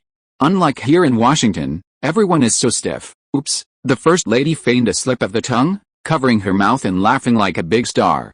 Ronald and several actors laughed along. Nancy pulled Lucinda aside, asking her to teach her a few more moves. She was going to public high school in Washington tomorrow to socialize with the children, and practicing breakdancing beforehand was a key part of her populist image. Ronald returned the video camera, with its angles and lenses adjusted, to the Secret Service members and quietly left the room. It would be a lie to say he wasn't a little annoyed that they'd gone to such lengths to be called here for such a small matter. "Ronald, what brings you out? Did things go well?" Weintraub reappeared before Ronald as if he'd vanished. "Very well. Nancy's learning some breakdancing moves from Lucinda. Judging by her skills, she could even make a movie with Gene Kelly now." Head. Old Ronald's poll numbers weren't good after her first presidential debate, so she's eager to make some populist moves to regain support. Weintraub quietly revealed the truth. "No way, the president's economy is doing so well, inflation is gone, unemployment is at its lowest point, GDP growth is over 5%, and he's successfully hosted the Olympics, and he's taken a tough stance against the league. I heard on the news that his re-election is a foregone conclusion." Ronald also whispered his doubts to Weintraub. "But in the last televised debate, he performed poorly, often forgetting things." The Democratic candidate, Mundell, took the opportunity to say that he's old and has a bad memory, and even said a lot of things he said years ago that he's now forgotten. Oh, Ronald understood. No matter how many achievements a president had, if he became old and senile, the American people probably wouldn't vote for him. Who would want a senile old man as president? Ronald. "Ronald," Nancy's voice came from inside the door. Ronald immediately opened the door and went in. The actors had all gone to the side room and stopped dancing with Nancy. Only Nancy was in the room talking to a middle-aged man. "What did Ronald say?" "Madam, you should continue preparing for your event. Leave the campaign to me and his campaign manager. How can I not be worried? They're attacking my husband, saying he's too old and can't continue to lead the American people forward in good health. I have the right to inquire about your response strategy." "Oh, Ronald. Ronald. What do you think we should do about this?" Nancy was very different from her previous elegant demeanor. Her eyes revealed anxiety. Ronald thought Nancy was asking for his opinion and stepped forward, saying, "Isn't age not necessarily a disadvantage? Shouldn't people trust experienced leaders more?" "Oh, Ronald, I wasn't talking to you. Please wait for me in the side room." Nancy turned around and saw Ronald, then instantly regained her composure, explaining that she was calling her husband's name. "Wait a minute, what did you just say?" The middle-aged man turned and stared at Ronald, grabbing his arms with both hands and pressing. "What did you say?" "I said age isn't necessarily a disadvantage." "No, the last part, I said people should trust more experienced leaders." Ronald was confused. "Damn it, what's your name?" "Are you an intern here?" "I'm Ronald, a film director." "James Baker, White House Chief of Staff, please come in and speak with our campaign team." Chapter 571, Chapter 201, feel free to contact me if you have any questions. James Baker, with his slicked back hair and typical politician's smile, was a man of considerable influence. First Lady Nancy wielded considerable influence over the president, and the campaign team was trying to get rid of the mediocre Hollywood actress. However, she had her own logic and had even studied ancient Native American witchcraft, attempting to cast a spell on her opponent, Mondale. After their defeat in the first televised debate, Nancy vented her anger on the campaign team, this time targeting Baker's subordinate, Damon, wanting to fire this diligent employee who had worked for her for 10 years. To smooth things over, Baker was even considering sacrificing Damon to maintain his own influence within the team. Then, by God's grace, this lucky young Ronald arrived. The two walked deeper into the White House, reaching the West Wing. This was where the president's staff room was located. This year's campaign team was meeting with the president here, discussing their strategy. This weekend is the day of the vice president's televised debate with a Democratic vice presidential candidate, Geraldine Ferraro. "If he performs well, it could earn us a point," said Rawlings, a key figure in the 1980 election victory and a campaign advisor. Geraldine Ferraro is the first woman in American history to have a real chance of being elected vice president, and we are not optimistic about a women's vote. This was added by Lee Everett, a young campaign prodigy who had only recently joined the president's re-election campaign. "Gentlemen, I can only address this issue head on in the second debate and defeat Mondale. Otherwise, the voters in America will only have more and more doubts." The president's affable demeanor vanished, his eyebrows furrowed, and his tone became stern. With a whoosh, the door to the staff room opened, and James Baker entered with Ronald. "Your Excellency, this is Ronald Lee, the Hollywood director invited by the First Lady. He shared his thoughts on the Mondale attack, and I think the campaign should hear them." "It's you. What's your name again?" The president recognized the young man. Ronald Lee, Your Excellency, I'm glad you're back at the White House. Please share your thoughts." The president couldn't recall when he had first met this young director with the same name. "I heard Mondale's attacks on you, but I believe the American people would rather be led by an experienced person than have a young and inexperienced commander-in-chief." Bingo! The young campaign manager, Lee Everett, jumped up from his chair. "You're a genius." He immediately scribbled a few lines on a card and handed it to the president. "I won't make age a campaign issue." The president read it aloud in his deep voice. Then, a glint of light flashed in his eyes, and he immediately raised his hand, signaling that no one should divulge the contents of today's meeting. This brilliant counterattack would leave Mondale speechless in the second round. "Ronald, thank you for your feedback on my work. I hope you won't spread what I've said today." The president escorted Ronald to the door and then said he hoped he would keep it a secret. "My family and I voted for you in the last election, and we sincerely hope that your Excellency will lead the American people forward for the next 4 years. James will take you out. You can contact him if anything happens." The president formally shook hands with Ronald. Ronald left, and White House Chief of Staff James Baker repeatedly instructed him not to tell anyone. The next day, Ronald and 3 actors accompanied First Lady Nancy to Public High School in Washington, D.C., for a visit, a publicity stunt. A television crew was present for an interview. Since being turned away at the White House, Minahan had been listless. His Israeli identity and lack of strong connections at the top made him vulnerable to bullying. The television cameras focused on the students, First Lady Nancy, and the 3 actors. The students broke into a breakdance, eliciting applause from the students and audience. Ronald's identity made it inappropriate for him to appear on camera today. "Don't be discouraged, one day they will recognize your efforts." "Hey, Ronald, you don't understand. We are Russian Jews who immigrated to Israel, not the Eastern European Jews who are thriving in America." Ronald didn't know how to comfort him, so he just patted him on the shoulder. "Hey, I know you don't discriminate against us." Minahan, unusually lacking in optimism, walked out of the crowd and went back to his car to rest. Sigh. Ronald heard sighs and soft sobs coming from an empty classroom behind the dance studio. "Who's there?" Ronald pushed open the door and went in.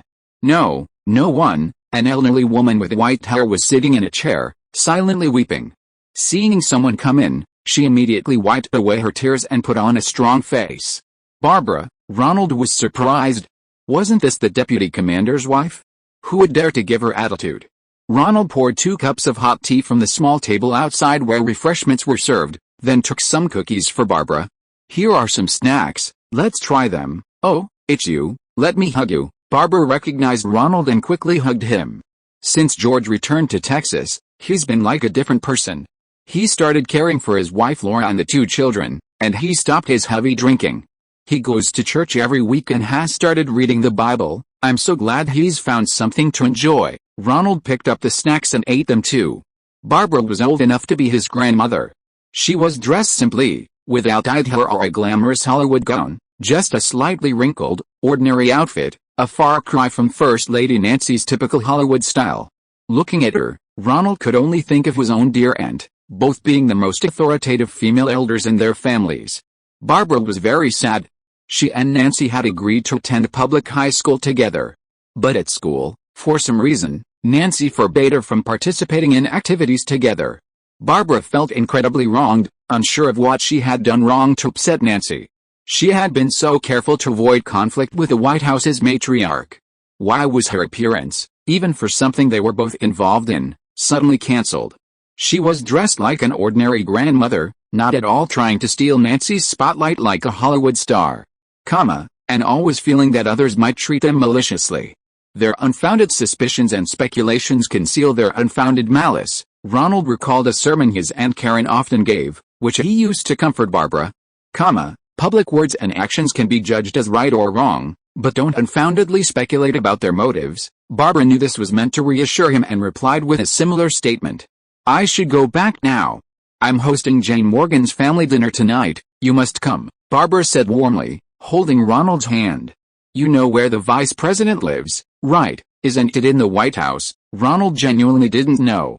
"Haha, we're at one observatory loop. That's the vice president's residence. Jane Morgan's husband's partner is no ordinary person. Your eldest son in Texas has changed so much I almost didn't recognize him. Darling, I must meet him." The vice president was in his study preparing for the televised debate with Geraldine Ferraro a few days later. It was easy to imagine that this first female vice president candidate in history, with the potential to win the election, would naturally have a lot of female voters supporting her. She needed to prepare well. The dinner that evening was simple, but Jane Morgan, Weintraub, and Ronald all enjoyed it very much. Barbara was a very capable housewife, managing the household affairs impeccably, and her grandchildren who came to visit were very well behaved. "Let's raise a glass to Ronald. My eldest son's transformation is all thanks to the positive influence of your supporters," Barbara said, raising her glass to toast. "It was all a revelation from God," Ronald said, not wanting to take credit, and quickly told Barbara and her husband about a little miracle he and Barbara's eldest son had found in the church, a stained glass window donated by their ancestor. "Really? You're a descendant of the Jerome family?" "We were all immigrants to America in the same group." The vice president was intrigued by this little tidbit. "Yes, but my grandfather didn't return to the Jerome family name. Instead, he used my great-grandfather's surname, Lee." Ronald became curious about the vice president. "Speaking of which, Vice President, how did you end up choosing a political career?" That's a long story," the tall vice president said, taking off his glasses and wiping them before beginning to recount his past. "It turned out that during World War II, the vice president was a naval torpedo bomber pilot. During a bombing mission, his plane was hit by Japanese fire.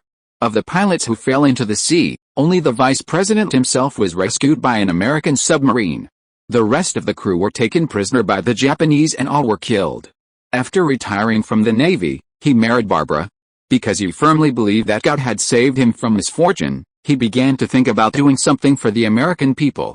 He started his political career as a member of Congress. However, he didn't particularly resent Japanese Americans and even became friends with Senator Daniel Inouye, a Japanese American from Hawaii. Mr. Inouye was a great help with the filming of Dragon Boys. "I know he's a good man, and I enjoy working with politicians who have military experience." "So you were also a naval aviator?" I'm currently considering making a movie about naval aviators. Really?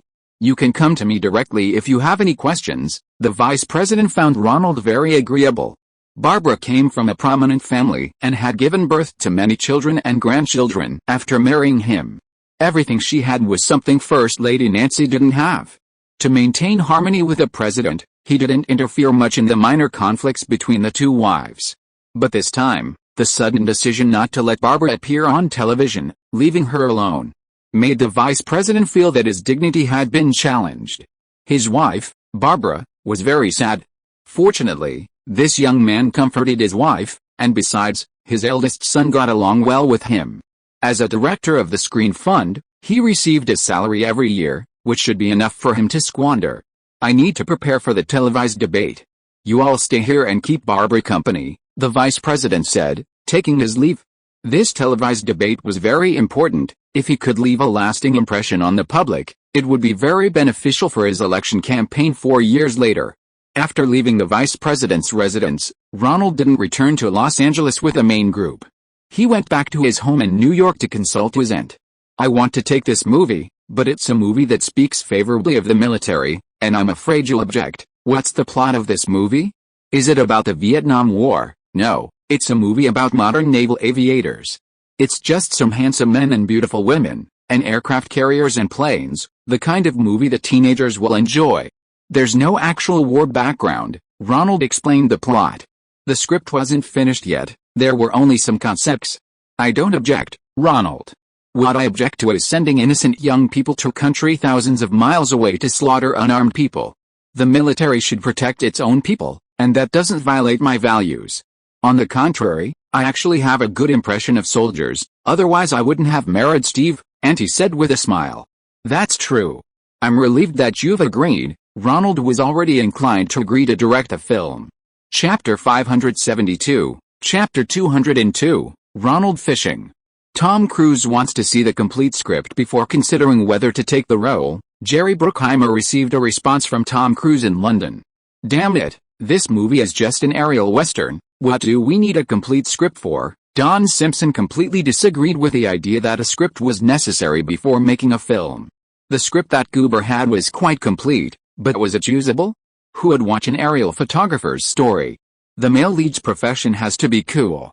We're making a movie about fighter jets, why not a story about a fighter pilot? Don Simpson's role in the duo was that of someone chasing dreams and coming up with wildly imaginative ideas. In his view, a movie only needed a male lead, fighter jets, beautiful women, and some one-on-one fights, the hero killing the bad guys, and that was enough. That's true, but we absolutely have to secure a star lead. Since Tom Cruise is demanding it, we either satisfy him or choose someone else. Bruckheimer, in the duo, was the more practical one. Simpson's brilliant ideas were all meticulously implemented, from turning them into viable projects to signing stars and securing studio funding. What backup plans do we have? What about Matthew Modine, the one we talked to when Eisner was still around? Simpson asked. Him? He's no good. I saw the records. He said the film was too pro-military, and he wanted to do an anti-war movie. Anti-war, anti my ass, Don Simpson cursed. This kind of actor wanted to play the lead in a big-budget commercial? Then we're left with the usual ones. Emilio Estevez, he's hot right now. Matthew Broderick, his father just passed away, he can return to the film industry. And Tom Hanks, he's handsome too. Hormones, hormones, Don Simpson shouted. We need a lead actor bursting with hormones. Sean Penn? Or Van Kilmer? Bruckheimer thought of two more. None of them are handsome enough. Don Simpson thought of something else. What about the director? Why did Ronald go to the East Coast? I remember he and Tom Cruise are on good terms. If we sign him as director, we'll have a better chance of convincing Cruise. Yes, he's also a very good screenwriter. We can get him involved in perfecting the script. Good. We always have to sign one first, and then use his name to sign others. Cruise's agent protects him like a little rooster. This time, his salary probably won't be less than $800,000. The two gave Paula Wagner a new offer.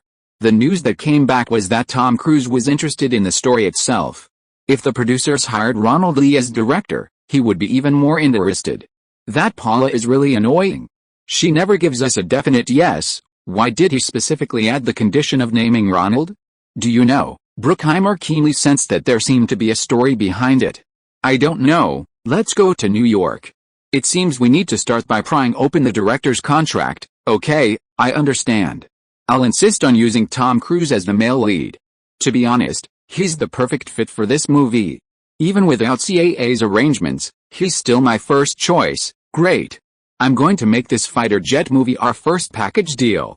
We need to get all the main cast and crew. After learning that Don Simpson and Jerry Bruckheimer had gone to New York, Nissida quickly called Ronald to discuss the two sides' positions. When are you going back to Los Angeles? I'll stay here for a while. Jane Fonda wants to talk to me about business. She also wants to visit my factory. After hanging up, Ronald took his fishing rod and went fishing in the river in Tutwiler, at the southern tip of Staten Island. Business is sometimes like fishing. Don't disturb the big fish, just wait quietly in the right place. Ronald received Jane Fonda's call unexpectedly the day before yesterday. After several years away from the spotlight, this actress didn't maintain her high-frequency filming schedule. Instead, she closed her own and her co-star's studio and signed a long-term exclusive contract with Warner Brothers. Her current approach to accepting roles is entirely based on interest. The confidence she has in doing so stems from the enormous profits Jane Fonda made from her fitness videotapes. Starting in 1981, her $59.95 videotapes held the #1 spot on the sales charts for 41 weeks and #2 for 75 weeks. Compared to the low production costs, Jane Fonda received a substantial share of the copyright and sales revenue. The producers of the TV series, Dallas, also bought out her original videotape production company for $3 million, taking over production and distribution, further boosting sales. With this money, Jane Fonda supported her beloved California Donkey Party and opened an aerobics center in Beverly Hills, Hollywood. Her side businesses also included selling merchandise related to the videotapes, the largest being the RTKD leg warmers manufactured by Ronald. Her trip to Staten Island was also to inspect the factory's operations, hoping to acquire Ronald's entire leg warmer business and fully integrate it into her fitness empire. Aunt Karen was delighted to see Jane. She hoped Ronald could adapt his old script into a film, casting Jane Fonda again as the veteran's wife, this time with a character fiercely loyal to the veteran, perfectly embodying traditional values. Jane Fonda had somewhat forgotten the original script Ronald wrote. She met the factory manager, and since Ronald's aunt was a fan, she was delighted. After inspecting the production line, quality control, and warehouse, she was determined to buy the entire factory. Ronald and Jane Fonda only needed to finalize two crucial details: whether the original employees would continue working at the factory, and how much the original shareholders would receive in dividends. All employees can continue working at the factory. However, I will move the factory to Southern California, closer to Hollywood, within 2 years. Employees and their families who wish to move are welcome. They are all highly skilled workers. As for the acquisition price, after Ronald presented a profit statement showing an annual profit of $200,000, Jane Fonda offered $2.2 million. The signing ceremony was held at the factory, where the two shareholders, Teresa Kate and David, received over $400,000 in acquisition funds and were all smiles. They will continue to work as sales representatives at Jane Fonda's factory. The retail store in Manhattan will continue to be operated by the couple. It is not included in this acquisition, and they can continue to retail Jane Fonda's acquired products, enjoying the promotional slogan of the world's famous authentic leg warmers. Movie stars don't discuss the specific details of acquisitions. Ronald's lawyer, Ms. Lindsay Dole, led her colleagues from the firm to happily discuss the acquisition details with Jane Fonda's lawyers. This kind of acquisition business is very profitable. Aunt Karen was finally free from her arduous work and could return to Staten Island to focus on the Veterans Association's charitable work. Several of her friends, such as Bud's mother's family, received some gifted shares and were now able to buy a house in Tutwiler. "It's a really beautiful house," Jane Fonda exclaimed. After the acquisition, Ronald persuaded her to stay and continue exploring Staten Island. The scenery was beautiful, with a strong colonial-era architectural style. Ronald acted as Jane Fonda's guide, showing her around the island's sights. "This is the house where the wedding was held at the beginning of The Godfather." Ronald drove Jane Fonda, mainly visiting the filming locations of the classic movie. This was once the home of Paul Newman and his wife Joanne Woodward. It's probably the most famous movie star's former residence on our island. After insisting on taking Jane Fonda on a tour, Ronald invited her back to taste the cookies his aunt had baked herself as a parting gift. "Ronnie, your agent is here with some people." Ronald parked his car and saw his aunt at the door, letting out a sigh of relief. He was almost at his wits' end trying to persuade Jane Fonda to stay any longer. If the actress were to be asked to stay any longer, she might start to doubt whether he was pursuing a married woman like her. Ronnie, Nisida and Richard appeared at the door together. Ms. Fonda, beside them were Don Simpson and Jerry Bruckheimer, who had come to discuss the new film contract with Ronald. Jane Fonda greeted them and then went to discuss cookie-making secrets with Aunt Karen. "So, are you discussing the new film with Jane?" Jerry Bruckheimer and Don Simpson exchanged glances, with Bruckheimer asking the question.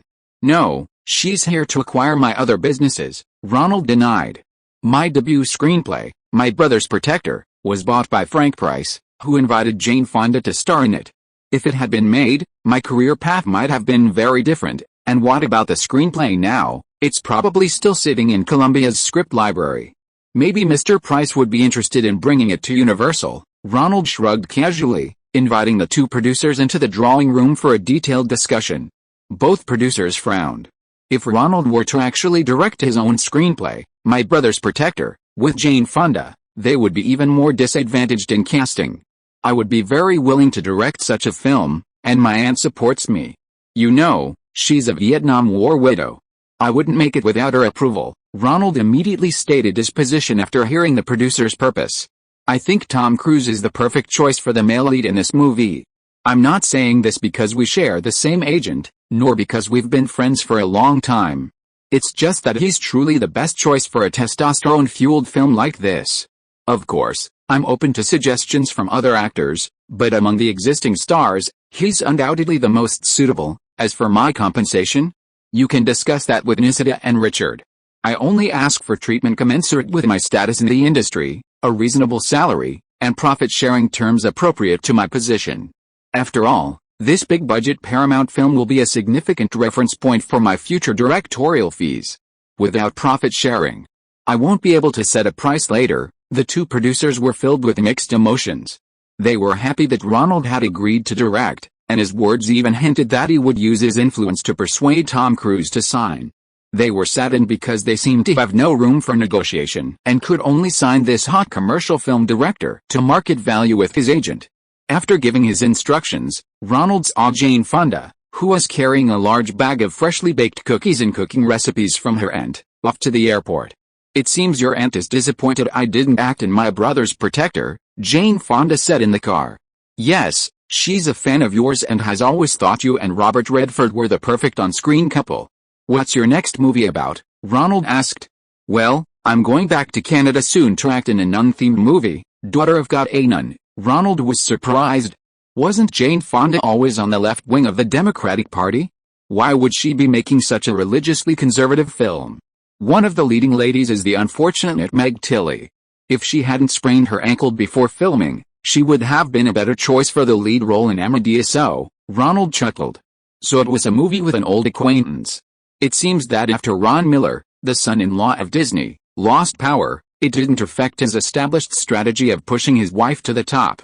Meg just had a lovely daughter, so returning to the screen now is quite a challenge. Fortunately, she's playing a mother, so she doesn't need to put in too much effort in her performance. Ronald listened to the plot for a while. Meg plays a nun who becomes pregnant unexpectedly and insists the dead child was conceived by a virgin. Fonda plays a psychiatrist who investigates the truth. It turns out to be a conflict between liberal and conservative religious values. Ronald saw Jane Fonda off and returned home to Staten Island. The two producers and their agent had tentatively agreed on a fixed salary of $600,000, plus 1.5% of domestic profits, with Ronald receiving the highest pay. "This is awful. I don't like this feeling," Don Simpson said unhappily, shaking his head. "He also promised to improve the script for us, which will reduce a lot of trouble when we send it to the Navy for review," Bruckheimer reassured his partner. Ronald returned to find Nisida indicating that the contract had been signed according to the agreed terms. He happily poured the two producers some Capella wine, brought out several plates of salami, and some cookies baked by his aunt. "By the way, how do you plan to film the fighter jet scenes? Will you use model effects, or are you planning to rent them from the Navy? We're also here to submit a script to the Pentagon," hoping to get approval to film on location with the Pacific Fleet. Chapter 573, Chapter 203, Navy refuses to assist. After signing the contract, the two producers continued to stay at Ronald's new home, and the three began discussing how to flesh out the script to reach a high standard for filming. In short, there needs to be a beautiful Air Force instructor who dates a male lead, Bruckheimer suggested, pointing out the romantic element first. Of course, what kind of beautiful woman would you like to play her? Don Simpson probed Ronald's thoughts. I'd like to find an older actress with a mature, sophisticated charm. Ronald recalled the image of a long-legged woman in retro stockings and a glamorous short skirt from his dream, the silhouette of a mature beauty. Oh, why? Don Simpson clearly felt a sense of camaraderie. Our audience is mainly teenagers. Which high school boy hasn't secretly admired that beautiful female teacher? Isn't our film about fulfilling dreams that are difficult for them to achieve in real life? And what about female viewers? Don Simpson asked another question. That's why I chose Tom Cruise. He's handsome and always on edge, like he's about to explode for his girlfriend and fight the bad guys. I think every female viewer has fantasized about having a handsome hero like that to save them in high school. Damn, did you use that psychology to your advantage back in high school? Don Simpson, seeing how insightful Ronald was, suspected that the young director must have had many beautiful girlfriends in high school. No, I was on a boring wrestling team, nothing like those football teams. Great. I regret not having you direct Flashdance back then. I rarely see directors who have such a good understanding of audience psychology. The two hit it off, and Don Simpson, a daydreamer himself, had a unique insight into audience tastes. We need a beautiful woman, fighter jets, dogfights, so that male viewers will come. We also need Tom Cruise and a bunch of handsome guys, shirtless, so that a lot of female viewers will come, shirtless. Ronald thought of the beach volleyball scene. Yes, that's what you should be thinking about. Come up with some plot points that showcase their muscular physiques, the more the better. Many people don't understand, but women are now a significant audience in the American market. The era when women only watched family soap operas is over. They want to be entertained too, you understand. Okay, Ronald jotted down the key point about showcasing male physiques. Do you know why we initially thought of you? It was that Saab fighter jet commercial you directed, Bruckheimer continued. Saab cars, right, Ronald wanted to object, but remembering that Saab had also included his image in the promotional video, he remained silent. Yes, very few people can film fighter jets so enticingly. After seeing it, I knew you were the only director who could do it. Don Simpson was as excited as ever, gesturing with his hands to mimic the scene of the plane taking off that Ronald had filmed. It was actually a choice made out of necessity. Ronald recounted the filming experience in Stockholm. Modern jet fighters are too fast. Even with the furthest telephoto lens, at supersonic speeds, they disappear from the frame in less than a second. Viewers might not even be able to spot the plane, so I focused on filming the planes moving forward on the ground, turning, and the engines before takeoff. Using these powerful shots to compensate for the lack of high-speed flight footage, Ronald also demonstrated by quickly flashing a plane across the screen in front of the two producers, explaining his reasoning. Yes, modern planes are too fast, often exceeding supersonic speeds. That's why we absolutely needed the military's assistance. Otherwise, without aerial combat footage, it's impossible to make a blockbuster film. The three added some plot details to the story. The protagonist is a naval fighter pilot who, due to his exceptional flying skills, is selected for training at the Naval Combat Skills School, known as Top Gun. After some training, the protagonist gradually becomes the top scorer among the elite. In a simulated dogfight, his plane gets caught in the exhaust fumes of a simulated enemy and enters a spin. During ejection, the weapons operator in the back seat tragically perished. After a period of mental adjustment, the protagonist rallied and, in a realistic aerial combat confrontation, shot down a MiG fighter patrolling the Caribbean Sea, protecting the aircraft carrier and his comrades. Ronald typed out the completed story on his computer, printed it out, had it bound at a copy shop, and then sent the script to the Pentagon for assistance.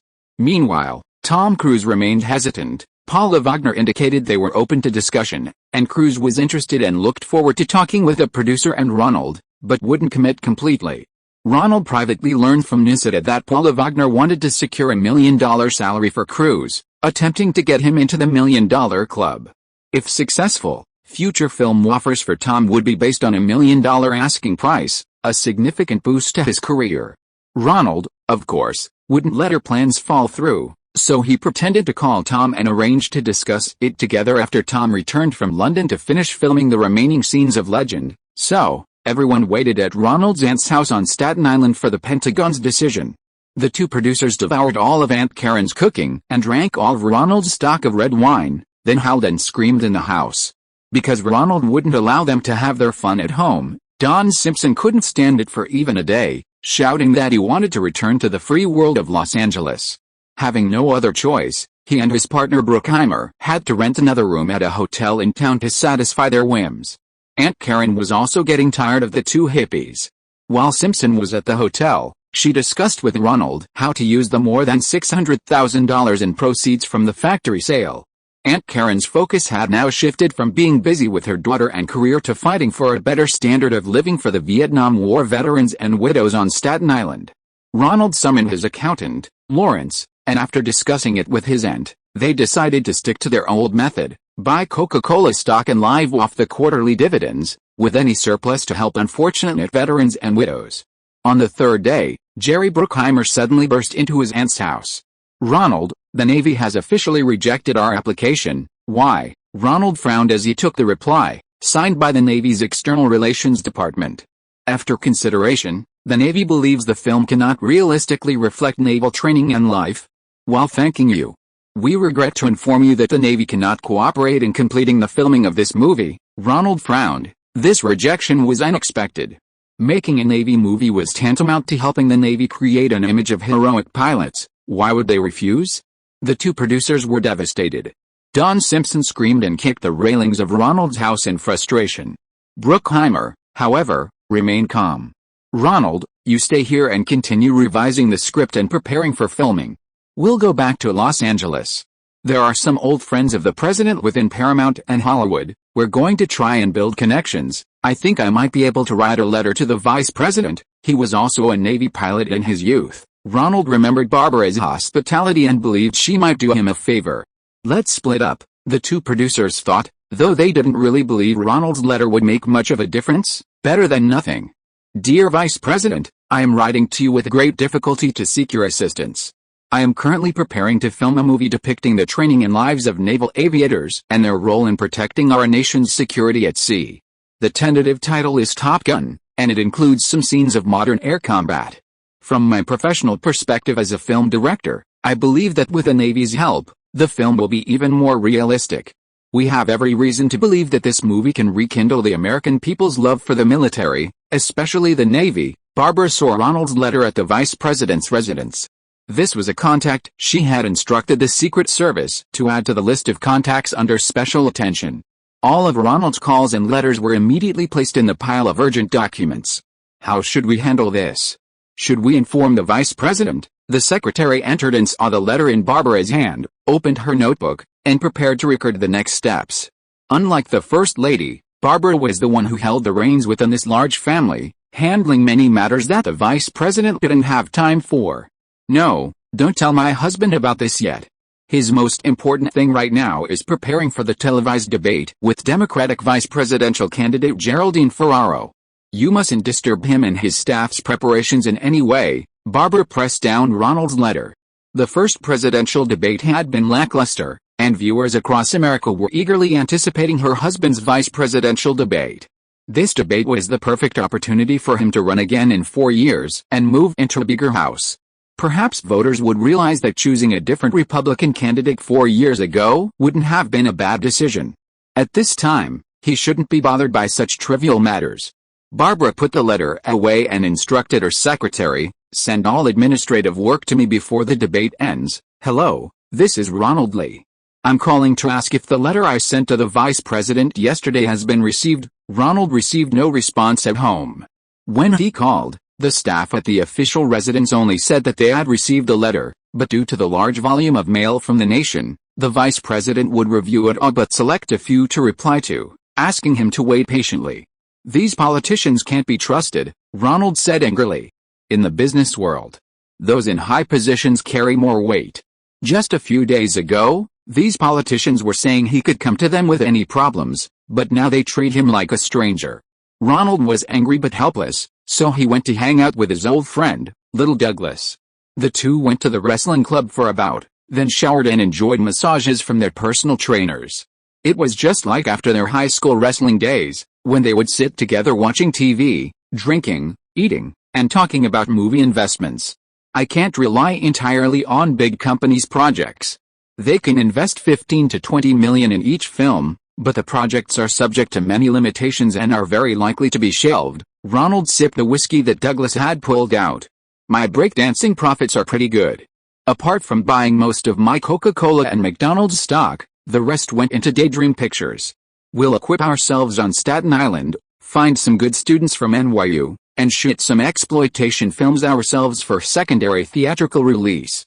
That way, at least we'll have a backup plan. Great, you're finally going to start making your own films. Douglas was delighted.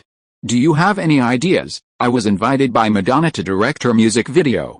I want to start with music videos and commercials, shoot some first, train technical talent, and then, once I find a suitable script and director, I can start making low-budget films. This is a path we have to take sooner or later, so I might as well get started now. The first question is for the vice president. Came the live broadcast of the second presidential election debate on the television. These politicians are all liars, don't watch them. Ronald was switching to NBC. Miami Vice was airing that weekend, with a lead actor driving a huge, flashy Ferrari through the streets of Miami. Honey, how did I do yesterday? The vice president finished the debate and returned to Washington, D.C. on Air Force 2. Barbara was waiting for him in the study at the official residence. You did a fantastic job, really? Are you satisfied with my answer to the question about women's jobs? Honey, I was just watching that handsome guy on TV. Ha ha ha. The vice president kissed his wife of nearly 40 years. Here are the issues you need to address first, Barbara said, pulling out a stack of letters and documents, Ronald's letter at the top. Because you were busy with the most important televised debate, I temporarily put aside other matters. Now that you're done, it's time to help the kids with some issues. Okay, let's deal with these. The vice president put on his glasses and began to open the first letter on his desk. Those naval bureaucrats are still as reluctant to get involved as ever. I'll contact Lyman about this. He picked up the phone. Please connect me to the Secretary of the Navy. If you are listening to this novel on a channel other than Fanfic World, it means it was downloaded and re-uploaded without effort. We warmly invite you to visit our channel, Fanfic World. There you will find the original version of this story and many other novels of various genres. We look forward to seeing you dive into a world of incredible novels. Chapter 574, 2044, The Navy Minister's Promise. Ronald's filmmaking efforts on Staten Island were thwarted. The New York film industry had declined ever since Edison began relentlessly pursuing royalties from production companies. In Los Angeles, you could easily find an agent to assemble a crew of actors, laborers, and professionals like lighting, sound, and cinematographers. New York, however, only had Broadway actors to choose from, none of whom could afford to make a film, and it wasn't considered high art. As for cheap film stock and cheap cinematographers with experience in exploitation films, they were nowhere to be found. While labor and land were cheap on Staten Island, the professional talent needed for the film industry was far more expensive. They had to bring in people from Hollywood and cover their food, lodging, and transportation. It seemed that low-budget exploitation films like Roger Corman's, costing $200,000 each, could only be made in Hollywood, a place with a thriving industry. A film of similar quality in New York would barely cost $600,000 to make. Eddie, a New York agent, also came to participate in Daydream Films' business discussions. He had some ideas on how to shoot promotional videos and product samples for some companies. The advancement of video recorders inspired many large corporations to produce high-end promotional videos, which were then played on a loop on the company's front desk televisions. New York City had a large television industry workforce, making it well-suited for such productions. After acquiring some cameras, lighting, and recording equipment, Ronald let Eddie organize his own team and start taking on some projects. Let me show you some sample corporate promotional videos I've collected, Eddie said, getting up to turn on the television. Wait a minute, Douglas Jr. stopped him. Coming from a wealthy family, he was closely following the election news. The television was discussing the debate between the vice president and the Democratic candidate. This debate was far more exciting than the previous one between the president and Mondale. Both performed exceptionally well. The television commentators agreed that both were excellent debaters. Newspapers and television stations considered it a tie, but post-debate polls showed significant discrepancies. Male viewers generally believed the vice president won, while female viewers mostly thought the Democratic female candidate won the debate. The main reason for this disagreement was a clash between the vice president and Ferraro on a particular issue. The host asked Ferraro, a 3-term representative, and the vice president, a 2-term representative, ambassador to China, ambassador to the United Nations, and CIA director, who had a better understanding of foreign policy and politics, based on the vice president's resume. The vice president immediately said, "Let me help you find the different responses of the former and current presidents when the Persian and Lebanese embassies were taken hostage." Ferraro immediately retorted, "I strongly protest. The vice president's attitude of lecturing me on my country's foreign policy is appalling. From a male perspective, this might seem insignificant, but professional women who suffer from gender discrimination in the workplace immediately empathized with Ferraro's attitude, thus gaining considerable female support." Ronald pondered this. This female perspective on gender discrimination seemed to be increasingly becoming a trend in America. At Naval Air Station Miramar in San Diego on the West Coast, Secretary of the Navy John Lyman was also watching the Vice President's debate analysis program. Lyman is the youngest Secretary of the Navy in American history. He was only 38 years old when he took office 4 years ago. America has a civilian-run military, with a Secretary of the Navy appointed by the President. Even so, he faced considerable criticism upon assuming office. Besides his unusually young age, Lyman was also the first secretary in many years without prior naval service. In his youth, he served only as a pilot in the Air Force and Navy Reserve. In his early years as secretary, he also had Naval Reserve flight duties. Facing a group of admirals with enough experience to be his fathers, Lyman opted for a massive warship building program. After taking office, he quickly aligned himself with the president's hardline stance on the Soviet Union, proposing a plan to restore the Navy's active fleet to 600 ships. In addition to recommissioning the Iowa-class battleships, he also pushed for new Aegis-equipped ships, Ohio-class strategic nuclear submarines carrying Trident intercontinental ballistic missiles, Los Angeles-class attack submarines, and an increase in the number of Nimitz-class aircraft carriers. Therefore, the conservative politicians of the Republican Party, with their hardline stance on the Soviet Union, were his greatest asset in his political career. Yes, these congresswomen who are just decorative vases really need a World War II veteran like the vice president to give them a proper lesson in international politics. Do they even know what the great triangular politics of the world is? The vice president has experience stationed in China, making him the perfect person to explain Dr. Kissin's theories to them. He recalled the script the vice president had mentioned on the phone. The Navy's manpower was declining year after year, and they should make more World War II-era Hollywood hero movies to attract enough young people to join the Navy, to match those 600 world-class ships. Immediately, he called the Navy Department's Office of External Relations, expressing his desire to meet with these patriotic filmmakers who wanted to create naval heroes. Ronald was very surprised to receive the call. He hadn't expected the vice president and his family to handle things so quietly without even replying. He immediately flew back to Los Angeles, met up with the two producers, and together they went to the Naval Air Station in San Diego, Southern California, to meet with Secretary of the Navy John Lyman, who was there for an inspection. His Excellency the Vice President told me that you're going to make a story about heroic fighter pilots in the Navy. Yes, Mr. Lyman. We do want to make a new age hero film, like Don Simpson had used up all his energy at home before coming, and now he was a little too energetic. His choice of words, however, was affected by his brain chemistry and wasn't quite as sharp. Like a Star Wars movie about fighter jet combat at sea, Ronald quickly interjected. To be honest, we need a movie like that. John Lyman, a rather handsome middle-aged man, his red tie indicating his political stance, said. The Navy can help with your film, but we'll be evaluating the script and the lead actor. John Lyman rang the doorbell, calling in a tall man and woman. This is Matthew, our Naval Base's external liaison officer. You can contact him to coordinate anything related to renting aircraft and equipment for the film, as well as location scouting. This is our aerodynamics PhD, Christine Fox.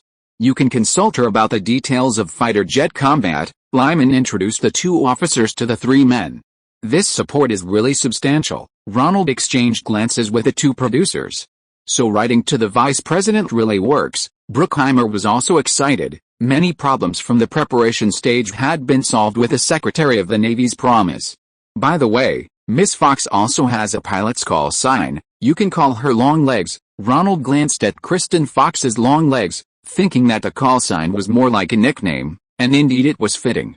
So, tell me, gentlemen, what kind of character will be the lead in your film? The Secretary of the Navy asked the two liaison officers to leave, then emerged from behind his desk and sat at one corner, chatting with several producers and directors.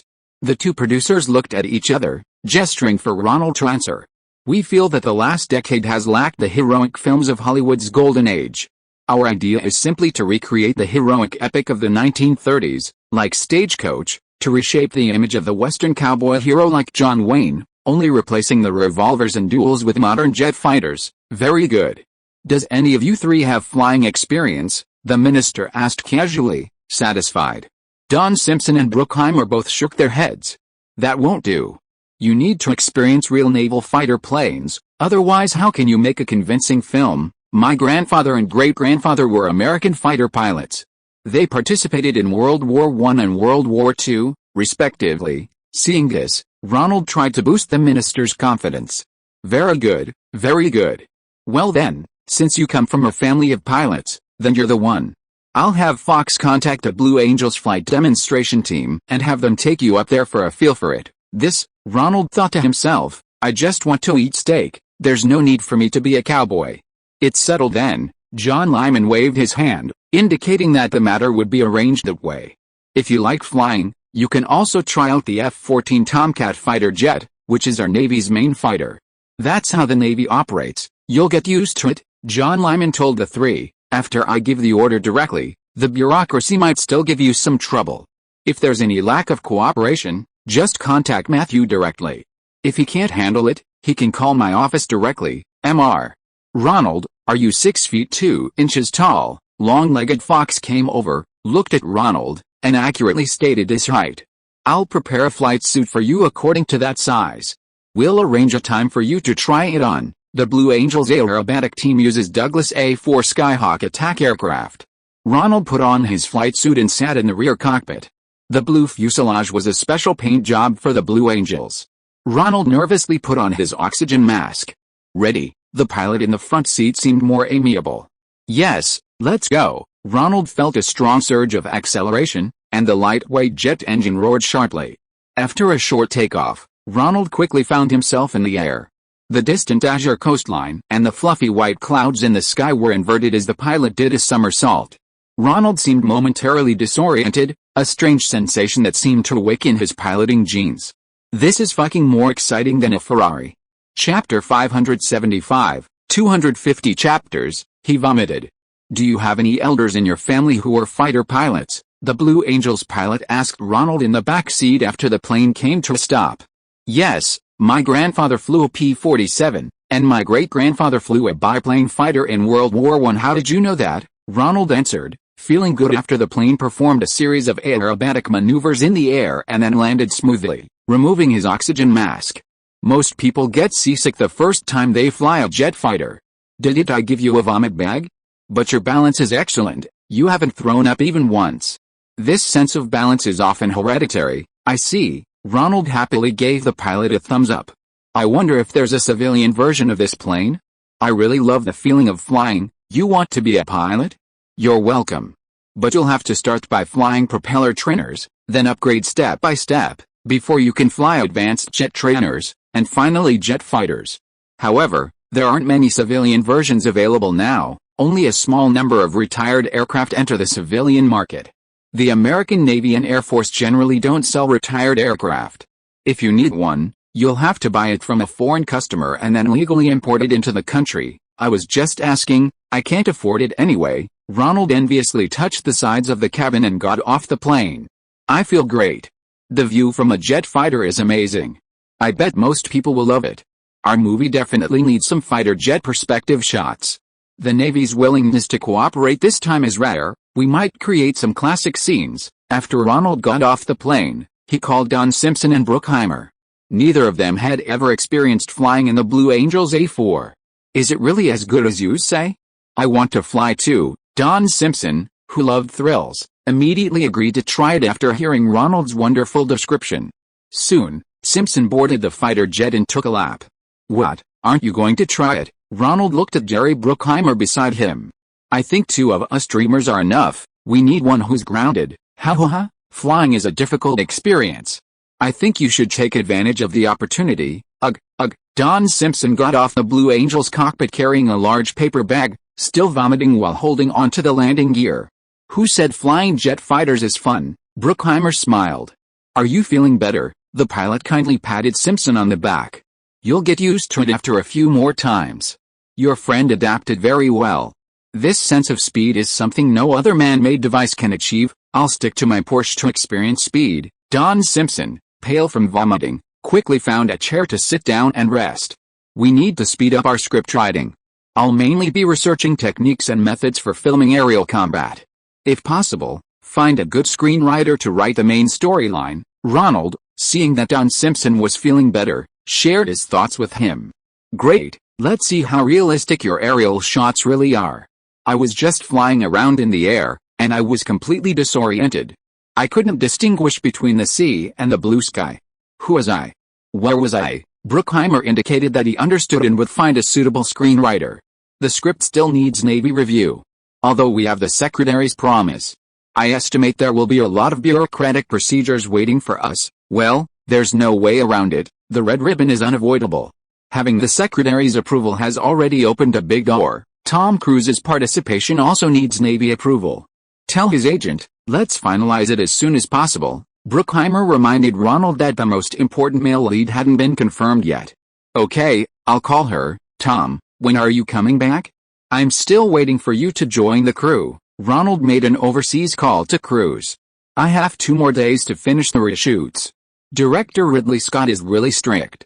I'll meet you when I get to Los Angeles, and we'll have a good talk about your new movie. Okay, I'll pick you up then. Ronald hung up. Ronald suddenly realized what Cruise meant. A good talk? Wasn't he supposed to be working with him, and that he was on Cruise's list of directors he had to work with? Does he have a new idea? Ronald became anxious. This handsome young man was the star of his dream. He wasn't confident he could get a different actor. This wasn't just because the original in his dream was him, but also because Cruise was perfectly suited for the role. Tom Cruise was the dream of countless women. In the past 2 years, he had shed the baby fat of his adolescence, becoming even more handsome and masculine. But his hormones hadn't inflated to the point of affecting his handsomeness. It could be said that the balance between masculine good looks and courage was perfect in Cruise. Too much hormones would make his chin appear too large, making his face look rough. Too much handsomeness would make him seem effeminate, lacking the predatory instincts of the male animal, insufficient to evoke the animalistic intuition of women in this era. Nisita, what's going on with Tom? What new opportunity has Paula found for him? Hey, don't be like that, Ronald. I don't know what Paula is up to. If you want Cruise to star in your new movie, we can discuss it together. Bullshit, Ronald rarely swore at his agent. Don't think I don't know you and Paula sleep in the same bed. Tell me, what new movie does he want to take? Is it Scorsese's? I can find out myself. How come my relationship with Paula is so widely known? Anyway, we're getting married before the end of the year, then we can be together openly. Aren't you afraid of office rules? Ronald didn't expect him to admit to his relationship with Paula so readily. Generally, American companies, especially talent agencies where connections or resources and money, are wary of couples working in the same office. It might have some impact, but I don't care. We've reached the age where we know what we want, and I'm willing to give up some things for Paula. Because she's the most important person to me. Okay, I'll send a gift, and I'll be at the wedding to congratulate them. Ronald was still very happy that the two agents were getting married. I will. Your presence is the best gift, Nisita laughed. Seriously, Ronald? Are you being a little too certain? Tom Cruise is a rising star. Just because you've known him since he was little, do you really think he'll be in your movie? America is a free market society, everyone has to pay a price for what they get. I understand, thanks for reminding me. Ronald hung up the phone and thought for a while. Nisita clearly hoped that Tom Cruise would be in his Top Gun. It was his first time launching such a package deal, and there was no reason to watch his hottest rising star miss out on a blockbuster directorial work. But he hoped even more to see $1 million salary that would drive up the salaries of his signed actor clients. Paula Wagner cherished Cruise more. If there were projects that could improve Cruise's acting skills, such as the film starring his mentor Scorsese, she might try to persuade Tom to forego short-term gains and pursue higher long-term income. CAA's multi-agent system also allowed for internal manipulation of prices. However, ultimately, the decision rested with Tom Cruise himself. Ronald called Don Simpson and Bruckheimer to prepare $1 million offer. They, eager to secure the lead role, agreed to the price and began contacting Navy Liaison Officer Matthew to prepare Ronald's plan. On the day Tom Cruise returned to Los Angeles from London, Ronald picked him up at the airport in his Ferrari GTO. "Oh, your car is quite unusual." Since his rise to fame with Crazy Boys, Cruise had wanted a sports car. However, most of his earnings from his previous films went to pay for his sister's tuition or to buy SUVs for his business. "Want to try it out?" Ronald pulled over and let Cruise handle the car. Cruise, now seated in the driver's seat, smiled broadly. His gear shifts were crisp and clean, as if he'd practiced countless times. A tap on the accelerator, and the sports car, with more horsepower but 500 pounds lighter than the 308, responded immediately. Whoosh, Tom Cruise happily sped along for a bit. "Thanks, bro, one more movie, and I can afford a car like this. Do you like it?" "I love the feeling of speed," Cruise smiled broadly.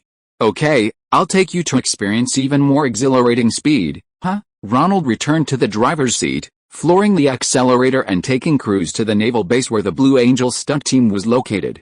A blue-painted A-4 attack aircraft was quietly waiting for them on the tarmac. Next to it were Don Simpson and Bruckheimer. "Is this some kind of prearranged show?" Cruise saw the two producers there and immediately understood that Ronald had brought him specifically. "Give it a try," Ronald said, pointing to the cockpit. "Can I?" Cruise was filled with surprise. No boy dislikes fighter jets. Although he was already inclined to film Ronald's movie first, he never expected to actually have the chance to fly in a fighter jet. "What kind of stunts should we do?" Tom Cruise, already excitedly mimicking a pilot pulling the stick in the backseat, even making engine noises. "From A to Z, show him the value of every penny we paid you," Don Simpson said to the stunt pilot in the front seat. The plane took off, a somersault, a roll, and then a sudden climb. After a dazzling series of stunts, the plane stopped in front of Ronald and the others. Ugh! Tom Cruise clutched a vomit bag and vomited uncontrollably. The pilot in the front seat, worried that his performance had been too intense and might have upset the star, quickly helped Tom Cruise down the ladder. Ugh! Cruise was still vomiting, trying to keep his balance. Ugh! I mean, Ronald. I have to make this movie. Ugh! It's so exciting. You guys need to contact my agent, Paula. Ugh! I have to make this movie. Ugh! Just tell her I agree. Tom Cruise took a sip of the mineral water Ronald offered, trying to remain calm. "But I have one condition. I want to film in the cockpit of a fighter jet, and you have to make sure my shots of me flying the plane are included in the final cut." Ugh! Ugh! Ronald could only continue patting Cruise's back. "Let's see how far we can go." End of this chapter. Thank you so much for reading until the end. Don't forget to give it a like. Looking for more exclusive content and immediate access? Subscribe to our Patreon.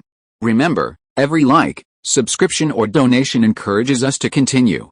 Thank you all. See you in the next video.